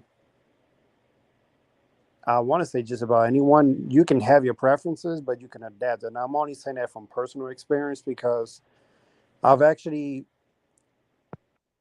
I don't mind a relationship where a lady have children, And you can still have that role. Like Leonard, he wanted to still be like that leader type role.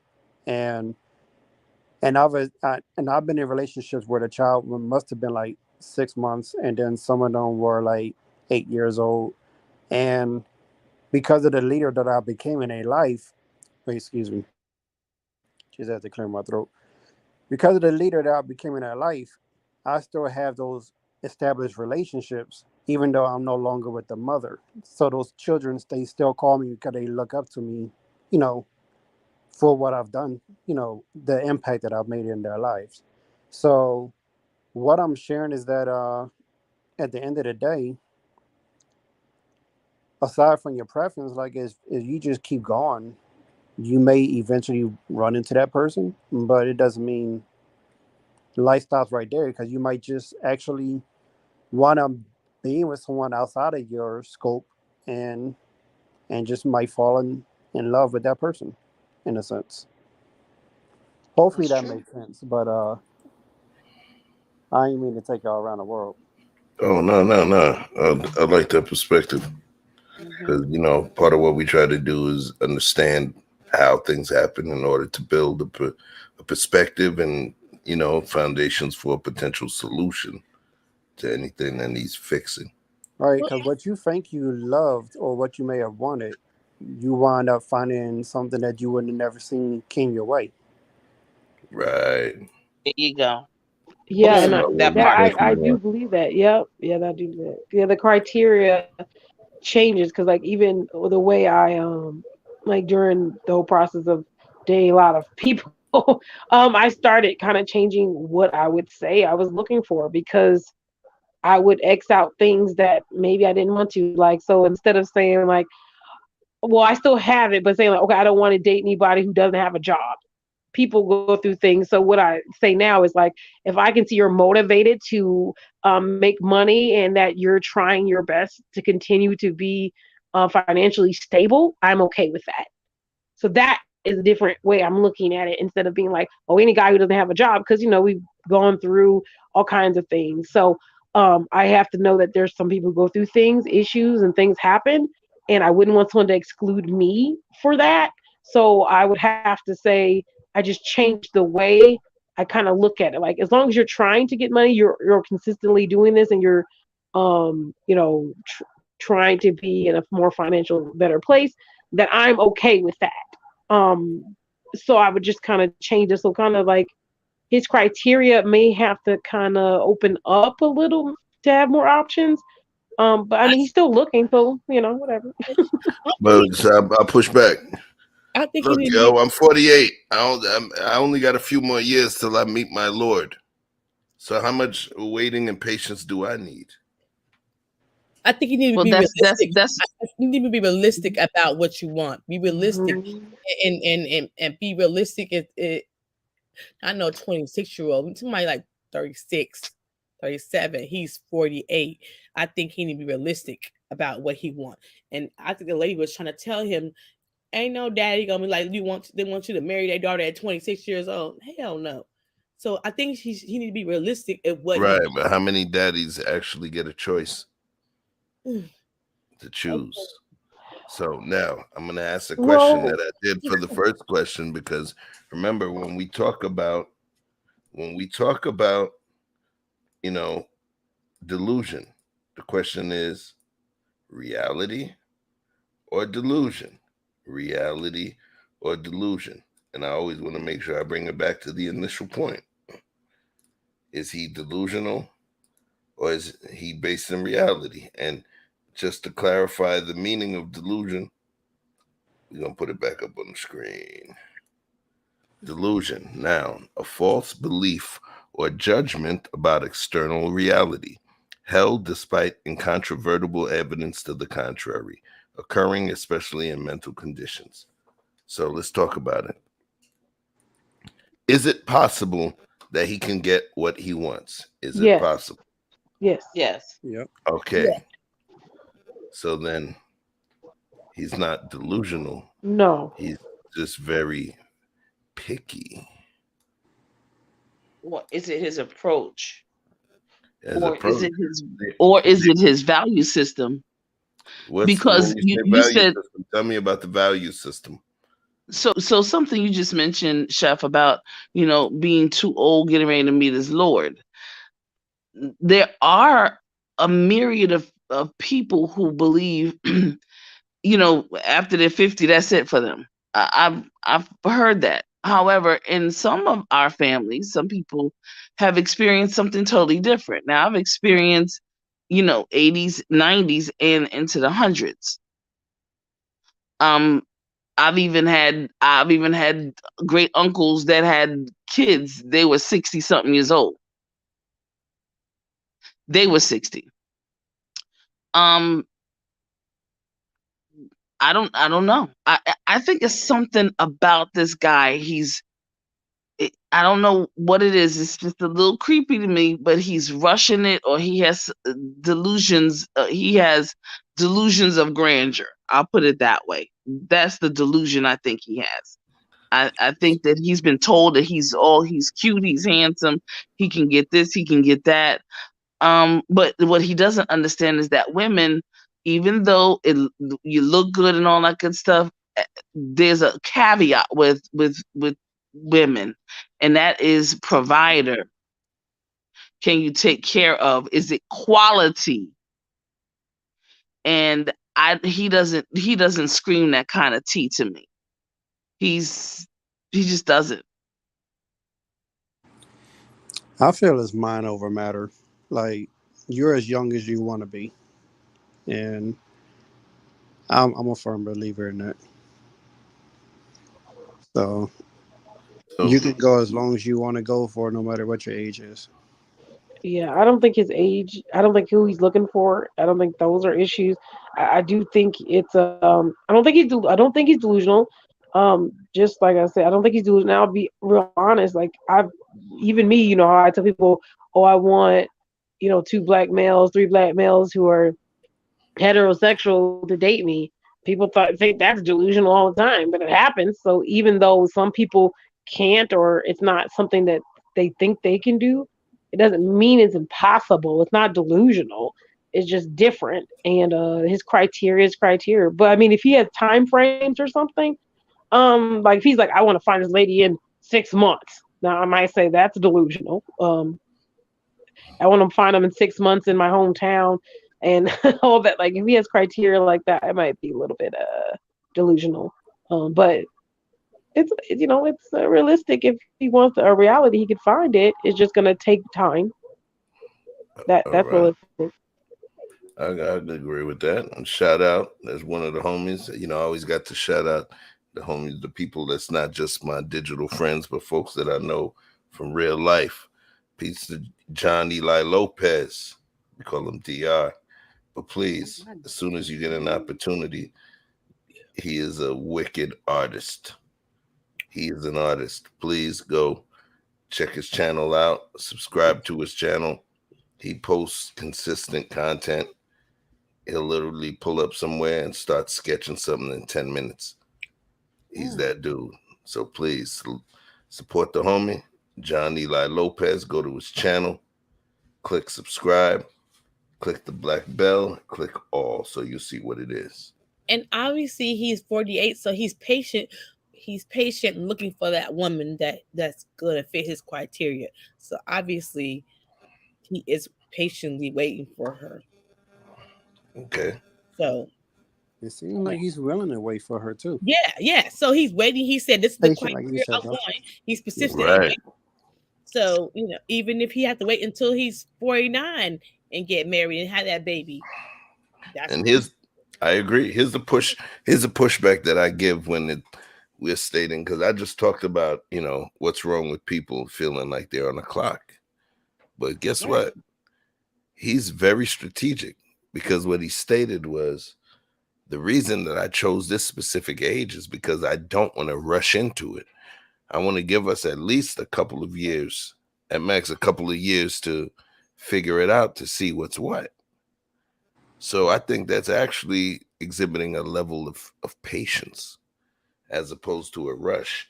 He's actually considering time frame that it would take for that love to vest, kind of like a 401k, that vesting period, he's actually counting that. And that's one of the things that adds to that lower age range.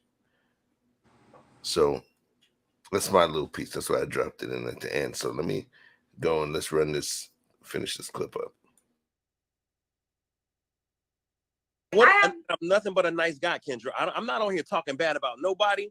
I'm not. You a father. You looking for you want a kid so bad you want to marry one. There's something wrong with you. You need some help. All right, cool. However you want to say it, baby girl. Don't no grown ass, don't no man looking for a wife want her to call him daddy. That shit is perverted and sick. Out of here. You need to get your mind right, bro. Clearly, you don't know what they do. I'm telling you the truth. Any woman with a father would be disgusted to fuck their daddy. You already old as hell. If I'm 26, you already daddy, and then you want me to call you daddy and I got a daddy? Am I fucking my father now? That shit is a turn. I would go dry instantly soon as you said that shit.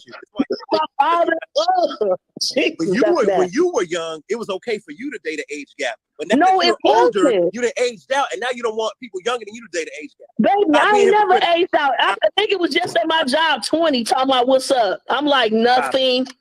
So it's okay. With my old ass and you get your young ass out of here.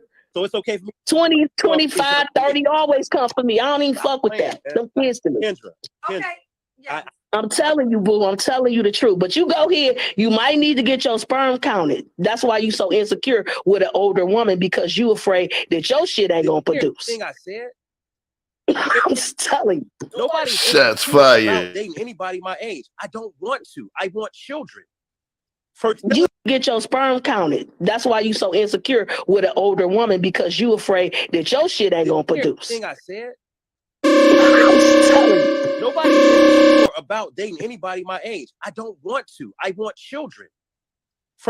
That's why you want them to call you daddy. 26. What are you talking about? No, he's saying Maryland is the best. He was saying he wants to have children.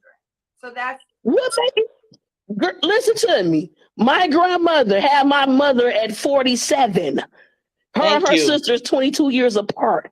Your grandmother beat the system. God bless her. I'm not trying to play with that. So did everybody just having babies in their 40s. What's the next have a baby at 50 where her sign at?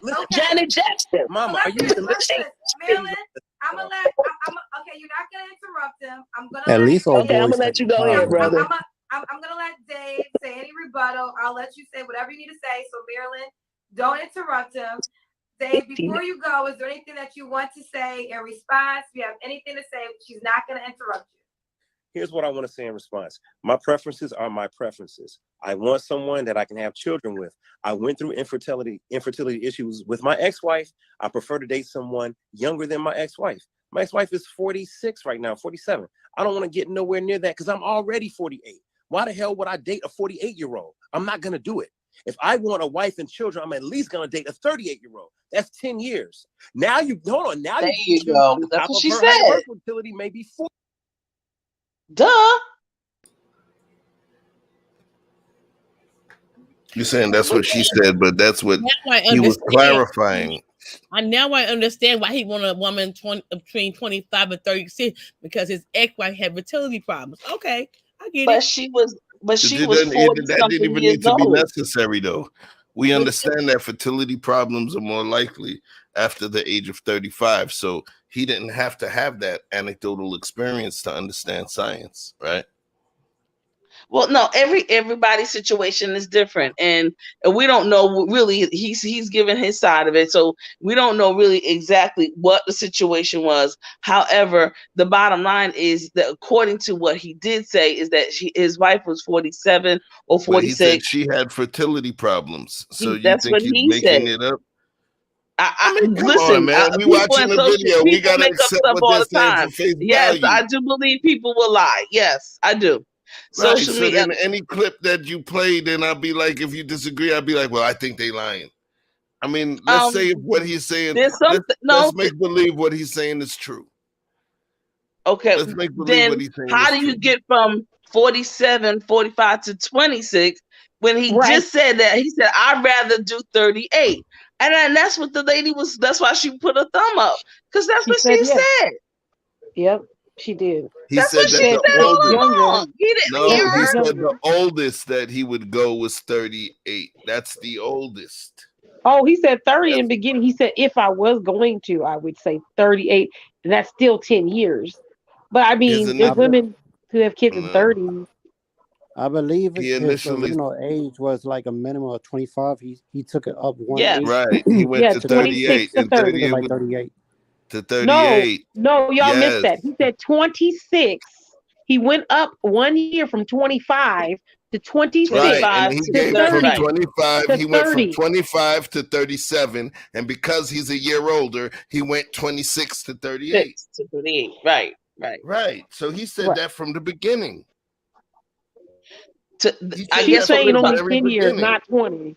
She's saying don't go 20 Huh? years. That's what she's saying. don't go what right. What she was saying, or the young lady in the clip was like going to the 26, 25, 27, 28. That's way too young. She was like 38. That's fine. But 20 years, He's doing 20 But years and she's saying do 10. I think that's the difference. right. the thing is, when you're saying 20 years, but Yeah. he can do 10. 48, 10 is 38. Yeah, but he said 26. Yeah, that's So what he will go to 26 to 26. 38. From 26. That's the whole point.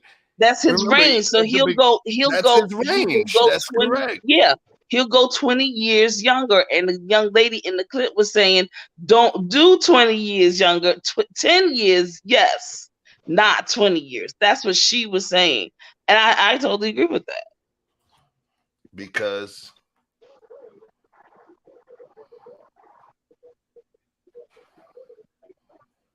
hello? He was saying because. Well, hello? Oh, I think he's Because asking you, T.Y. way too young. Way too young. Is he planning on marrying the person? That's way too young. Mental. I He I said would he hope was that if Can't he planning on talk waited to for marrying. her you that can't long, talk. he There's would no marry her. conversation. You can't talk to someone and they don't have anything in common. He None of said the he was above. planning on marrying the woman. That was what he specifically Again, said. nothing in common. Nothing. What do Nothing you at mean all. nothing in How common? would What you makes you know? think they would have nothing in Well, common? sex. Okay, sex. That's one thing. No, it could be more than sex sometimes. Well, I mean, I know Like, everybody tries They to might have say the same names is a shows, number. no. or they could be I What think do you that's old have in BS. people, common like with a old men. 28-year-old? You don't have to Nothing. have anything in common with You them do. if you love them. In Hold order on to one have a second. Hold on one marriage second. and to be The able only to thing parent. what you need to have in common with them is He did. what you need to have. I want to answer that question, even if it was rhetorical. What you need to have with that person, one, is love. Two, is a desire for the same goal. There's so many people. There's so many, the baby boomers and the generations before them. Those women went into those relationships without a decisive goal, not understanding. And those women ended up being married 40, 50, 60 years with these men. You talk about the generation they call the greatest generation. They were more married, and those marriages lasted way longer than the ones within our current generation and last generation. I agree. Right. So at some Absolutely. point, there was no, how many of these things do we have in common? That wasn't even a part of the conversation. It was, are you a good lady? And in majority of those situations, those young ladies were married to older men. Right. And they didn't have a choice. The choice What do you was mean? The choice they didn't doesn't have mean a that we're not talking choice. about the choice. We're talking It about was the result. stability. It I'm was talking about money. Huh? It was stability and money. This person could care for you and provide for you and take care of you. That's what it was.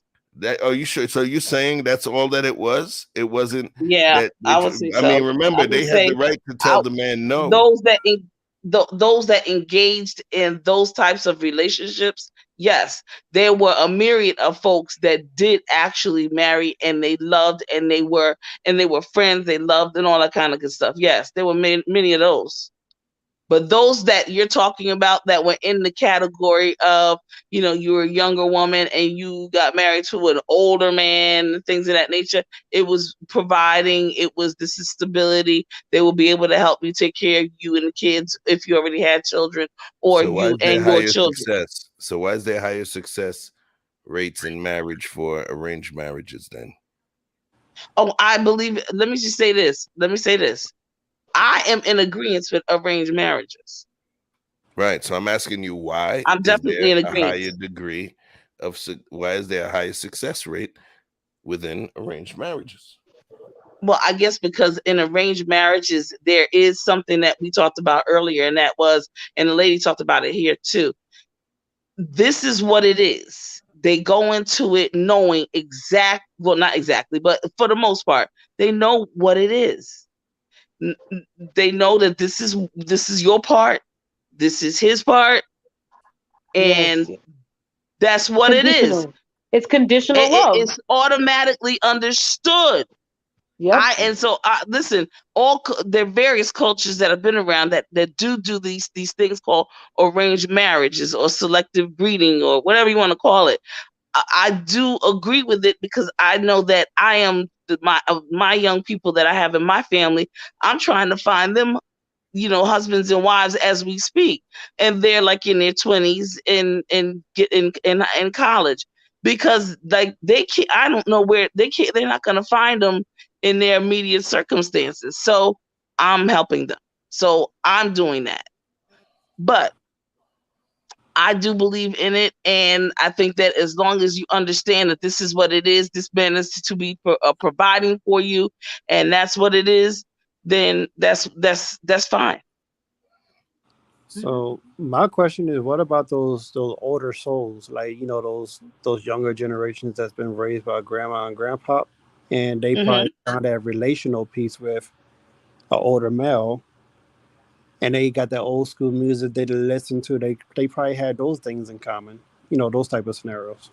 What would you There's say? experience. I get what you're saying, and yeah, anybody can go around and Google, the top 10 Casey Kasem and the Temptations and the OJs and all that stuff, right?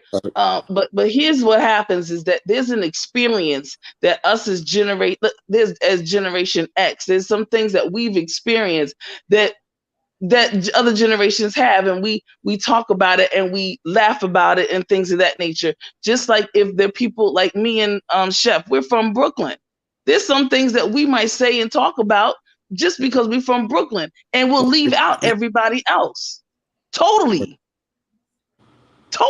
And people, and we talked about the G-Ho. Andrea is very familiar with the G-Ho. Chef is very familiar with the G-Ho. We can have a conversation about it and leave everybody out, and they won't even know what the heck we're talking about. Facts. Okay. Yeah, You and see what I'm saying? I agree. I agree, T. That's real true.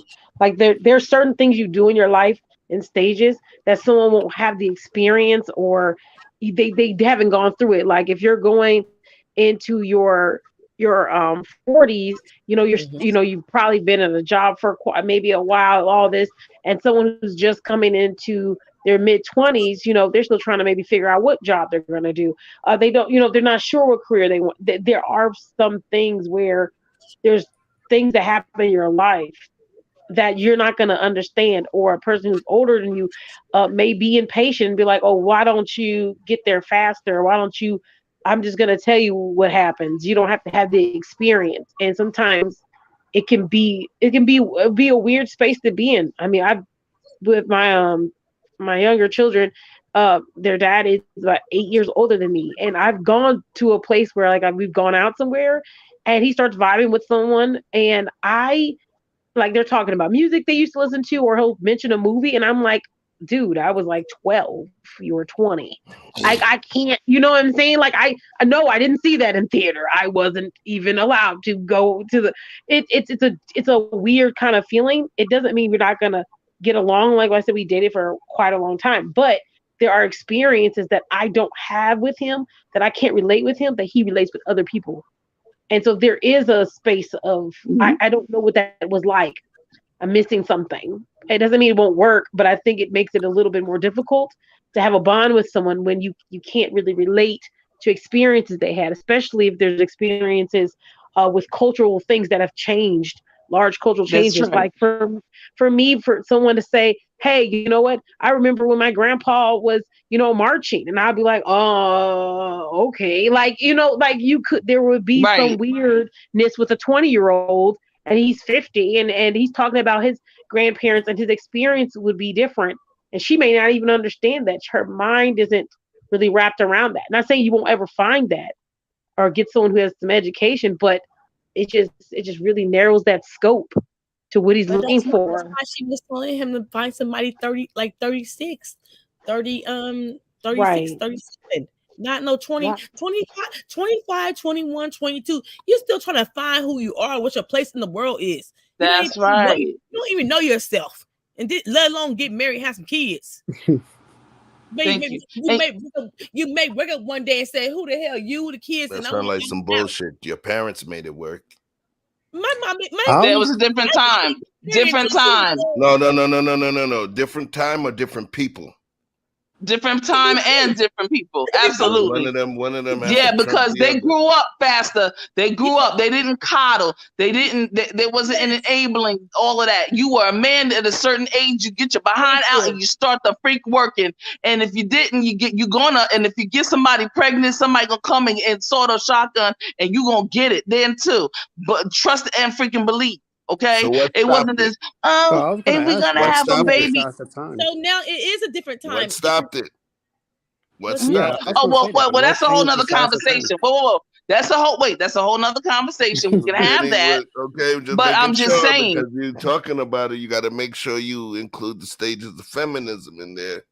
No, feminism wasn't the only thing, but that's what I'm saying, that we would need to have a definite topic, have another time to be able to talk about all the things that change all of those things and made these new nuances the way that they are today. And it's a myriad of things. And let me just say this, feminism, that is something that is a narration from somewhere else. We always, as Black women, worked from the time that we were enslaved and from the time until now, we still continue to work. So all of that is, we want to be equal to our man. We were always equal. We always worked. We always put out. We always did for everybody, including the Caucasian people and they children. So I'm not equal to nobody. I'm on top of the world. I'm on top of them. So you know what? Let me do this, yo. You daggone right. Feminism, Eminemism, whatever. I know that's wrong. Let me do this. We're gonna set something up. You and I. We're gonna battle. Remember that song by Rick James? And you're gonna say, "You right, Chef." You're gonna edify me. I am. I edify you all the time, brother. I know, but this one, those, you know what I mean? Those were consensual. This one, I'm gonna take it. You gonna take something? Oh, yo! He gonna take my edification, my edification virginity. Okay. You see, you always taking it over the end. See, babe, listen, Chef over here getting ready to take my virginity. Whoa! She said, my queen said, go ahead, Chef, do your thing. She gives you permission. She gives you permission. Go ahead, babe. Yeah, wild over there, yo. Yeah, wild over there. Listen, man. Let's talk about it. We've been rocking this thing almost 5 hours. Jesus. You know, and it wasn't so much about making a point. It was more so us having a discussion and taking a look at different perspectives of the same thing in movement, right? Which was the first guy, and it was this situation. One thing that I can say is this: in both of those situations, my personal opinion, neither one of them were delusional, because it was a possibility that they could get what they want. I would just call them extremely intentional and decisive in terms of the variables that they looked for within a mate. So what I'm going to do is this. I try to keep mine below 2 minutes. What I'm going to do is go clockwise and allow everybody 2 minutes to give their feelings on a particular topic. Oh, my bad. Miss Polly, it's on you. Okay. I agree. I don't think they're delusional. Extremely picky and intentional. I like all those words you use. I really do think there's a possibility for them to find what they're looking for. Um, and that they just have to be realistic if they're talking in terms of time frames for themselves and things like that. But yeah, I think it's realistic. I think it's a reality. It's just uh, very, very, very, very slim to find those particular things in particular places. You have to kind of broaden your spectrum with location, or you have to make it bigger so you can find what you're looking for, maybe even go outside your race possibly.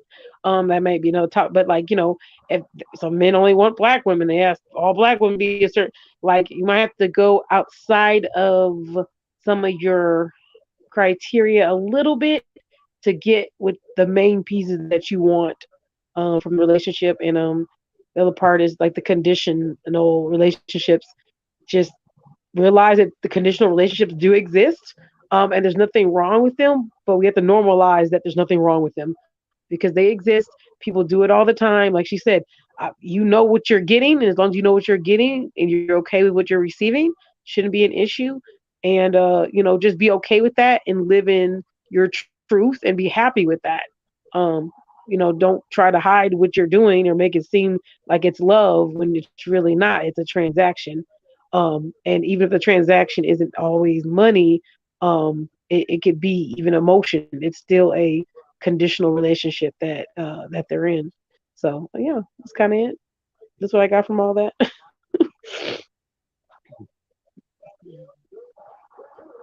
Mike. You're on mute, Chef. Thank you. That's my trademark. Cooking on mute. TCHBCU. Well, first off, thank you, Ms. Polly. I appreciate your feedback. TCHBCU Queen WAP TV. You got 2 minutes on the clock. Tell us what you think about what you saw tonight. As usual, Chef, Andrea, and Vic, you all have the most stunning and inspiring and inspirational discourse and conversation. So thank you for that. All the guest panelists are always thorough and on point, and I'm basically honored to be in the same space with everyone. I want to say that I am grateful that those brothers want to get married, have children, and want to be a provider. And so honestly, in essence, I mean, we always have more questions because we're human beings, so we always have questions. But the one thing that they stayed very, very strong on was to get married and have children. And we need Black families. We need, Black families that are going to procreate, and put back into our society, put back into our community. And they look like they're very, they have great positions and careers. And that speaks volumes also. When you're in your career for a certain amount of time, or certain types of careers, yeah, that speaks volumes. And so I appreciate those things about those gentlemen, and I hope that they are, that they're gonna reach, their goals. I hope that they get into the life of a lady, and she and them get together, and they can come together as a strong Black family unit, because we definitely need it. I just hope everyone is being honest, being forthright, and being straight, because we definitely need it in this day and time. So I appreciate that about them. Thank you. That was definitely dope. And you agreed with me tonight. There we go. See, that means you must have just been trolling. You just was being on some contrarian shit. I got you now. I understand. Yo, Keys. 2 minutes. 2 minutes of power, man. Lay it down. You finna be the good kind of 2 minute brother. Let's go. All right. Well, thus far, I'm agreeing with everything that everybody else has said. And just like TC say, I do appreciate the floor, and yeah, like I mean, everybody's entitled to their preferences, things of that nature. So it didn't really break any laws of physics. Everything was definitely factual. So I don't really think it goes on the line of delusion. Um, that's what keeps it more reality. Um, the thing with the age thing, I think that was the thing that stood out the most throughout our conversation. But I don't know. I feel as though sometimes when no matter whether it's male or female, sometimes the younger person can be infatuated with the older generation, and sometimes they just like storytellers, and those storytellers could be the older generation. And when I say storytellers, I just mean someone who can actually talk about their life, and people just sit and just listen in admiration. So um sometimes you get that, and we see it on the Maury show all the time, these old folk that just end up with these young folk, and you never know what attracts them, but it's something that might, I don't know, that they might can relate to or whatever. But the whole point is that yeah, TC said it best. Like, I just like the output of it.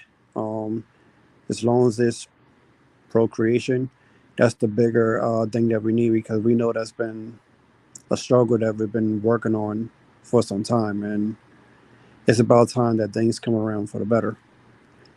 So yeah, man, appreciate the floor. And y'all, it's been nice with y'all too. My man, you're always welcome. You already know what it is, man. Oh yeah, My already. guy. Yes, sir. Andrea. Andrea. Andrea. Yes. I'm Okay. about to give you that clock. Let's go. Okay. So the brothers are good men. They're good providers. And you know what? I feel like they can get what they want. They just have to open their horizon like other cities, other states. Maybe they can find the woman they want there. But black men want to get married. He want to have children. I'm all for that, and pretty much I agree. That's what they seeking what they want, and they gonna stick to their guns. And I don't have a problem with that. I just think they need to open it to a wider spectrum, proximity. Maybe that's the first brother's problem was the proximity where he was, and why he ain't found the woman of his dreams yet. And the older one, I think his age given is a little. He need an older woman, somebody like 34, 35, for the 48-year-old man.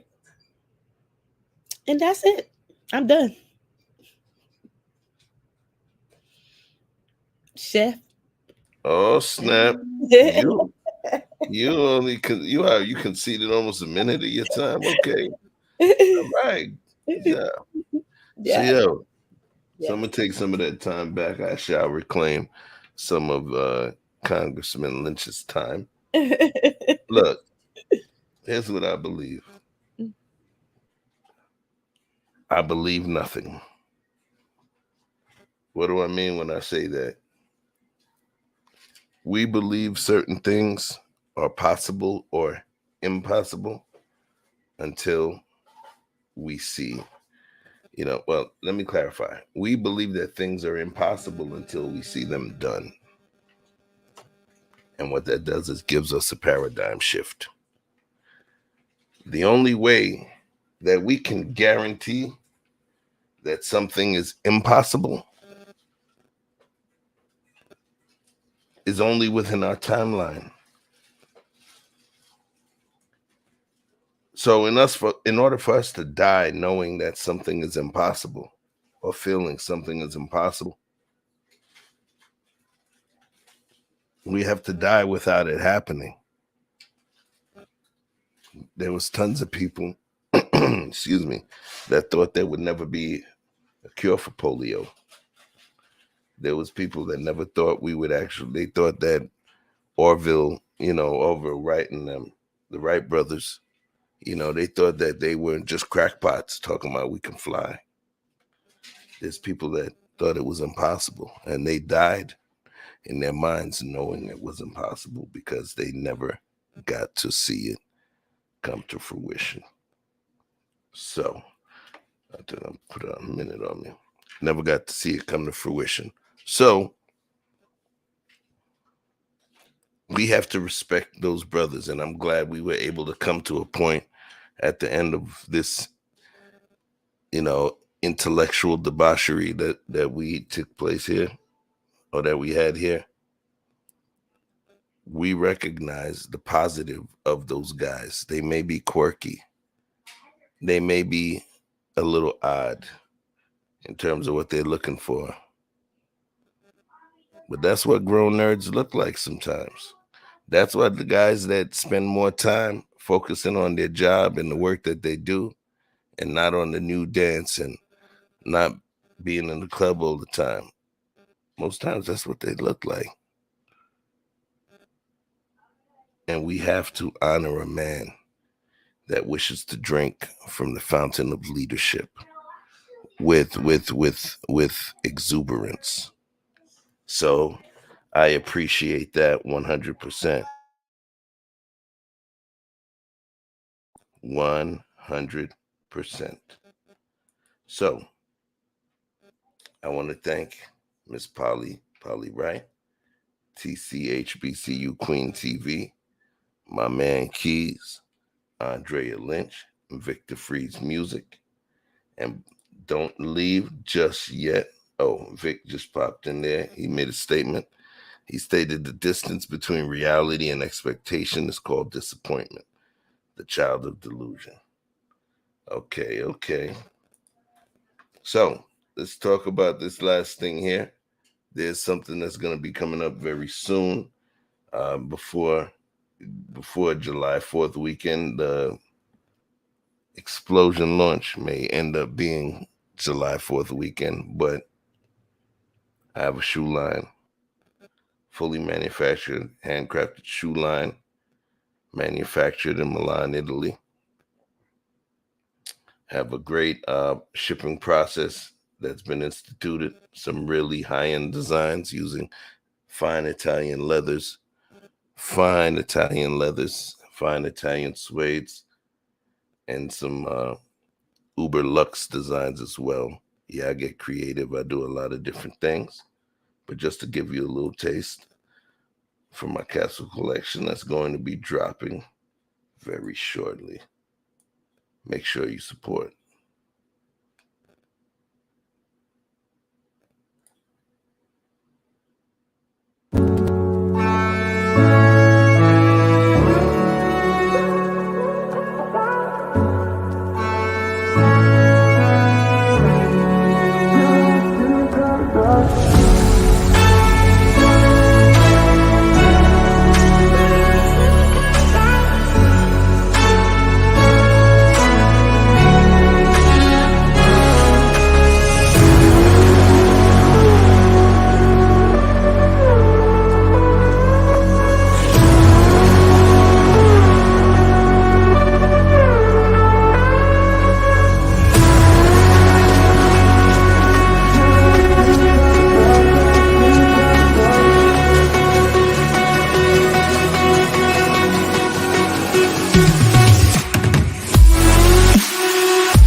Yep. Chef got shoes. Definitely nice. Appreciate you. So site is live, but I want to wait till the launch. I had did some last minute prototype changes, so those were sent back. So at this point, just waiting for the first final cuts, and you guys shall see something special. Say I'll that. definitely support. Oh, I like the orange ones. Wait, your voice, you sound real low, Andrea. Can you hear me? A little better now. I like the high top ones. The orange ones. It's funny. The funny thing is the high top ones was more so designed. Those technically they're foreigns. They're manufactured in some of the same places as the Italian brands, the Balenciagas, and some of the other shoes that you know. The thing is, what's funny is I thought the dudes were gonna lean towards the high tops more than the ladies, but it seems like the ladies like the high tops more. Yeah, I'm more towards the low top. You made a Me good too. The low top, put it to you this way. I'm gonna be, on my birthday, I'm gonna be wearing it. And I'm talking about wearing it with suit, tapered pants, maybe no socks. You know what I'm saying? It's yeah. And when I say tapered pants, I'm talking about, like my plaid nut huggers. You know what I mean? Yeah, yo. We ain't playing. But listen, we talked a lot of talk tonight, and I think we had really important conversation, and we were able to taste different perspectives. It was almost still a potluck. So I appreciate each and every single member of this exercise in intellectual debauchery. So if you know anything about being at Chef Shapino's crib, I don't just kick you out to the curb. You float out. How do you float out, Andrea?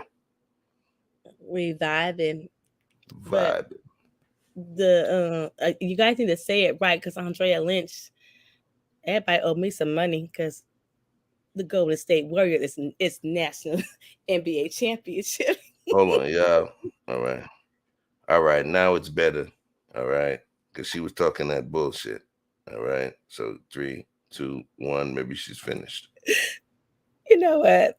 All right, cool. Congratulations. Don't be talking that right now. Congratulations. I don't hear none of that, yo.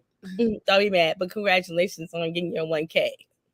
Appreciate you. You was part of the magic that put it down. You know what I'm saying? Not taking no shots at anybody else, but this is page number 2 that's gone to 1K. And I'm happy about it. But what it means is now we got some more work to do. We got more work to do. So do.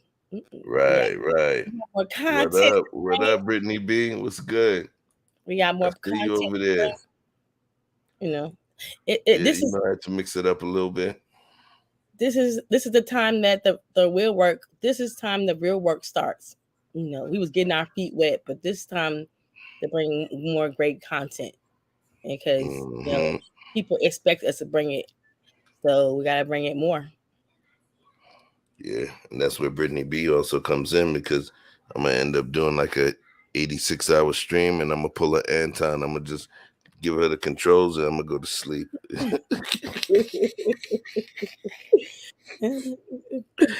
Hey, well, yo, your boy tired as hell, man. Me too. Hey, man, I look forward, man. I'll holler at y'all. Y'all be safe. You too. You as well. Oh, you can't bounce now. We got to send everybody out the right way, my dude. All right. 3, All right. 2, 1. We vibing. Peace. Last week. Oops, wrong one.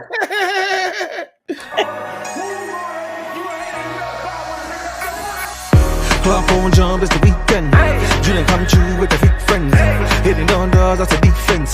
Rolling with others, that offense. It me change, you let me preaching. With a bull shaking to my maybe drop pins. Today on buy and I say, today on buy you the kid play. Baby, tell me what you want. Julian, I know you need fun. Ever since remember we been knocking at the door. Y'all been moving paper, we be running up the school. Y'all before that pillar, we was sleeping on the floor. West side Africa, you know the shit ain't cool. I don't care what they say. We don't care. Driving all night long. I don't care what they say. We don't care. Profit, baby. Come roll with me. All night long. As times relax, my mind's relaxed. I got now from who got next.